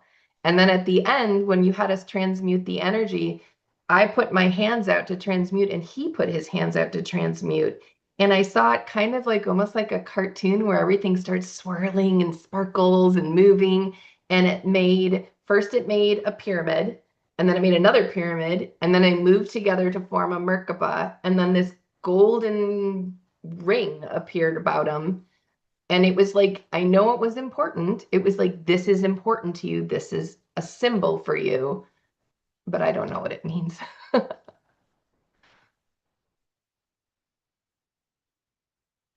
It could be your healing symbol. In a lot of shamanic practices, we're gifted a healing symbol. So sit with it. That might be it. And if it resonates, if it doesn't, toss it out the window. No, you're right on the nose. The first time I ever was in a guided shamanic session and I was guided to bring the light through me when it got to my solar plexus, a Merkaba rose out of me. Well, And now I've got full body chills. So that's, yeah. I Thank call you. that a soul kiss. Like your guides are like they touch your aura. Like, that's it. Remember that. Yeah. Yeah.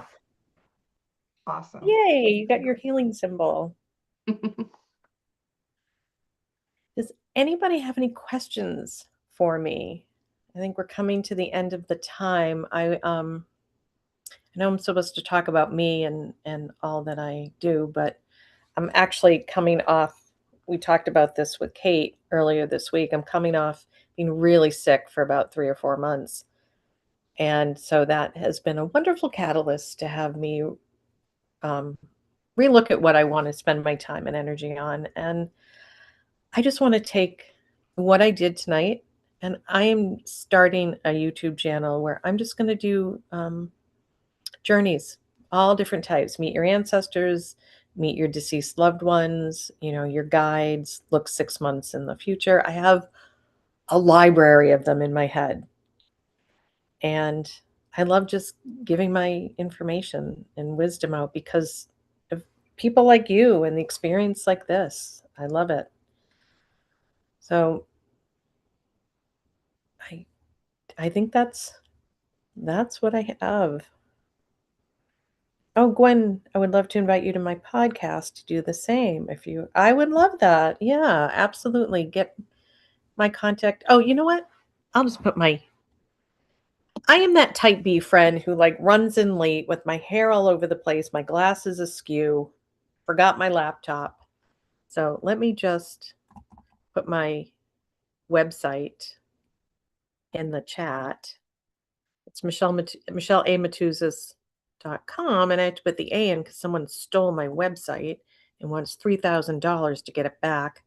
And I am a frugal Yankee. And also my Instagram has not been stolen, so I took my middle name out of there. Okay. Yeah, reach out to me. Like Adriana said, I could talk about energy all day, every day until the cows come home. That's my happy place. Helping people feel it, helping people understand how to move it, recognizing that you do live a magical life. And the more you focus on it, the more magical it becomes. Well, and thank you all for being here with me and going on my little journey. I love, love, love, love hearing your experiences. And you're so kind, gracious, and lovely to be vulnerable in front of strangers on the internet. Yep. I just love this space so very much. I love each of you in it. I'm so blessed that Michelle has joined us once more. She was an early sign up for OracleFest, and thus an early, I would say, early validation for me that this work is important to keep showing up for. And each of you every time shows me exactly why, because I get lit up by all of you are being lit up. And isn't it so great that we get to see other people's inspirations and it leads us on our little trails down our path as well. And that each of you are here for yourselves first and foremost, right? Like an actual space where you can be here for yourself and receive for yourself and get more for yourself and not have guilt. And like for many of you, you've been with us through the long haul. This is many hours of you tuning in. Our world needs more of that. And I really just appreciate all the voices here. I'm very happy with how this is going. I could almost end it now, but I can't because the live readings are coming up soon. And that's like a super fun part. So we have a couple moments if you do want to do a reset, shakeout. If you want to, get up, add hot water to your tea, if you're a tea drinker. I'm too warm already. I always need cool drinks, but I refilled my water in this time. I also wanted to share 2 cards that I had pop up because I believe that it's a theme that's been woven throughout all of our pillars here, and that Michelle also embodies, which is this collaboration, partnership kind of idea, friendship, and also that the heart base, like this union within us. And I just thought so interesting because we start with Arlene, who very much talks about divine union, and love energies. So we have the reunion and the sacred union, which are both very relational cards. And as I've sort of let them know, Michelle, when I do the closing, I'm also taking them on a journey, which feels very relational because it's a drum journey to take them back to their true nature. And so that's how we relate to our ability to be a part of everything, like when we go look out at nature. So it was so perfect that you had us walking through a forest and taking note of things. I saw a very sweet little ladybug. It was not so grand or profound. But it is in those tiny little details. It's those tiny little things. It was those tiny little things that just like make you happy, like a sliver of rainbow or a tiny ladybug. You didn't see it first. And yeah, I'm just awakening to very simple joys right now. I would like to spread that to everyone as well. This partnership and relating to each other is exactly what Michelle naturally brought in, because now we have the space open where we can be a bit more communicative. So we are going to transition into the live readings portion, which means I'm inviting people back. So Adrian, let's pull Adrian back up onto Oracle Podium stage here. And for the questions tonight, I actually would like to ask a different type of question as well. OracleFest has been in its own deep dark cave because, as Michelle mentioned, I too was in I also got ill multiple times over the spring, and it was not easeful to try and get through doing things. So much of what I do relies on my mental state being all right. And if you're fuzzy, there's not a lot more you can do. I'm not going to be pushing that toothpaste to the end of, I just wait, just wait until it's ready, until it's time. But one of the things that I felt was actually there's so many beautiful people in our community who are so tuned in. And I love the idea of having a collective prophecy omen calendar, like ongoing, that we receive insights into the future.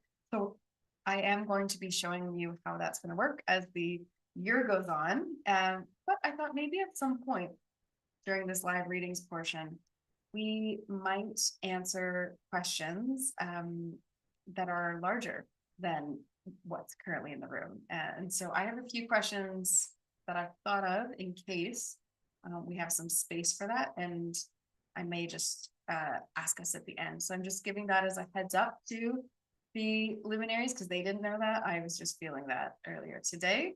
But I thought, how cool would it be if we do, insights on the rest of this year globally, or OracleFest, the big OracleFest, as we walk towards it. Is there something that we collectively receive for that?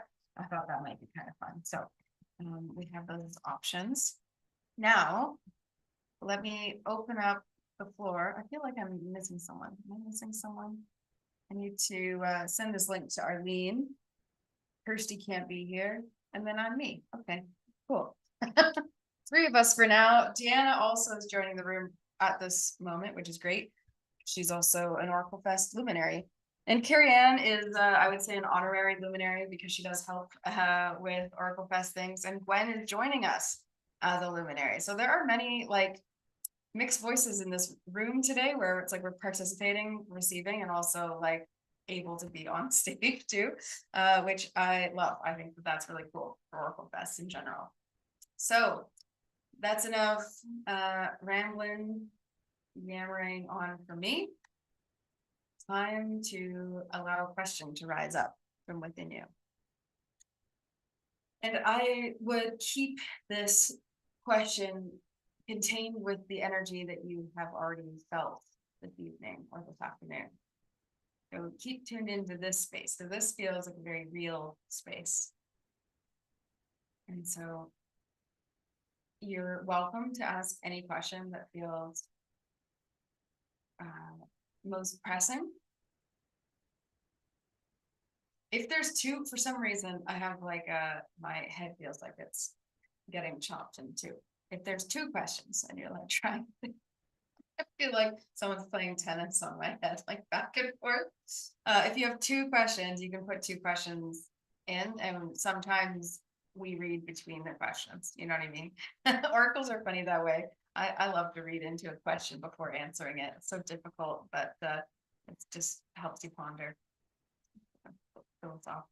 Philosophical kind of debate before you get into it. So do write down any question in the chat and we'll take first come, first serve. Adrian, which deck are you using? I'm assuming you have, oh yeah, your favorite deck. That was, we saw the Empress card on that one. Great. Michelle, are you using any of your decks? Are you tuning in? What are you feeling? I have the Shaman's Way, Oracle, my latest, and the Shamanic Healing, my favorite, number one. It was 10 years ago it came out. Yeah. That's so sweet. Oh, I love it. I was thinking of 24-year-old me. They play well together. I'm sorry, I didn't hear. What did you say? Oh, I was just saying I was thinking of 10 years ago me, and I was like, oh, so cute. Baby Kate. Baby Kate. Oh, baby Kate. Yeah, she was just getting started. I say that now. I feel like I'm currently baby Kate, just getting started. I feel that all the time. All right. A question from the crowd. Oh, great. Oh, Carrie Ann, I know. I know. It's because it's so well loved, people have to try and imitate it, you know? Oh, the Shamanic Healing one, Carrie Ann? Yeah, it's counterfeit. I think they have sold probably 10 times the amount of decks I've sold. Sad. Very sad. Yeah. It's I mean, it's still the cards, but they don't, the quality is horrendous compared to the quality Schiffer puts out. I have a question. Can you hear me? Yes. Oh, hello. Okay. I feel like I have asked this of myself and of Kate and of other people several times. I feel like I've done a lot of work with, going over my past and figuring out where like reactivity comes from. Typically, like I guess specifically stemming from like my parents, things that I got from them. I've read so many books. I've done lots of meditation. I've done hypno stuff. And I still feel like I have all the answers, yet the reactivity, like the sensitivities are like the same. And I'm maybe wondering, is there something I'm missing or a place that I'm forgetting to look? And maybe if is that enough of a question? Yeah. So I'm gonna start out, if that's okay with everyone. So Sydney, when you find yourself being reactive, do you judge yourself for it? Yeah, I mean, kind of. I feel like I have like two, like the angel devil. Like there's the part of my brain that's being reactive and that's angry and that's feeling victimy. And at the exact same time, the like 33-year-old me is like, what are you doing? There's nothing wrong here. This is just this happening. But the anger remains. Like it doesn't make it go away. And it takes a while for it to settle down. And it's like this battle kind of. So where do you feel the anger? Is it in different places depending on the situation? You mean in my body? Yes. I would say like upper heart. Okay.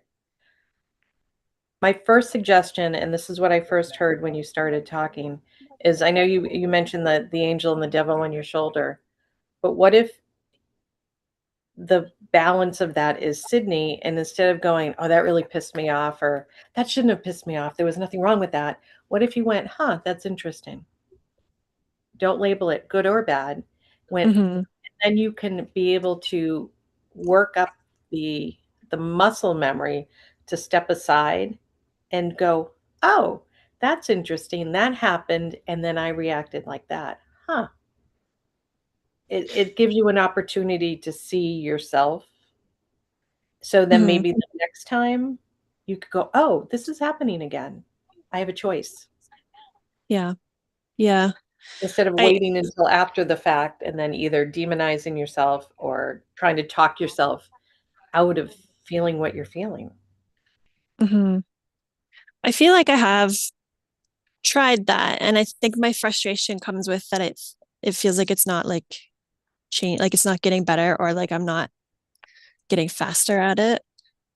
Like I feel kind of like stuck, like I'm plateaued So you are in this judging yourself. space. I guess so.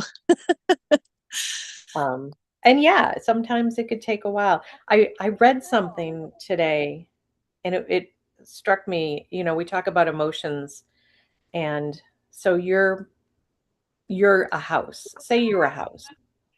Emotions knock on your door and they ask to come in. And you let them in. and maybe you visit with them for a while, and then you ask them to leave. You're not going to suddenly give over your house to them.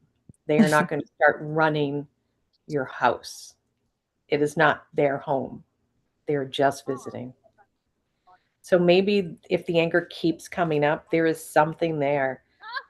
Maybe it's under many different layers of what is making it's the genesis, the seed that got planted early in childhood, maybe a past life, but something hasn't been acknowledged and seen. So it's knocking at your door. Yeah, and that's what I'm trying to figure out, that I feel like lost at. Okay. Like, what is the thing? You know, like I feel like I can't locate it. Okay, so I've been shuffling the cards. Let me pull 3.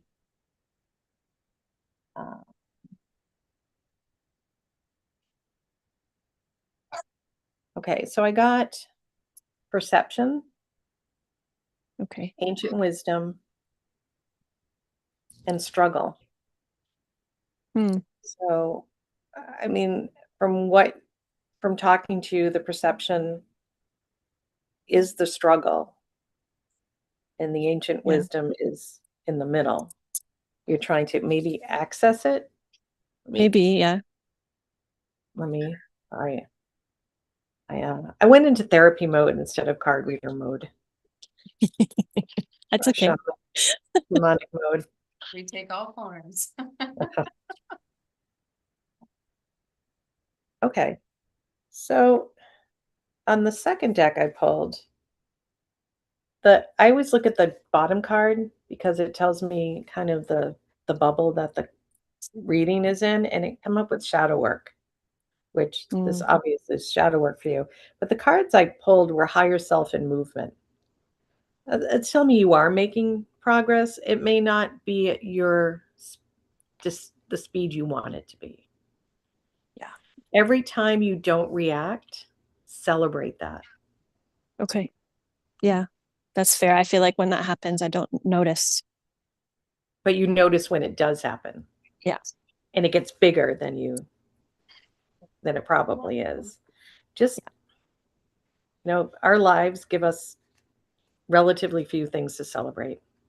Look for things to celebrate. Okay. I hope that helped. If not, I'm sure there are many other wonderful people right here who could help. Thank you. You're welcome.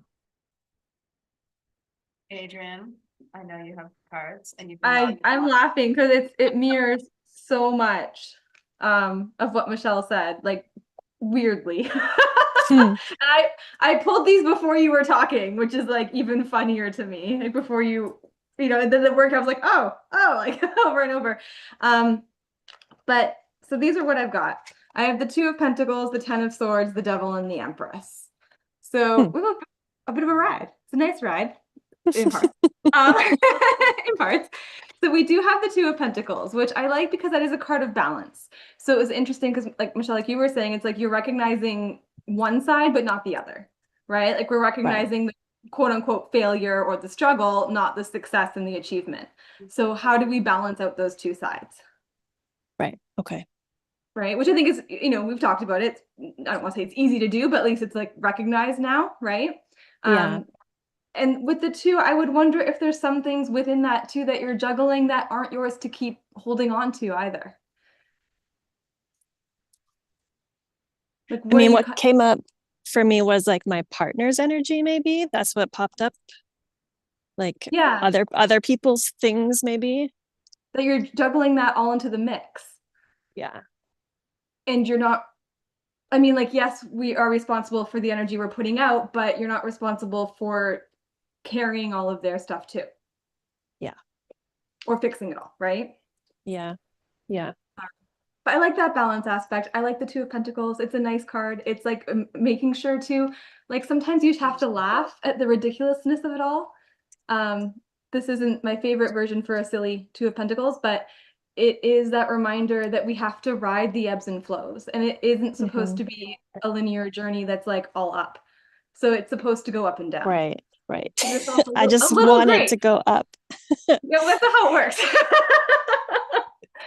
So the two is like just allowing yourself to ride those waves, sometimes with good humor. And if all you can do that day is laugh at yourself over it, then try it. Yeah. Okay. The 10 of Swords is like, that is a hard card. Again, Michelle, you were talking about perception, and that's so much what hurts us in the 10 of Swords. It's the way we're thinking about it, the way we're perceiving it, the way we're looking at it, the way we're judging ourselves for it. It can also be too like a fear of failure. So if you're afraid to like let go because you're afraid to fail this test, or, you know, whatever you want to call it, sometimes like we have to feel like we hit rock bottom, or we feel like we fail, so that we can pick ourselves up and keep going. Not saying that you're failing at all, but the 10s are the end of a cycle and the beginning of a new one. So how do we shift that perception a little bit and let go of any of that fear that might be holding us back? Okay. Because like I always say, the suit of Swords, people hate it because they think it's like such a tough suit. The suit of Swords is the suit of our mind, and we hurt ourselves most with the way we think, the words we say to ourselves, and the way we perceive the world.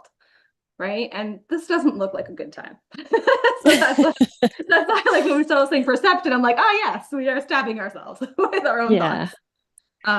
That's how it feels sometimes. It feels like out of like I have this evil person in me that's wanting to keep me angry and sensitive when I feel like logically I'm not there anymore, and there's like this thing like holding me there, like wanting to keep me there. But do you think trying to rationalize it is kind of getting in your own way as well? Probably. Because we can't always like rationalize or like make our emotions or how we're feeling about something logical. That's fair. I think my pursuit of trying to learn so much in a like during COVID is I kind of hunkered down and went full, like I think a lot of people did. And I felt, you know, at some points, like all I was doing is analyzing and constantly trying to, I guess, judge, you know, how I was doing, where I was. And it's kind of hard. Once you have all this knowledge, it's kind of hard to stop sometimes. It is. Yeah. Because I think sometimes too, we think, oh, if I just learn that one more thing, that's going to be the switch that like turns it all. Yeah. Yeah. Yeah. Yeah. Yeah. So Sydney, I'm going to say, so going back to the journey, you talked about your throat chakra, and you don't ask for what you want. Yeah. If I were Sydney inside and I never asked for what I want and I never got what I want, I'd be angry. Yeah, that's probably where it comes from, the anger. I think I get angry sometimes when other people do ask for what they want in like a jealousy kind of way. Yeah. Well, and the next card is the Devil, which is where we give our power away. So yeah. Michelle, perfect time. Yeah, that makes sense. Right. And like it's great for shadow work, but the Devil asks, like, what is making us feel powerless? Like, where are we giving our power away, knowing that if we want freedom per se, then the only person that can do it is us. Like, we're the only ones who can speak what we want. We're the only ones who can ask for what we want. We're the only ones who can unchain ourselves.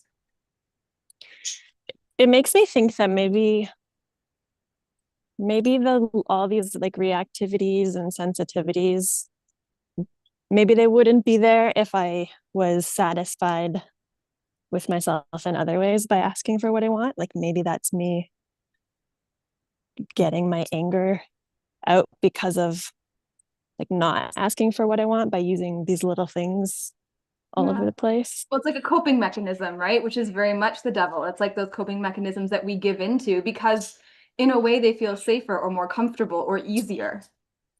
Yeah. Yeah. It's easier to rationalize being angry about some little thing rather than admitting that I didn't advocate for myself. But now we know, so you can. So it's great. Yeah, I could just start just like that. I mean, the Devil's a lesson. It's a major arcana, right? It's not, you're not supposed to learn it overnight. And like part of that is giving yourself the grace to kind of explore, experiment, take those steps forward, knowing again, it's not going to be a linear path all the way up. So like give yourself grace in the process. Yeah. Okay. And as you do, we move into the Empress though. And the Empress is like the divine creation. It's really stepping into a place where you're comfortable in who you are and what you're doing and what you're asking for. It shows that you've got so much. Yeah, she's here. She's showing up, right? For a reason. So like, how can you really embody that energy of the Empress? Like, because speaking up for yourself, asking for what you want is a way of taking care of yourself. It's not selfish, right? It's like self-care really at this point. And the Empress wants us to nurture our creativity and nurture the things that we want to put out into the world. And we can't do that if we're not speaking it. I think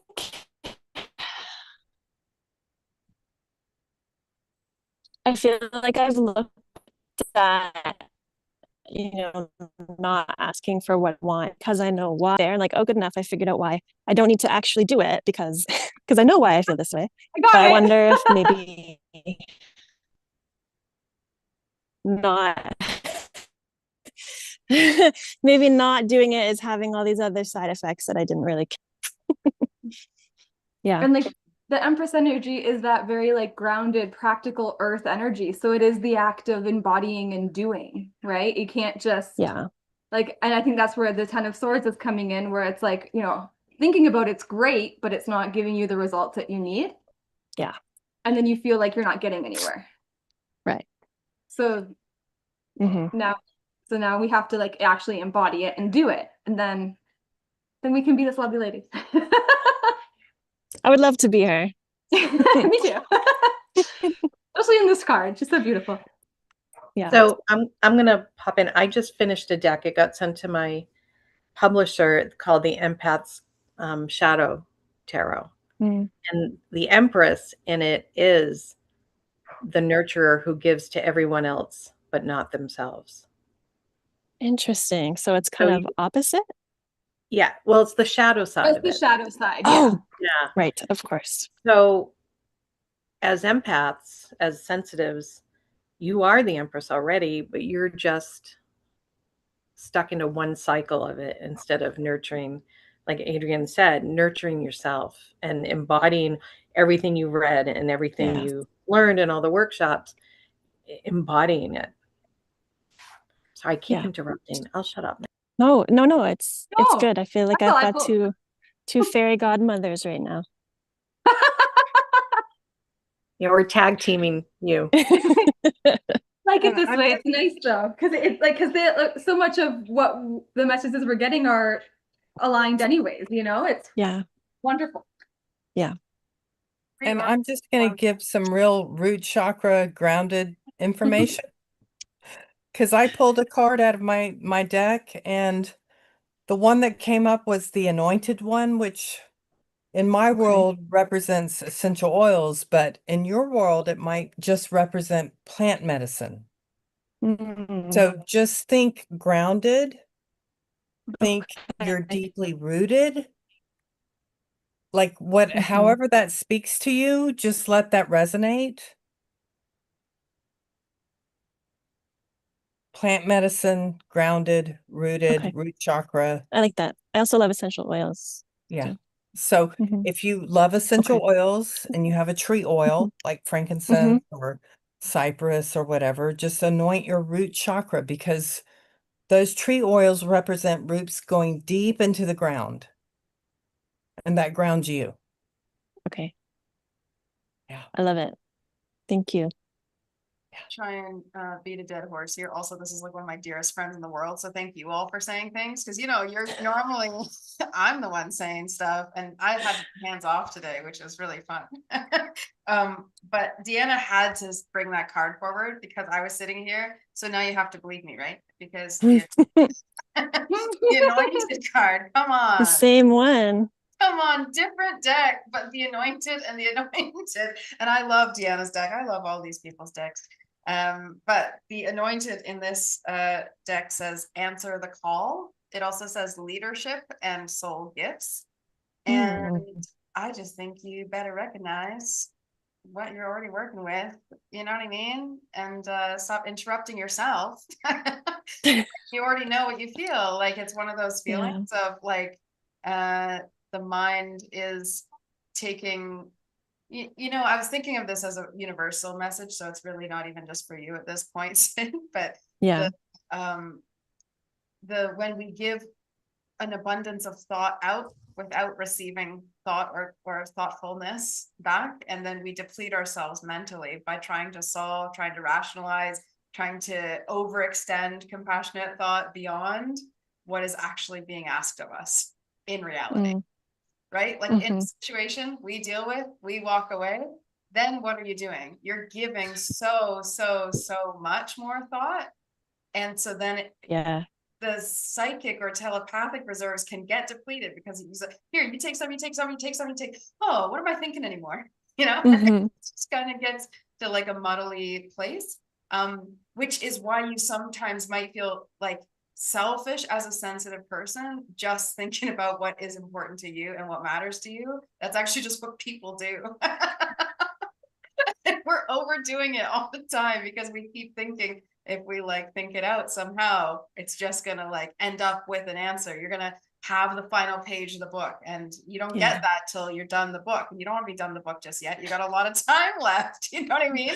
So it's that feeling of like, actually you are enduring it well. You are doing this well currently, and you are continuing to, you know, think well. And then there's just like directions which are less efficient in some ways. And then you also had trust the seasons, which is like change and transitions and cycles and growth and just all this that's so obvious. So my suggestion to that would be like, go spend some time with the moon. The moon will know what to do. The moon has a different pace than you're going at. The moon has answers that are softer and gentler than how you're being in your head right now. I would guess. Yeah. Does all that help? Okay. Yeah. Oh, I'm glad you I asked. like it. Yeah. Yeah. That is nice. Also, if you want to do hypnotherapy, it's on me. It's been some time. It's been a minute, and I don't ever push, but it's so fun to do. I do love it. It's talk about loving thinking through things when you get to wander with people in subconscious belief territory and then just pull these roots out, you know. I love that. Okay, so who else feels? I'm guessing that we'll be able to make it through 2 more people. Oh, Carrie Ann, Kate's hypnotherapy is amazing. Chef's kiss. Thank you very much. Okay, since we're here, just since we're talking about it, it's coming up. I do have a discount for it like all throughout August. I'm giving like $200 off my hypnotherapy. So it only becomes $300 to do. It's a full 2-hour session. It is really intense. I am good at it. I like what I do, and I'm very good at swimming in there. A natural fit, and I like talking in a soothing voice. So please book a session so I can do that. It's really fun. It reminds me of Kate keeps telling me to ground myself. Yeah, gotta be here to love your life. Gotta be here to enjoy it. I do believe that. The more here we are, the more we can enjoy it. Who else has a question? What's rising within us? I think we can do 2 more because these feel like fuller, but who knows? We'll see what happens. I never know. I say an hour and I expect an ish. But we will have time for the journeys.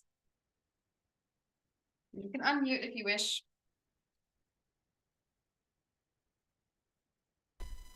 Yeah, I don't know. This is kind of just me having fun and just this question. I don't know. I feel like it's frilly, but I loved the cards that you were pulling at the beginning, like with Raphael and the masculine energy and all that. And I feel like I'm excited because I'm dating and stuff like that. And there's just someone that I've connected back with that I actually have had a 20-year connection with, like for 20 years.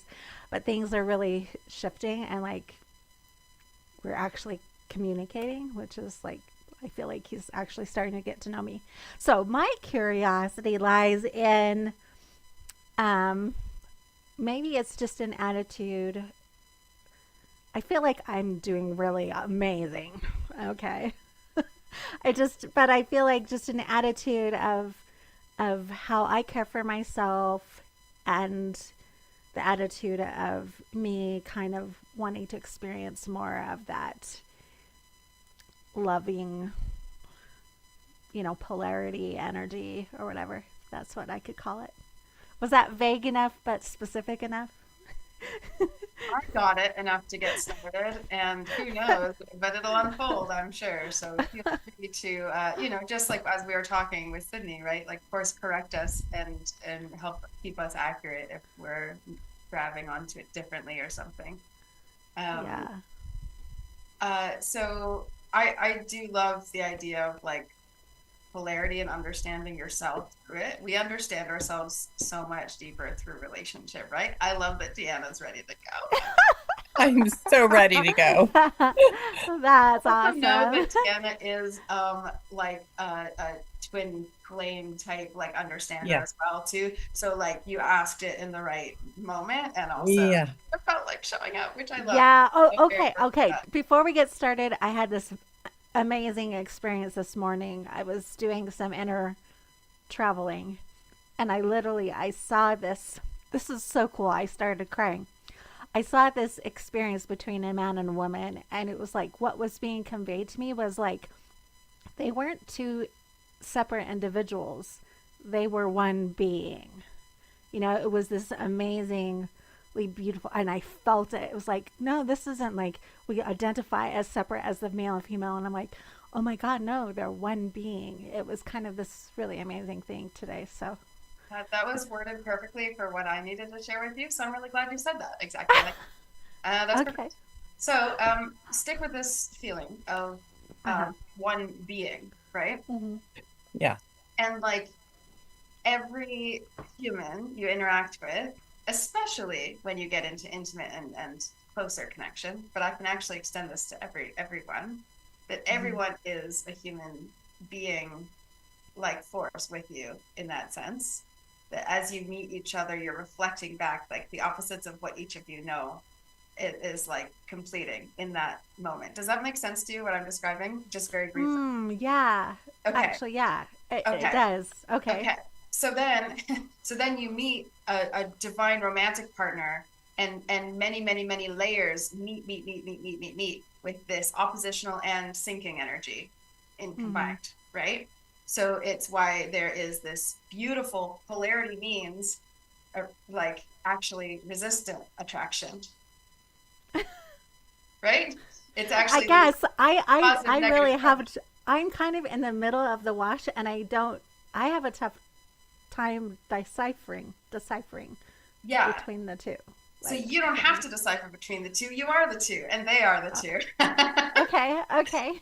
Right? And so okay, so then you meet someone who lights up so many more of these. Say you have 10 batteries that, and then actually so many more of them, right? Where sometimes, one of them falls off. That positive didn't meet a negative, or it wasn't quite right.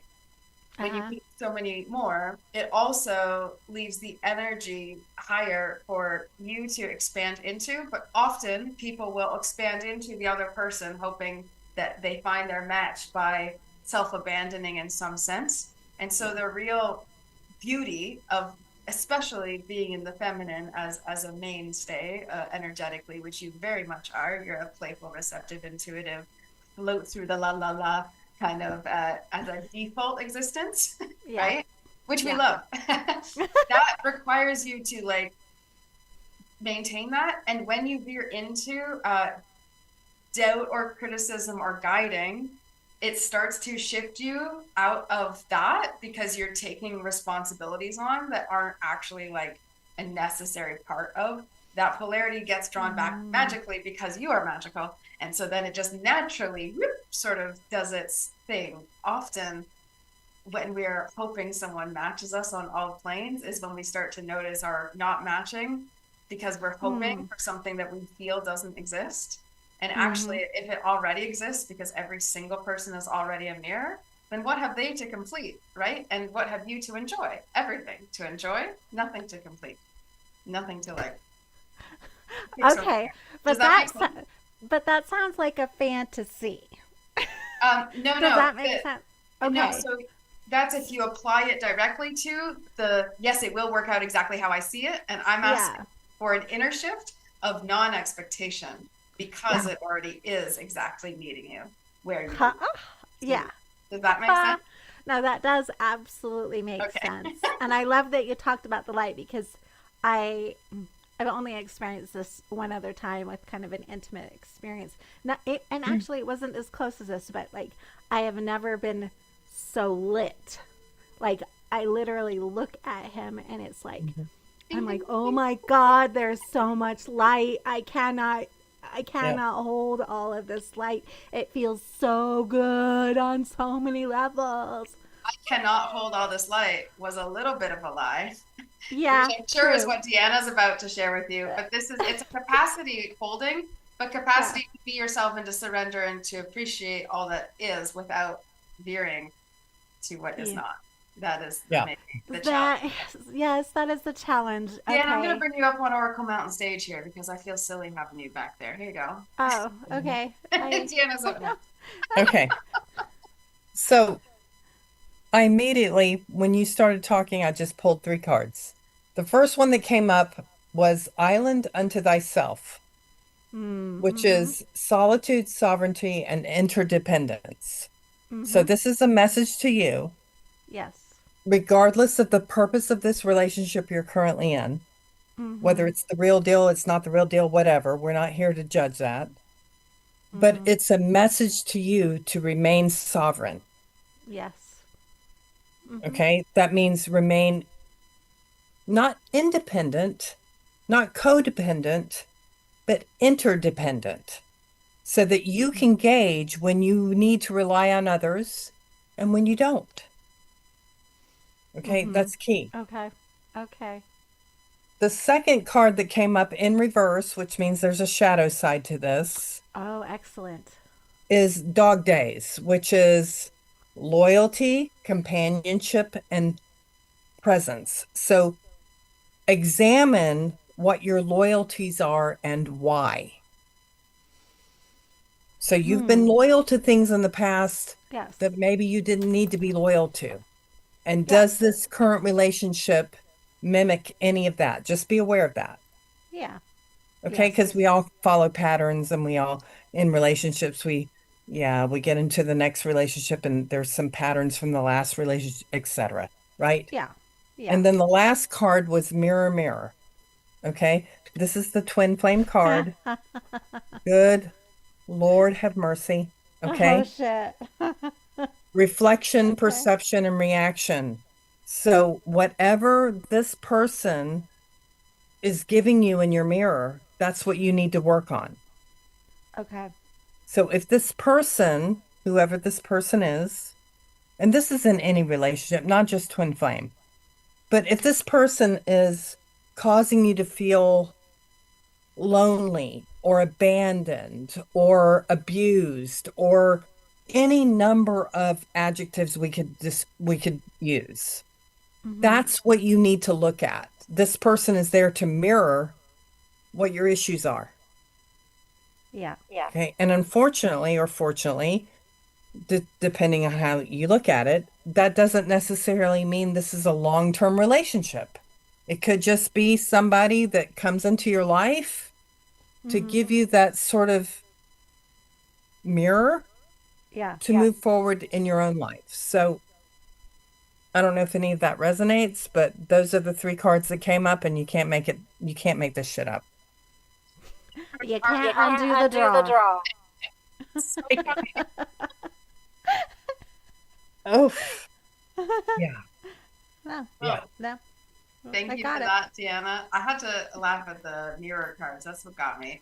That's literally exactly what I was seeing. Was every person's a mirror. Adrian, do you have cards for this as well? Oh, there we go. I said, I'm muted. Just Thanks for catching us up. Actually, very much so. And it's really interesting because we start with the 3 of chalices, which I really do like because that is such like a nice like friendship card. And you said you've known each other for like a long time. I feel like the 3 of chalices is very gentle in that sense. And the 3 does feel supported, and they are the ones like they see each other for who they are and they celebrate that for who they are. So whether it's this relationship or even friendships in your life, like really spend time in the ones where people see you exactly for who you are. And I'm assuming that's kind of how you feel with this person, which is why this card is coming up. Yeah. Which, like, you know, that's lovely. The next two cards are very interesting though, because we have the devil and the lovers. The devil and the lard? The lovers, Oh, the lovers. lovers. Oh gosh. Oh wow, this is awesome. Okay. Yeah, so it's again, it's very similar what to Deanna was saying, because like the devil does, it can trap us, right? So we don't want to get stuck in giving ourselves away to the relationship fully, where it's like you still need to be you, right? Have you lost yourself in relationships before? Oh, I have not, but I am very aware of the sovereign, the the need for that. I'm very aware of. Yes, it is very much needed. He mirrors so much of what I've actually been through, like that. I'm just like, oh yes, I see that. Okay, yeah. But actually, it's really kind of cool because it's helping me. Number one, if there's any emotion that's coming up, it's helping me see that. But also, it's helping me see how I'm actually not there. Like have a very different view of like of things now. But it's still, like I said, yeah, it's still helping me identify those little things that I'm still getting caught up in. Mm-hmm. It is. And I mean, like these are both major arcana, right? So they are lessons. It's like, and you know, we get tested time and time again. Like, did we learn the lesson last time, kind of thing? And which could also be why that devil card is coming up, where it's like, you know, this is kind of your test in a way to make sure that we aren't losing ourselves and that we still do have our independence, and you know, we're not giving into those bad habits that keep us feeling stuck in relationships and not empowered by it. Mm-hmm. Then our lovers, I also like that. That works nicely with the mirror card too. So beautiful energy with the lovers, because the lovers is really, yes, it can be about like love and romance, but it's really about choice. So like you choosing, both of you choosing to be in this partnership, like choosing to be in this relationship. And really like remembering that it's kind of like two people who can have their own strong, independent, wonderful lives, but come together and still create something beautiful. So it's not losing yourself to it, but both existing as individuals that can come together in such a beautiful way. I love this lovers card because they're just dancing. Like they're dancing and they're beautiful, and I don't know. That is really pretty. Also, this deck is super shiny, so the magpie in me is like loves that part of it. But it's very much like that energy of being able to embrace that. And I think too, opening yourself to receiving the love that you deserve, which comes with the devil, because the devil is really about the reclamation of our freedom. So allowing yourself to feel free enough, to feel enough in who you are to receive that love that you do deserve, even if that's from yourself. Yeah. Okay. But I like that. And it's interesting too, because the devil and the lovers, like they're opposite cards. So the devil is 15. 1 plus 5 is 6. And the lovers is 6. So they mirror each other in that way. Huh. So that's like, that just goes back more to that mirror card. Which I'm like, that's wild and interesting. So. Wow. Okay. All right. But I like it. Like, I love that lovers is here. And I think this relationship has a lot to teach you. And that you'll learn a lot from it. Well, I am so far. And I still, in a way, even though I feel we are very much mirroring and relating, like we aren't really officially together in any way. And I don't want to do that unless I really actually feel like he's truly a partner. Like he's showing up. So to me, actually, I think that's like, number one, that's a really good positive thing for me. That I'm like in that spot and I feel confident and I don't have to rush to make anything happen, you know? No, you can take it at your own pace for what's right for you. And like the lovers is about choosing what's authentic to you, which is sometimes the hardest choice for us to make. Yeah. Okay. I appreciate it, you guys. You ladies, I should say. Is there anyone else who wants to jump in here? Yeah, I will. It as the night is showing, all the cards I picked when you had started to talk, kind of mirrored everyone else. So there, I pulled the oneness card, which I think talks about you wanting to feel the oneness. I also pulled fate. So whatever the outcome is, this is meant to happen, whether it's going to be a catalyst, a long-term thing, lessons Yeah. on both ends. It's meant you are where you're meant to be. Yeah. And the two cards, I don't want to say issues, but like what's happening. I got in between, like in between lives, or not in between lives, in between space. Like, and you just said you're like, I get the feeling that you're stepping back, stepping forward, stepping back, stepping forward. Um, I also pulled golden lining, which is kind of like a silver lining, but finding the benefits in everything. And that isn't gaslighting yourself. Yeah.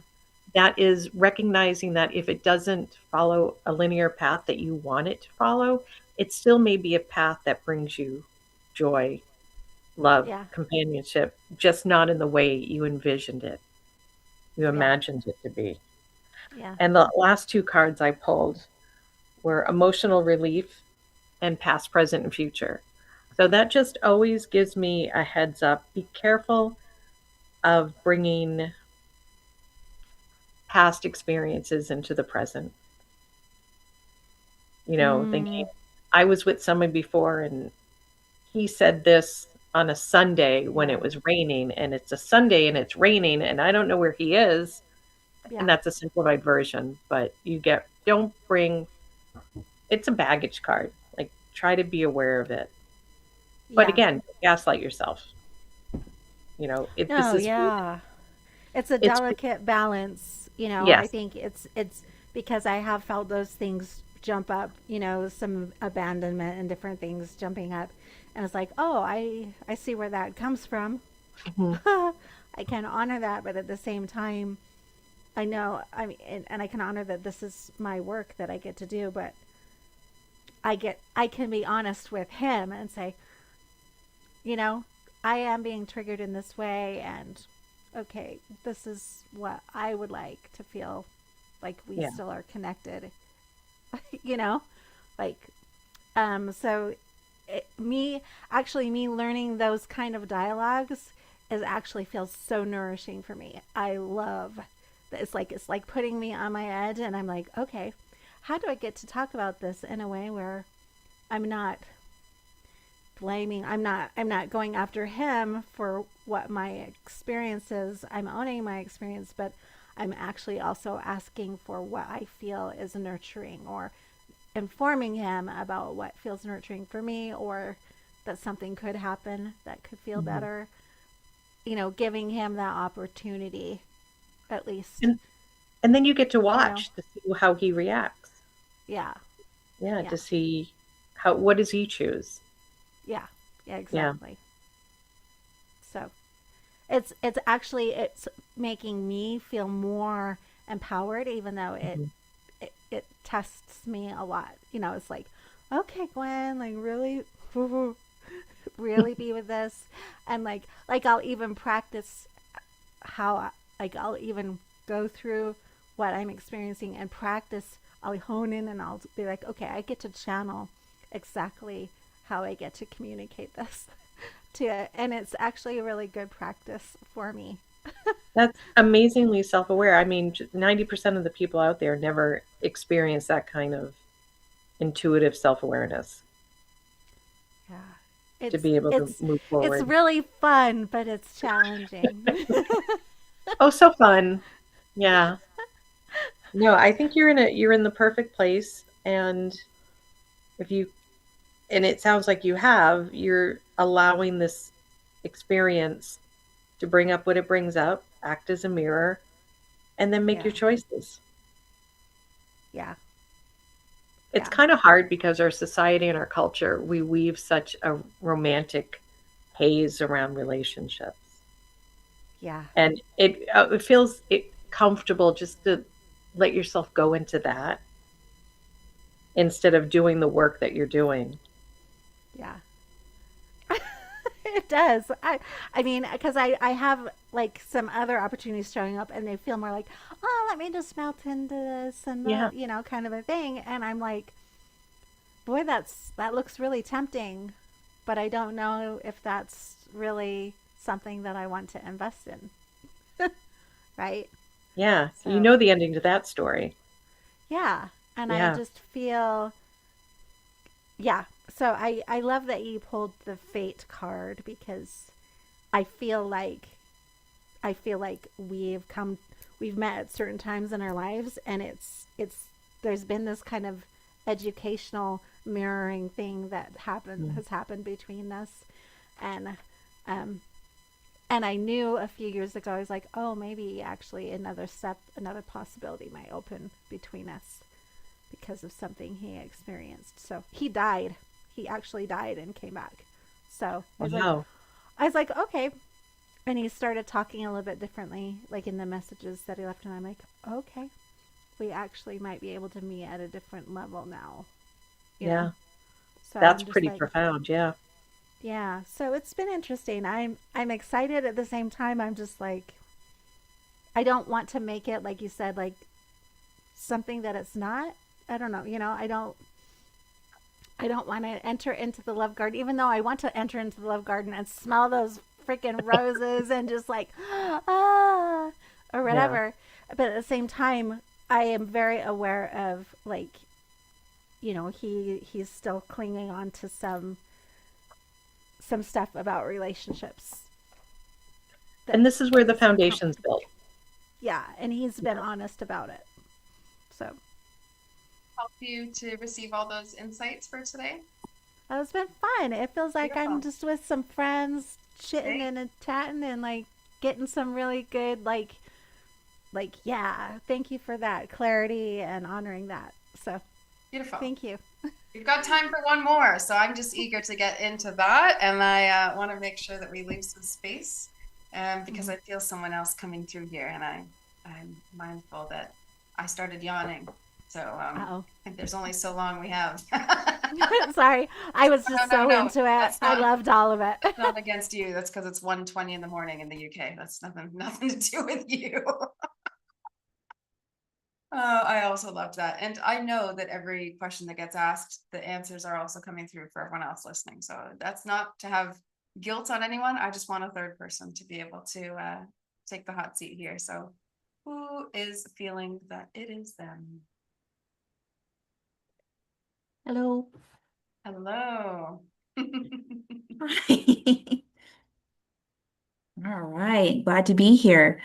I thought I would ask a question about, I guess, general or any guidance on staying in the present moment when it can feel hard to want to do that. Um, I have a very active imagination, but I still don't feel like it's being used creatively. Like I don't feel like I am expressing myself the way that I can sometimes. You know, sometimes when you express yourself with art, you know, it can feel very cathartic. But I think that I do in my head isn't um, always for the best. It feels safe. It feels like maybe like a false sense of security and getting, you know, going in the mind. Um, so I would love to get insight on, yeah, feeling safe to be present, if that makes sense. Absolutely.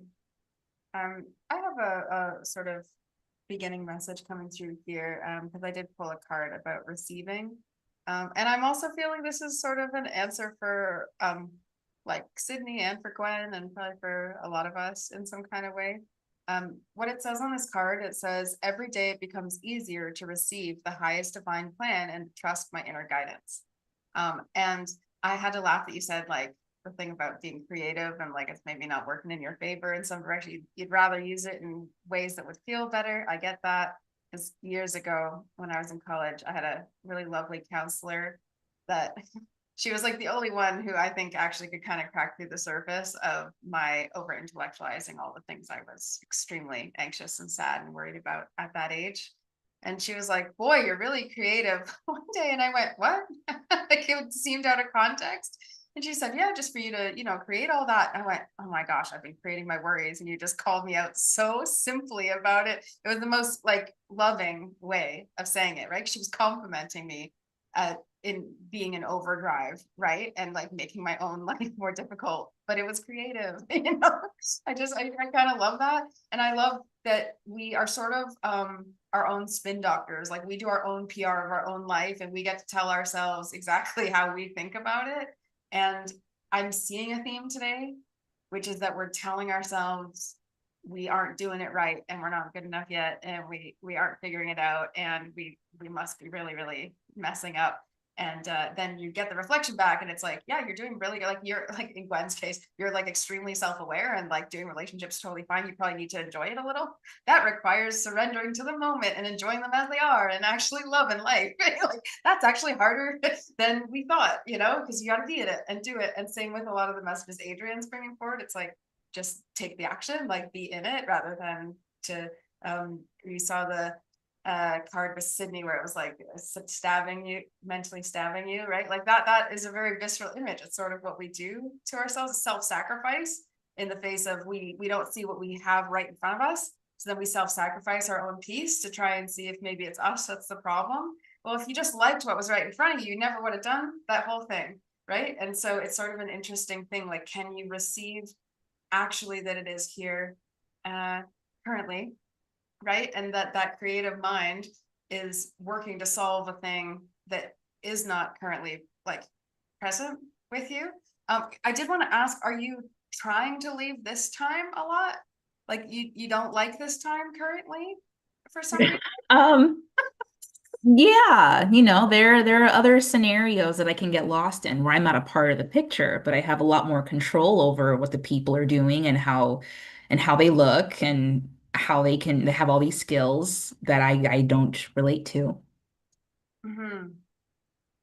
Yeah, I see you like separating yourself from your environment and that some of that creative thinking is like trying to clamber back with a new story. And like the story itself that's getting written is really awesome. And so I'm just like very confused because I'm looking at you kind of going into all these books. Like you've got to create a new book. You've got to put this together and this chapter goes with that. And I'm like, oh, she's sitting on her book this whole time. Like you're actually sitting on it. It's like this huge book of just like your life and your wisdom. And you're sitting on it, looking at the table. Like, where is it? Where's all my wisdom at? It's just kind of funny. So it's under your seat. I don't know. That's what it feels like. It feels like it's under your seat. Yeah, look right now. It was under your seat the whole time. Like a game show. That's funny. Or like those talk shows like at Oprah, right? And everything was always under the seat. The car keys is under the seat. Yeah, but there's a similar theme I'm feeling across the threads of all of these questions as we speak, which is that weighing out the over analyzing as like a necessary job of yours is hurting you. And that's it. It's just, oops, ouch. That's actually like, there's an overdrive of analysis or a word I came across a few weeks ago, which is hypermentalization. And I had to chuckle to myself. How true is that? Analysis paralysis. Right, exactly. It's all those things, right? And like we know it and then we see it. And just like when Sydney was in her reading, right? It's like, yeah, it's not enough just to know it. Is it not enough just to know it and think it and understand it? It's really not. There's like the living of it as well. So anyways, my question to you is like, what's under your seat and like, how are you living now is sort of the profound question you would keep repeating, basically, is my insight for you. Does that resonate so far? It does, yeah. I had a moment with a group of friends who I think I talked to you about in a previous session who made me feel some type of way about the trip that I'm planning. And then I hung out with them 2 weekends ago or so. And there was a moment of vulnerability that did not feel very good. Long story short, I said the wrong name of a high-end store. I said it incorrectly, and they thought it was absolutely hilarious. And it made me feel very bad. So it just made me feel like, I can't be vulnerable with these people who I've come to trust. How can I be vulnerable? That's also a beautiful, I mean, I'm really sorry that happened, first of all, that's trash. It's fine. It's not it's good now, but Yeah, I know, it still sucks. but I was kind of sore for a while. Yeah. Yeah, absolutely. It's a really beautiful like situation when talking about abundance though, as well. Which I've noticed this, each of you in this room are visionaries in some way, that you see the world in a beautiful way that it doesn't always currently exist right in front of our eyes. And we hold that faith, we hold that space, and we look to close that gap as often as possible. That is not like an easy job to do, but it's sort of a natural responsibility we like to take on as like light bringers, light workers, and healing folk. You know what's really unfortunate? A lot of people don't get to have that. And we are going to interact with a lot of them. And then we're going to have grand ideas and freedom that they aren't able to access. And it's not even like a simple, like, oh, they're jealous of you. And that's why it's like an actual deeper feeling of letting oneself down that is so hard to face that they don't want to face that. And you got to find something else, just like your mind is creating other things to try and protect, to try and defend, and try and optimize the way that you're feeling. Right. So I would ask, what am I sitting on already? Genuinely, right? Just keep being like, you know what? I got this. I got it. I actually knew the whole time this was an awesome plan. And actually, the way that they're pronouncing it doesn't sound as good. I like mine better, and that's fine. And that's a silly situation, obviously, because Sure. you know that it's more of like, I felt condescended. I know the adult emotional explanation, but really there is this like, which is actually going to feel like a more, what would you feel better thinking? And you can choose that. It's not like eradicating reality. That's the fear you guys have for some reason. It's like, you're going to chase reality away if you don't analyze all versions of it. Well, choose a version that really works for you. And if it's not hurting anyone, you're probably okay. There's a lot worse things you could do in your mind than, go down the rabbit holes is probably hurting a lot more. So I'll let other people speak. I just thought I'd weigh in what I was seeing so far. And I'm okay if we do just like the maybe more of an abridged version, but I'm okay if we're going extended into this, as long as we don't go over the 40-minute mark. I definitely need that for journeying and closing the pillars. So open to Adrian and Michelle here. Mine's real quick. And Deanna. Real quick. First card that came up, 3 blue, which is throat chakra. So be true to yourself.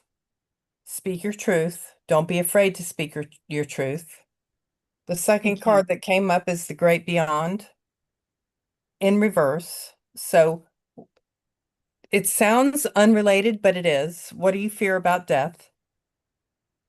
Because the third card that came up was whence you came, which is root chakra. So this is ancestral. Whatever you're holding on to right now and whatever you're struggling with is ancestral. So I'm going to leave it to the rest of the panel to deconstruct that, but that's what came up. Thank you. I love it. All right, panel, deconstruct. Just kidding. You can just read whatever it is, but chances are it'll come up anyways. It has for everyone. So Michelle. So it's funny that Deanne just talked about the root and ancestral, because the card I pulled was feminine energy, but if you see where the spiral is, it's right in her root, and it's about allowing whatever's going to happen. And when you were talking at first about your creativity, and I didn't really understand everything that you were saying, to be completely honest, but your imagination. And I always tell people, what if your imagination is you tapping into your higher self? What if it's not something you're making up or a fantasy to escape? What if your imagination is the flow that you're supposed to be in? And the second card I pulled was duality. So, stop labeling yourself. We talked a lot tonight about the inner conversations we have and how we can be the hardest on ourselves. Like those girls sound like they suck. I'm just going to say that. But you have been probably meaner to yourself than they were. And so you're just validating your experience with them. Yeah. Which then keeps you small around, not being able to be present and really shine your light because you're gaslighting yourself basically. Yeah. So just love yourself. Thank you. You're welcome. I like how you said you're gaslighting yourself, because the first card I got was the Seven of Swords, which is a card of lies. Basically, so very much like, if you're saying like your creativity is too much or you can't be present, those are stories that you're telling yourself that aren't true, right? Like you're kind of deceiving or lying to yourself in a way. There is strategy to it. So it is probably a way of protecting yourself. There's maybe a little bit of underlying fear there because the Seven of Swords, like they are a little bit strategic in how they run away with their swords there. But I would say like this is a really good card for embracing your mental flexibility, right? For like all the different things you can see and the stories that you can create with your mind. But let's create good ones. Like stop creating the crappy ones for yourself, basically. Because you have that flexibility within you to do so, which is pretty awesome. And that moves nicely into our Magician card, which is the next card. The Magician, I always call him the Master Manifester. He is very much about taking intentional action to the reality that you wish to create.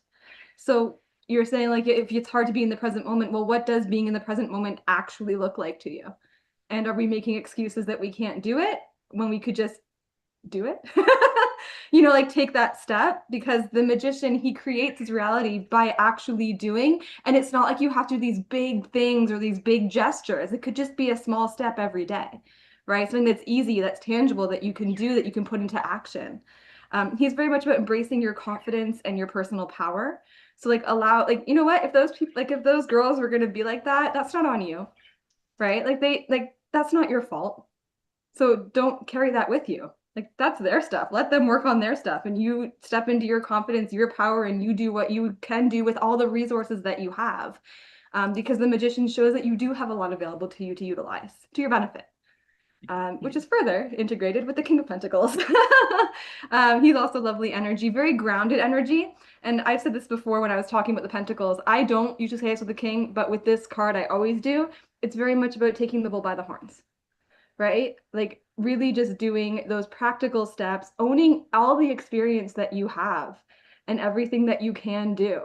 And I'm wondering if like part of the reason why that hurt so much, because it felt like it took you down a notch in a way. Like it felt like it did, Yeah. right? The King, he owns his experience and expertise. You don't have to be an expert or great at everything, but you can do so many things so well. So utilize that because you got it, right? But very much grounded practical action in your way of doing that. And by doing that, the King is very much a leader in his own self. So that's the role we're stepping into, and that like the Magician and the King together, like such powerful like leadership energy. So you do you. Great, thank you. Love those though. I really like this Magician. Sorry, I think this one. It's just really cool. I have to talk about it. He's a cool card. Yeah. Awesome card. Love that. Oh, so good. So good. I have one card that sort of is wrapping up a lot of, I think, all this stuff, which is liberation and a dragonfly for transformation. And this liberation card is great. It says, the doubts and fears still come up. You don't believe anymore that they're you. That's not you. It's not. It's just, you're just so not that. If you were to really be true with yourself and ask yourself, you aren't your fears, you aren't your doubts. There's all those layers right underneath. That's actually way more true, right? That's like really where the good stuff is. And that's true every single one of you here. I I was thinking about this whole fearless quality, just on and on. I endlessly think about, what does it really mean to be brave in this world? Just because I do hear it kind of often, living my absurd little existence that works for me and only me. I would not recommend to others. You do your life, please, the way it's meant to be.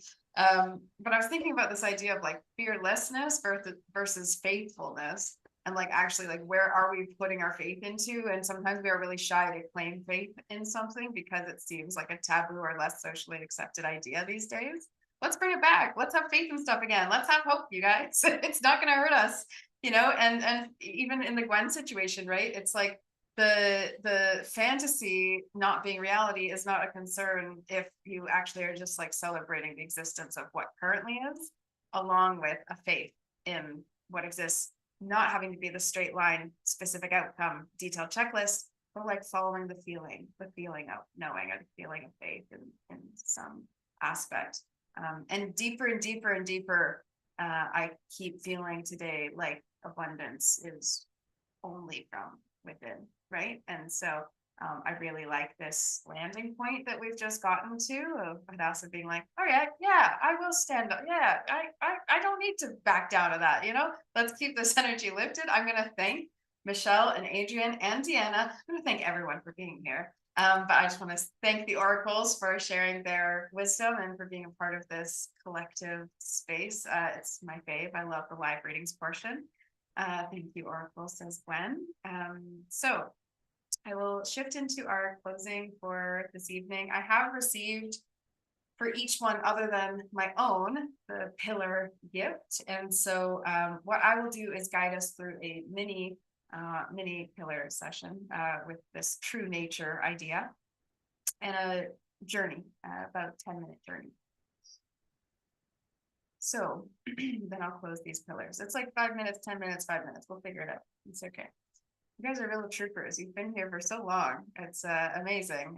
It's funny, people, I tell them about OracleFest, and I'm like, yeah, it's like hours and hours of hosting, but it's my happy place. It's my zone. I don't even worry about it. It's my favorite place to be, is here with you all and just feel so welcoming. But it is funny to think, actually, a lot of the time, people are staying in the room just as long as I am. I'm not the only one in it for the long haul. You actually really do stick with me. And I see it in the big OracleFest too. In the big OracleFest, it's even more unbelievable because I think I'm just like, a little woo-woo for even trying to do what I end up doing. But I promise you, I feel better and better as the time goes on. I feel more and more myself. I know I'm going to have a lot of dreams open up as soon as I go to sleep tonight. I hope you all have that when you eventually go to sleep as well. And a reminder, really, from everything that we've gathered today, that your feeling abundant is the thing that you are searching for. It's the feeling that, right? Because when we reflect back to you, you're like, oh, I guess I already am. And it seems like a cognitive dissonance. You guys are familiar with that idea that it's like someone says something and it just goes, you didn't take that in at all. I suggest that you start noticing those moments where you go, but logically that was a positive thing to hear. You probably ought to have felt that one, right? And then we go, and we just like put up a signal, like a white noise or something. That is a moment that you're dissociating from like your actual truth, right? Because the truth is, like, you are all full. You are doing a real good job of criticizing. So I'm not going to be like, you really need to receive the shadow. You do? I feel like we're a lot naturally worse at having the lifted up feelings as like a celebratory continue welcoming in. There's a societal cultural thing, right? Of like humbleness that I didn't learn very well. And I hope it's to other people's benefit, because when I see people playing small and shoving off a compliment, I'm seeing that the other person giving them the compliment also doesn't like that exchange. So it doesn't make sense why we would do that with every mundane thing in our life. If that logically doesn't make sense in a relational way, why are we relating to things in that same fashion, right? So take your work, and then the way that you feel about your work and your productivity based on whose expectations, first of all, right? Let's go within and find our own sense of fulfillment. If you're working for someone else, it still applies. You show up to work, you leave work. You need to feel good about the work you put in, because that's a base like fulfillment that you can be looking for. If you don't have work, but you do have a project, or you do have a pet that you take care of, or you do have health needs that you're taking charge of, right? It's like, can you feel like at the end of the day that you loved yourself a little bit more than the day before, right? We're not needing to identify with all those parts of us that felt like they needed help and were broken and needed, like, that was like old stuff. So I feel like a lot of the questions that came up today were like almost letting you see that it actually feels a lot older. It's actually like a lot more outdated now that it gets voiced up. You're actually so intuitive. This whole Aquarius age has been really interesting. I felt like a big shift collectively, that there's been a lot more like intellectually, telepathically, you know, psychically, people getting really connected. But that feeling piece still here, hasn't left the building, right? So collectively we went, woo, and everyone's sort of like hanging out here. AI, so much information. What are we doing in the mind, right? And then the heart is still like, hey guys, don't forget, like we gotta feel, we still hug each other in this world, you know, we shake hands, we don't just send digital business cards. And like, you know, there is this this real gift to being such feeling and sensitive people, because I think you're really the ones who can sharply see that. We don't right now need tech inventions. We don't necessarily need those minds, because we're like doing that at a really rapid pace on Earth. We do really need more and more heart-based experiences, more communal experiences, more community skills being shared and taught, role modeled. And for that, you all need to shine and be visible as much as you're willing to be, you know, and it may be more than you're willing to be, probably. If you were visible more than you're willing to be, but you felt better, wouldn't you just do it? Like, wouldn't that be so much better? Okay, so it doesn't feel good right away, right? But once you're more visible, everyone is actually like so excited to see you. That feels great. And so can you just be in uncomfortable zone for like that stretch of time and know that you got this? That's the faithfulness versus the fearlessness, right? I'm very afraid of not following my path. If I don't follow my path, bad things happen. I see it. I see it evident in my life, right? I wouldn't say I'm joking that I'm actually afraid of it. What I focus my energies on is faith in my path in some, however it can show up, right? It's like, oh, it shows me this other cat, you know, crosses my path, and I go, oh, what's that thing? Am I supposed to follow it? I don't know. You know, I go follow the cat for a while, and then I go, oh my gosh, I just got off path. Let me get back to that. And we do the same thing. If you're beating yourself up the whole time you're walking back to that path, you know how slow you're going to walk, right? Oh, my socks are wet. I stepped in the bog. I didn't mean to step in the bog. And now my feet are all swampy. I have to change my socks. And it's like, well, that's no way to live your life. That's no way to journey through your life. Usually my socks get wet. I take off my socks. I start walking barefoot. And so an invitation to be a little more feral, wild, and free. And that is exactly what we're going to do with this journey. Do you like that little segue? I enjoyed that one. Invitation for plurality. We always appreciate that, especially it happens to be a room full of women right now. So especially so in these times. I would like to bring us on a shamanic journey, which many of you are familiar with the process of visioning and journeying, but I'll say for anyone watching in the replay as well, that the process of journeying is to set off with an intention and to return with something. So I would like to first implore you to bring something back, either a word or a part of you, or you know, symbol, maybe something you've actually, an item you put in your pocket within your journey in your mind's eye. This quality of true nature was brought through last year by Debbie Dashinger, and I really felt that it needed to exist in this realm as well this year. That true nature of, but I'm actually talking about it. Last year I talked wealth consciousness, and it was way out of my comfort zone, and I really enjoyed. Actually, I went and re-listened to it. Oh, Kate. Oh, more came out of you than you realized. The same lessons you tell everyone in these readings, see yourself for how you are, you know, shows up for me too. But true nature was the one I actually had felt really close to last year, and still this year.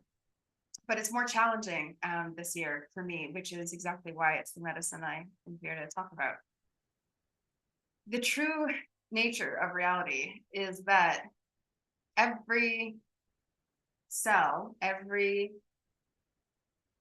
item, every thought exists so much in infinity because of all these different potential timelines that we could potentially be on, that to even try to fathom how abundant this world is like impossible to the mind, right? It's like an endless, you could be like, okay, here's the earth and here's everything that exists on earth. And then you think of every money transaction that goes through this earth and you're like, oh, I can't even imagine how many people shop or send a transfer to their loved ones, or like it's actually like so hard to imagine that, right? It's like people tell you a number and you think, okay, I sort of know what that means, but I really can't actually put my brain to how to visualize it. That is the natural state of our abundant world, right? Like, look at how expansive, who is Neil deGrasse Tyson, right? And space, and just like watch that man talk about space and it will blow your mind, right? And that is something that is so easily forgotten when you're getting your morning coffee, right? But it's still just as true when you're getting your morning coffee. Nothing has shifted in reality.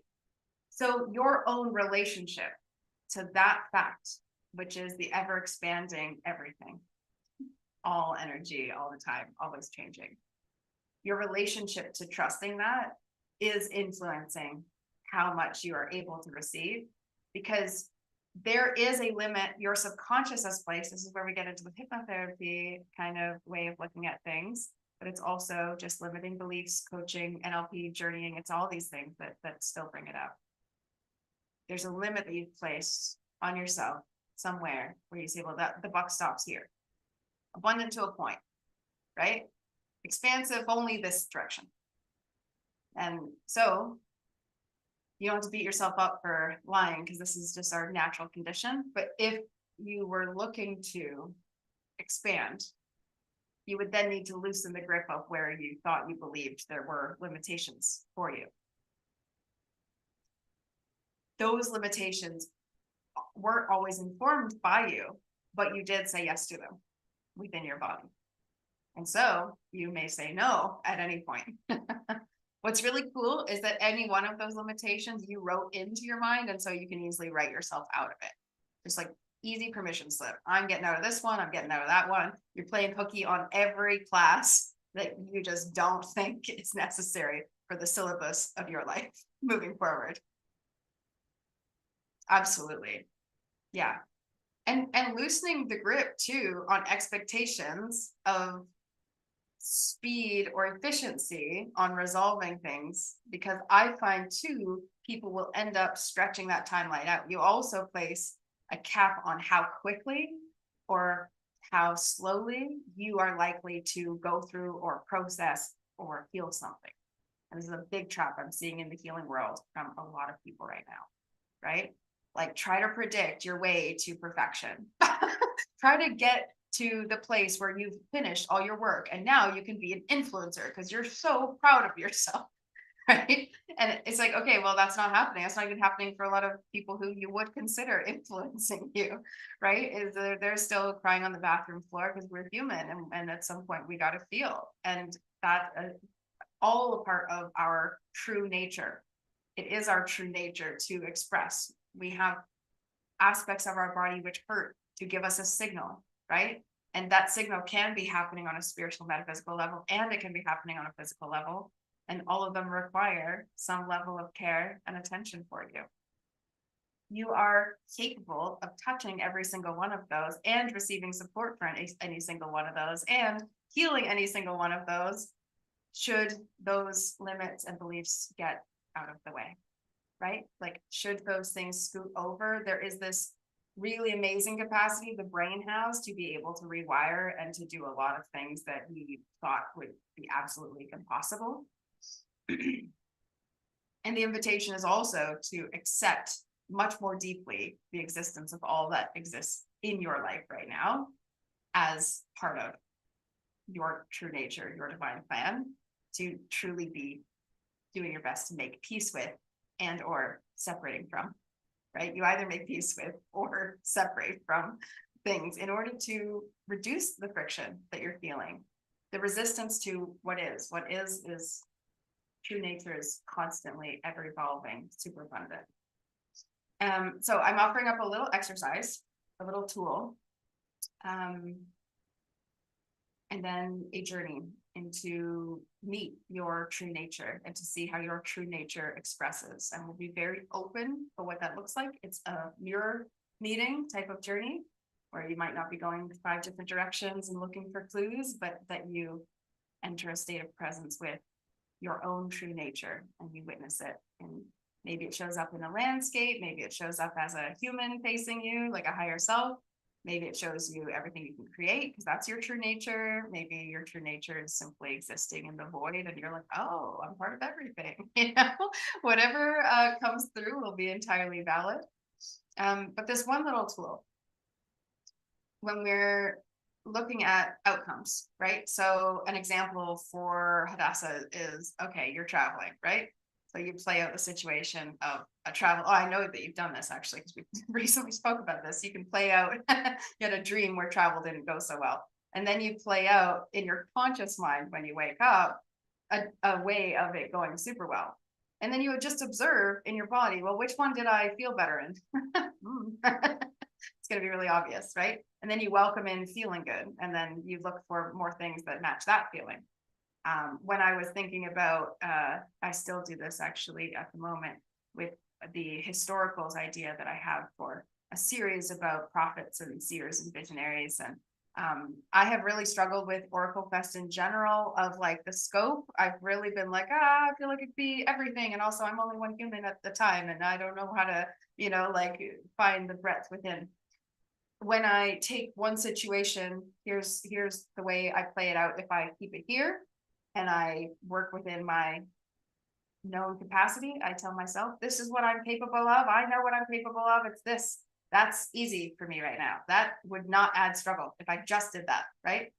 Because I'm thinking, oh, okay, you don't want to be overcomplicating things with all your creativity, all your too many ideas, too many, right?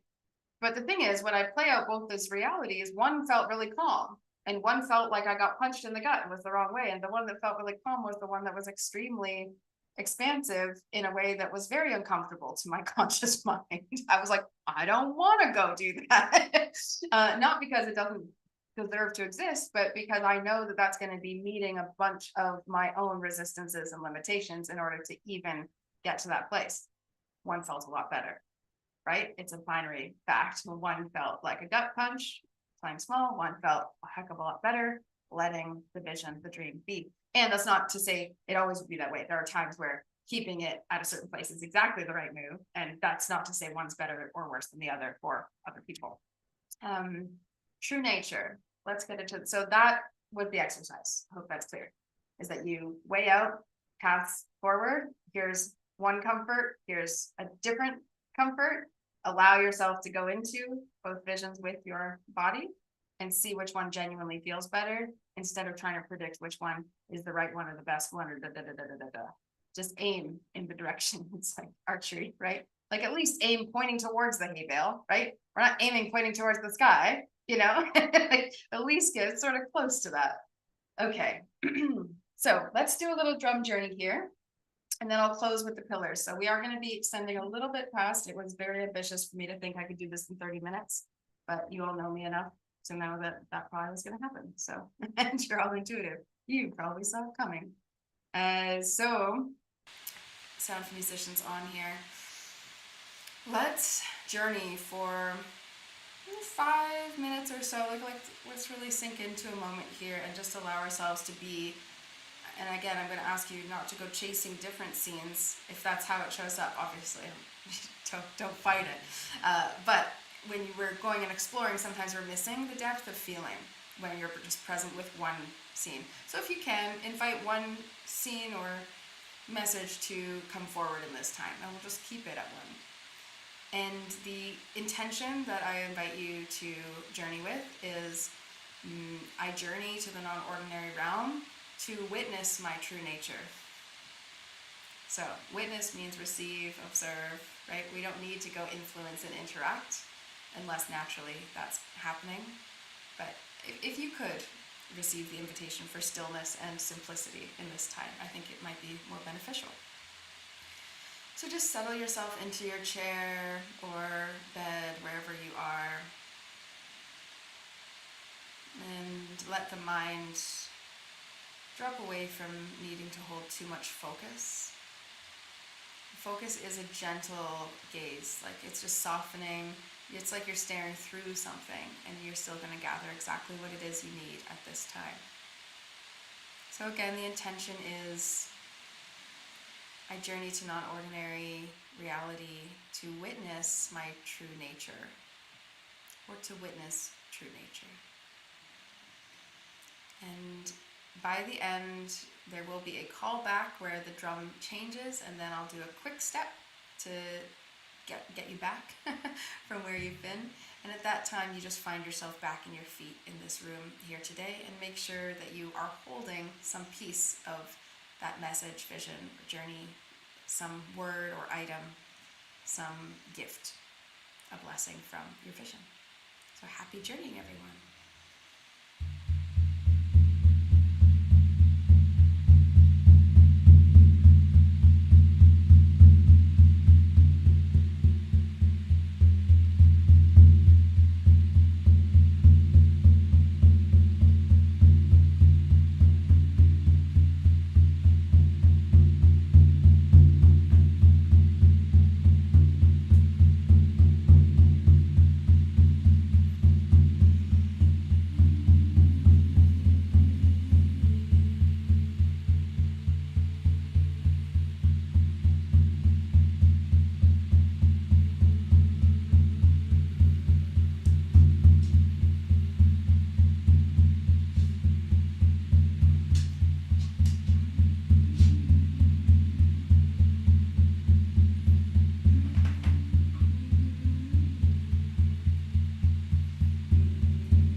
receive some sort of gift or word or blessing or item, something to bring back with you.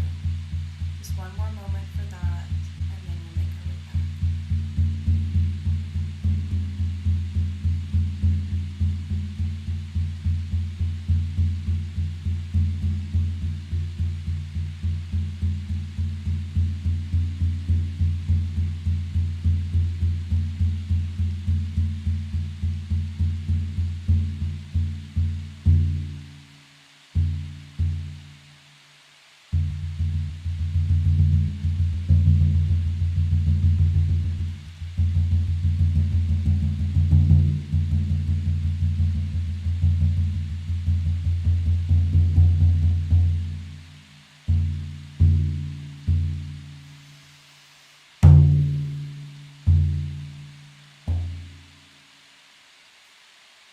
Okay, we'll stay present with this, so just holding that gift in your heart.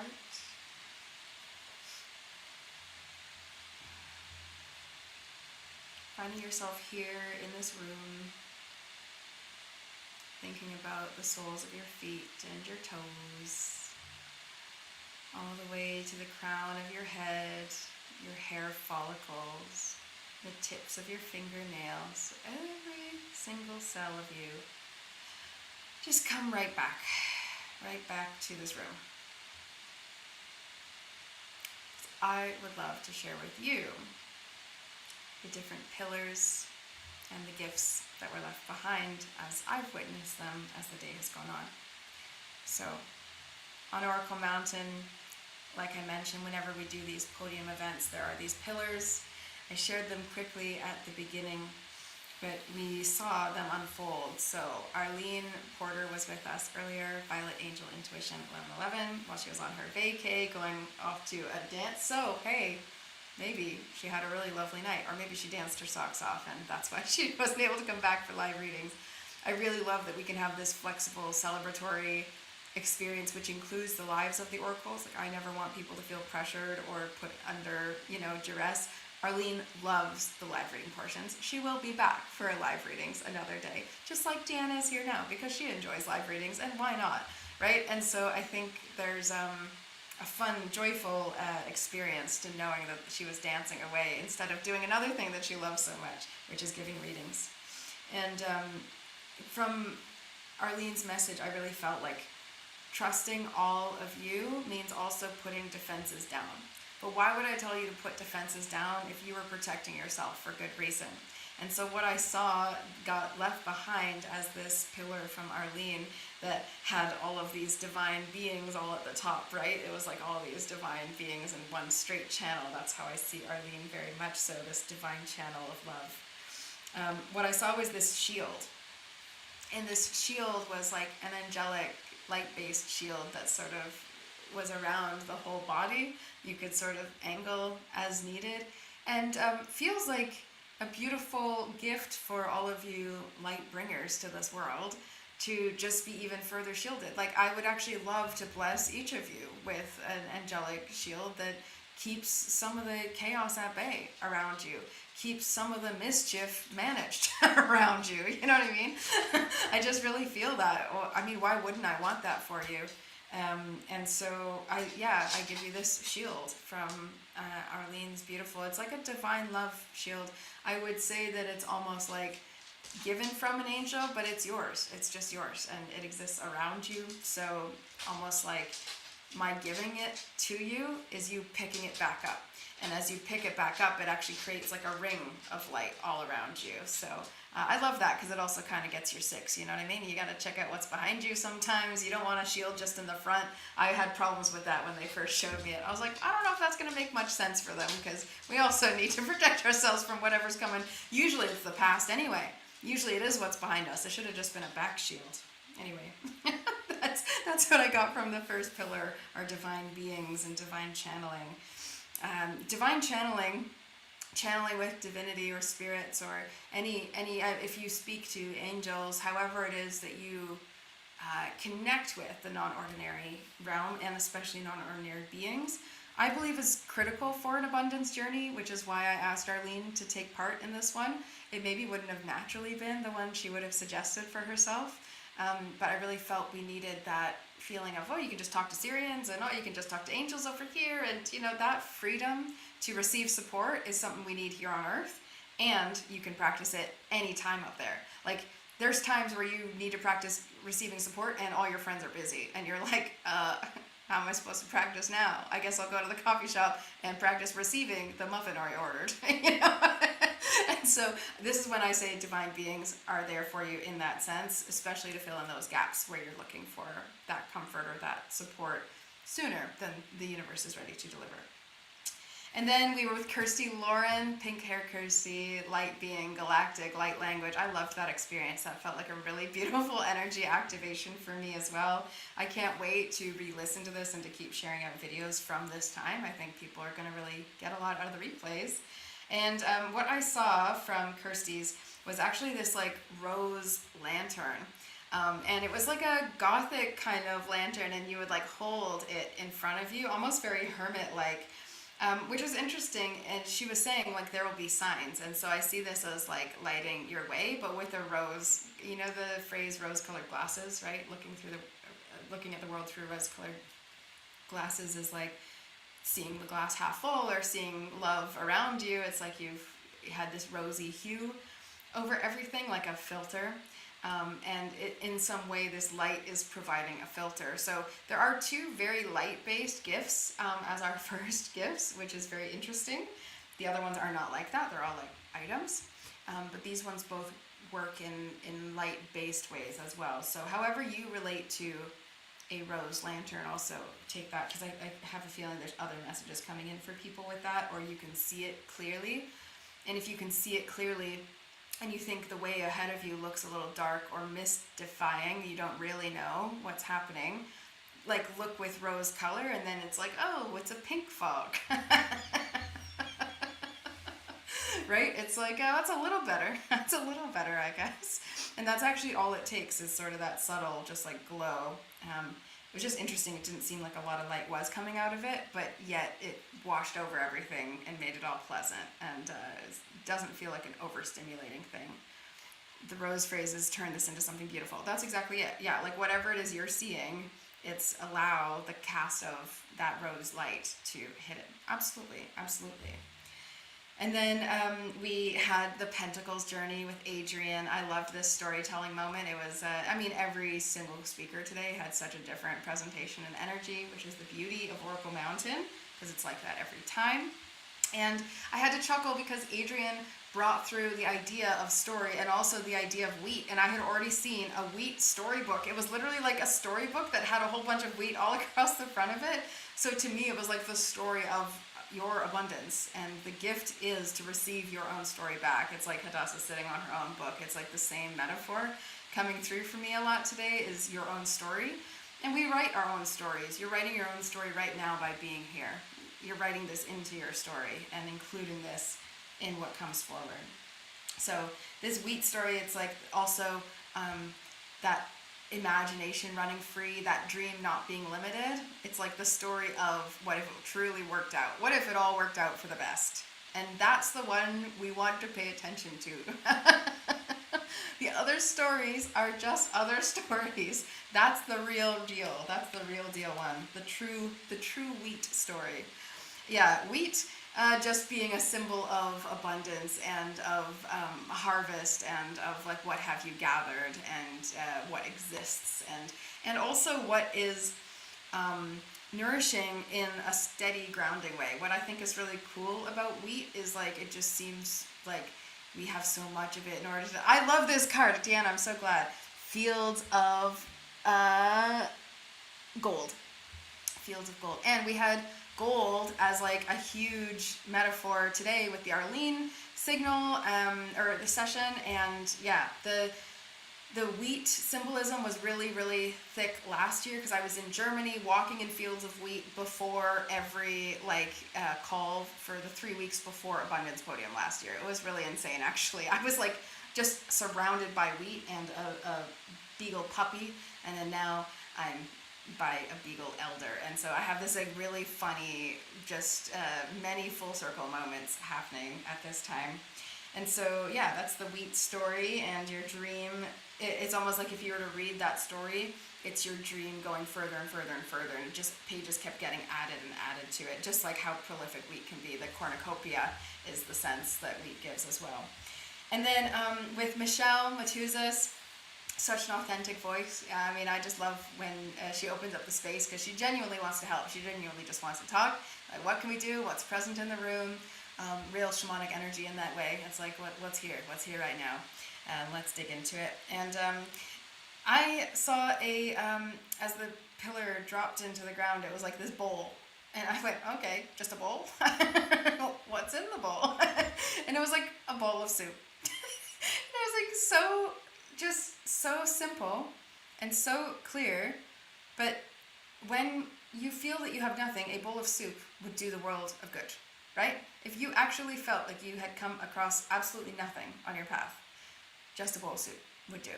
And that's like the authentic way we are relating. It's just this very simple, straight fact. It was, I don't know, bowl of soup. It came to me as like a simple, there's nothing to challenge about a bowl of soup. It's obviously a useful, beneficial thing, right? There's nothing to overanalyze about a bowl of soup. It's just a bowl of soup, right? It's just the simplicity that's needed. Hopefully that makes sense for all of you. In this true nature pillar, yeah, that one's so perfect too, Deanna. Hungry Ghost. It is, honestly, your cards are just so brilliant. They just work for every situation. But I really do love Deanna's cards. I find them also to be very matter of fact, but they lead to a lot of reflective jumping off points, you know? Same way I find Michelle Matuzos decks to be the straight shooting cards, you know? I'm like, ooh, yeah, hit me where it hurts, but that's what you want at that point, you know what I mean? Like, I like growing. I'd rather have some feeling. I had a moment the other day where I was emotional. It literally felt like a 4 or 5 year old wound. It was something that was like getting hauled up, you know, in order to come bring it here this week. And it's funny because it felt very inconvenient to be crying at the time. I was like, this is inconvenient. This is a lot of emotion. Like, we did not need to go to level 12 about this random feeling. And the thing is, it was like, why not? I have a full expression of feeling. I can feel that. I can feel it just fine. The reason I was feeling that way is because someone else was around me.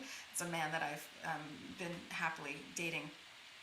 But it's newer, so you're like, I don't really want to like show you all my cards just yet when it comes to emotional sensitivities. You know what I mean, you guys? But it was so beautiful because he was like, wow, that looks like a lot. And I was like, yes, it is, but I can handle it. I went on with whatever I was doing after this like deep emotional like overhaul. But it was like the simplicity of like, wow, that looks like a lot. And I remember one time, even months ago, I was talking to Sydney about something. Who's here right now, and a dear friend, and I had said, oh, I'm feeling this and it's difficult, and she goes, just to remind you, you're choosing a difficult path, like you're gonna have some uncomfortable emotions, right? And I was like, oh yeah, it's totally fine. So, you know, that resistance to even get uncomfortable, it only lasts as long as you let it last. That's what I want to say about all those limiting beliefs, all those resistances, all the overanalyzing.